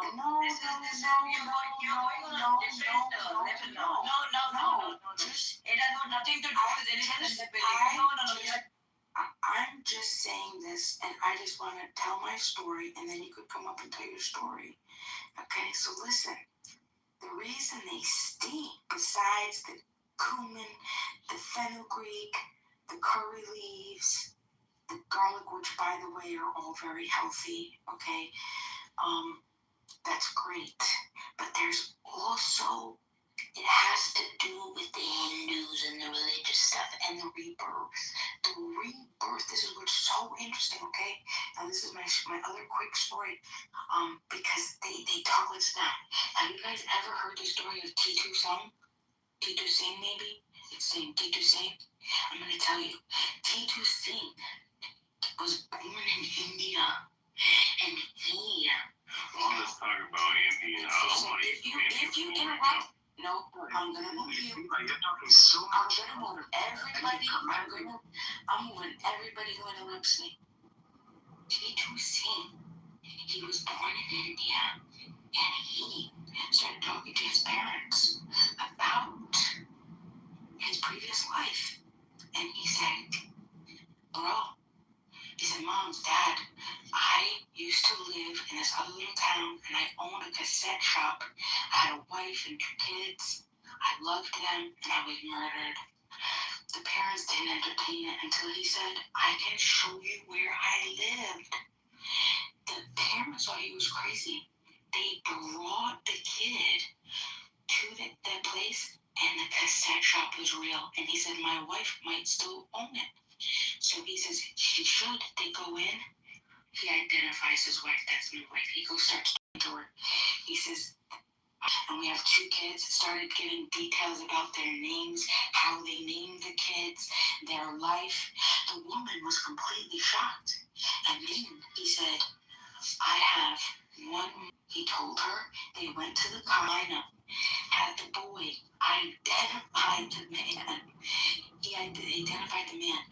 They did a several-week investigation, and the man ended up admitting to killing this other man, killing him in the head. So why do Indians stink? I'll tell you. Because they're not concerned with this worldly flesh body. They're ascended, and they are closer to God, and they know that the rebirth shall come soon. They're more to worry about the good things. Okay, thank you. Everybody. Americans are so... Can you do the French news? You do Europeans. And it's fine, but why do you have to bring the spiritual belief in between? Bima, you're a piece of shit. Wait a second. These blacks and whites want to it's okay. You know, but you don't have to bring the spiritual belief into it. If someone smells, it has to do with the hygiene. What it has to do with the spiritual belief? I just explained it. What religion do you follow? You follow a religion who could not fucking save even a single innocent, and he died for the sinner on the cross. You're upset. What's the spiritual belief in between? What it has to do with the Hindus' belief? Do you know they don't even worship before? They don't even worship or touch the temple before taking shower. If you're going on the hike, listen, it's okay. Hiking around, it's absolutely fine. You know, it has to do with one of the hiking. Hey, man, these Indians are coming out of nowhere now. Oh my God. Okay, fine. Why do you take so much interest in India? You know, all said and that was fine. That was absolutely fine. But you can talk about the personal hygiene. The personal belief, whatever street food and all this, I agree with that. But if you bring the spiritual belief into the hygiene, then sorry, you're a piece of shit and you're a dumb fucking woman. You're a dumb woman. Oh yeah, venture. This is how, yeah, because we are defeating you. We are leading in the world. And that is why you're so, that is why you're looking for smaller communism. Venture, what do you mean by venture? I can teach you more. Abuse it. Venture. This is not how you're supposed to say. Oh yeah, chill. Yeah, well, I will teach you some more. I'm gonna teach you some more abuse it. Come on. You wanna learn? Do you wanna learn some more? Do you wanna learn? Should I teach you? You wanna learn? Suppose you get chutia, you're one of them. You're one of the chutia. You don't even know how to bring the hygiene. You're one of the chutia. What do you mean by Daddy, I'm putting the evidence in the chat. No, we know what they do with the spirituality. You know, they don't even enter. They don't even enter the temple. She gets up at 5 o'clock. She won't enter the temple and touch the temple before taking shower, even if it's early in the morning at 4 o'clock or 5 o'clock. Why do you have to bring the spirituality back? That's free. Dr. Adams, let me tell you, and Daddy, let me tell you what's going on, man. I asked this Indian man, I said respectfully, why do Indians have their own smell? Oh, they stink. They don't have their own smell. It all depends on the area. It all depends on the coastal area. He proceeded to call me the food and all that. How can you just you gotta move this person down. Yeah, because I'm giving you back into your own coin. He proceeded to call me a nigga, and this is how we got to this conversation right here. So we were just asking a real question. Why do Indians have their own smell? You know what I mean? And I said respectfully. Even you have your own smell. What kind of a smell do you get? It's because of bad hygiene. Even you have your own smell. What is bad hygiene? Even you have your own smell. Tell me how you smell. I want to listen to you. How do you smell it, Nemo? How do you listen to the smell? I smell like deodorant. How do I listen to his smell? I don't have to listen to his smell. I literally have to smell his ass to listen. It smells like a sister. How do you smell? How do you smell, Vimoti? Can you please elaborate? Look, sister. I really want to smell. Sister, I was telling the brother earlier. Hold on, sister. Let me talk. There is a problem with the hygiene. I agree with that. But if you bring their spiritual beliefs into it, it's really bad. Hold on. Sister, I was telling my Indian troop brother earlier. I said I eat Indian food. You know what I mean? Like, I didn't mean no disrespect. I genuinely wanted to know why is it I can smell an Indian from a mile away. So I just personally wanted to know, why do Indians have their own smell? And the brother went to call me a nigga and all types of shit. Timothy, I've never given an Indian back their security deposit. Ever. They had to take out the drywall. They got to replace carpets. Okay, you're onto something.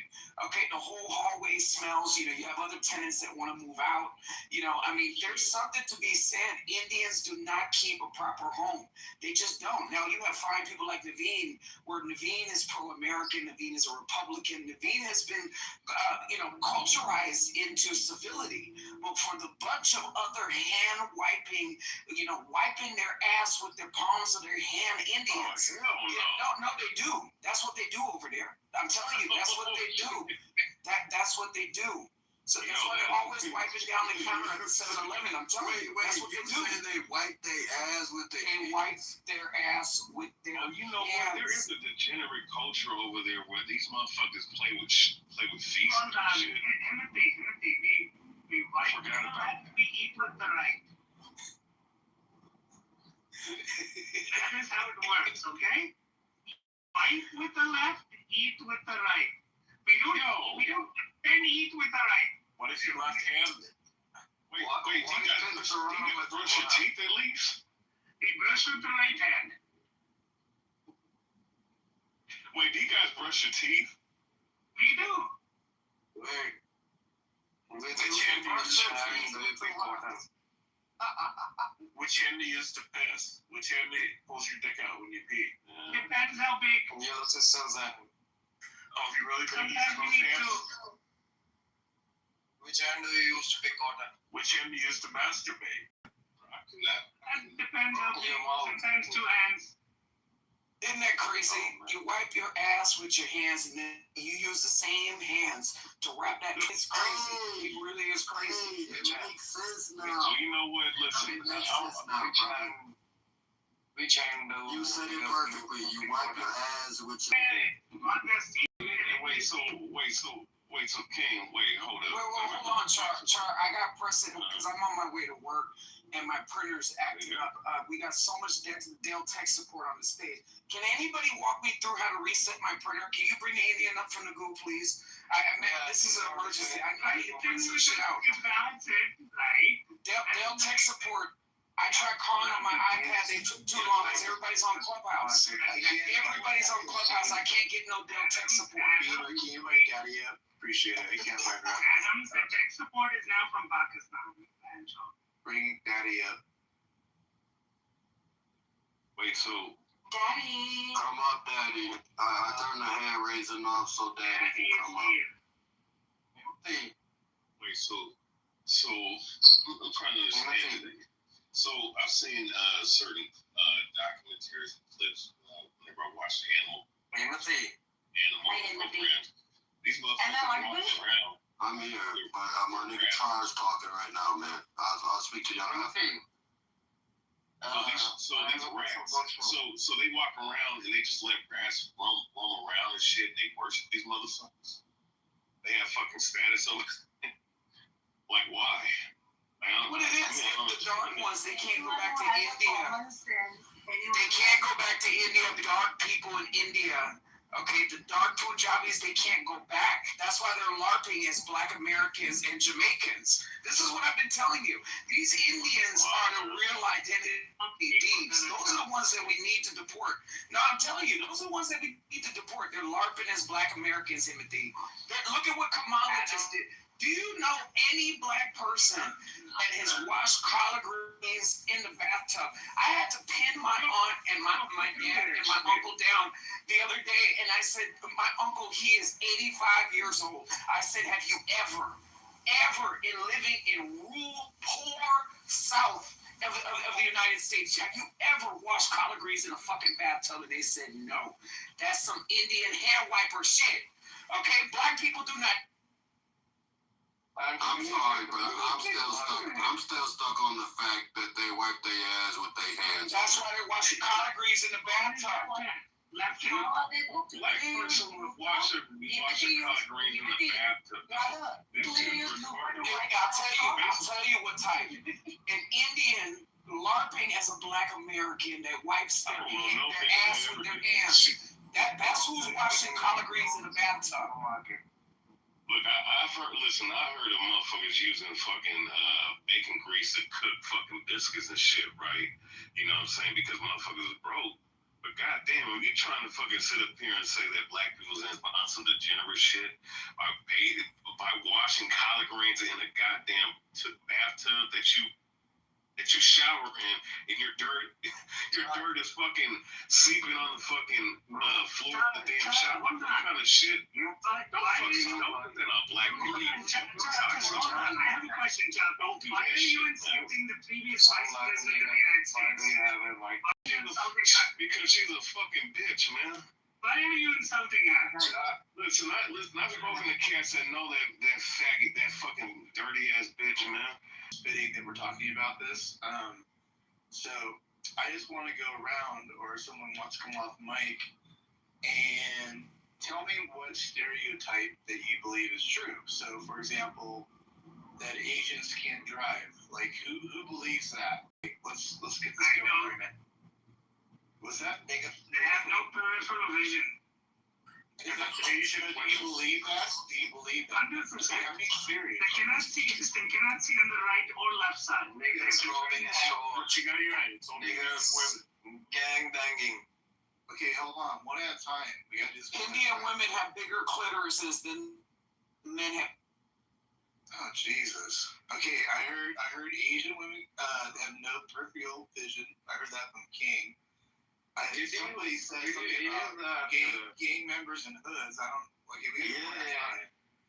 Okay, niggas rolling a sword. Yeah. What they're throwing out that N-word like it's candy right now. Yeah. Put me in the queue, man. I wanna address that. Okay, we do a little cute. Just do this off the mic shit right now. Well, Wait. I have a question. I'm going to you. Timothy. Chill out. Hold on. Timothy. Let's be honest with you. One last question. All right. Well, you're going down now. I don't know. So okay, Char, go ahead. You started off. Go for it. Yeah, so somebody said nigger, gang banging, and all this other shit, even though when you go into the word thug, right, and you look into the etymology of the word thug and thuggy and whatnot, that's actually a culture that was started by East Indians, believe it or not, right? Where they would sit up here, these thuggies and these thugs. I think it's thuggy is what it is. I mean, you can go look at, do your due diligent research on your own time. I'm just paraphrasing for the sake of time. Yeah, where they would sit up here and they would somebody in a cabbage or in a wagon or something, and they just fucking rob somebody and stab them the fuck up and take all their shit. So you want to talk about like thug and gang banging and shit? That's what you motherfuckers started that shit. You know what I'm saying? And even with that being said, there's all kinds of gangs, you know what I'm saying, between blacks, whites, Asians, people of the Levant region. Like, what are you talking about? You know what I'm saying? And honestly, the black gangs that you're speaking of are actually in the minority when it comes to the rest of the world. You understand? So I don't know where this cocksucker, I don't know which one of you faggots came off mic saying that stupid shit, but understand your own fucking history. You're saying you started. When he asks you something, you know, you saying that shit, bitch. Why do you have a white man picture? You're black man here, do you cocksucker? Why do you? Because there's certain people on this app that call me a terrorist, which I don't know why. I don't know. They feel a threat. So I would keep terrorists on my fucking PTR. So, but be that as it may, that's why. Okay, thank you. Because it got talked over. What is your stereotype that you're making officially that you believe? Go quiet now. Me? Yeah, I'm talking to you. My stereotype. I believe that you black people praise white so much that you have forgotten. Martin Luther King or Malcolm X? Okay, Martin Luther King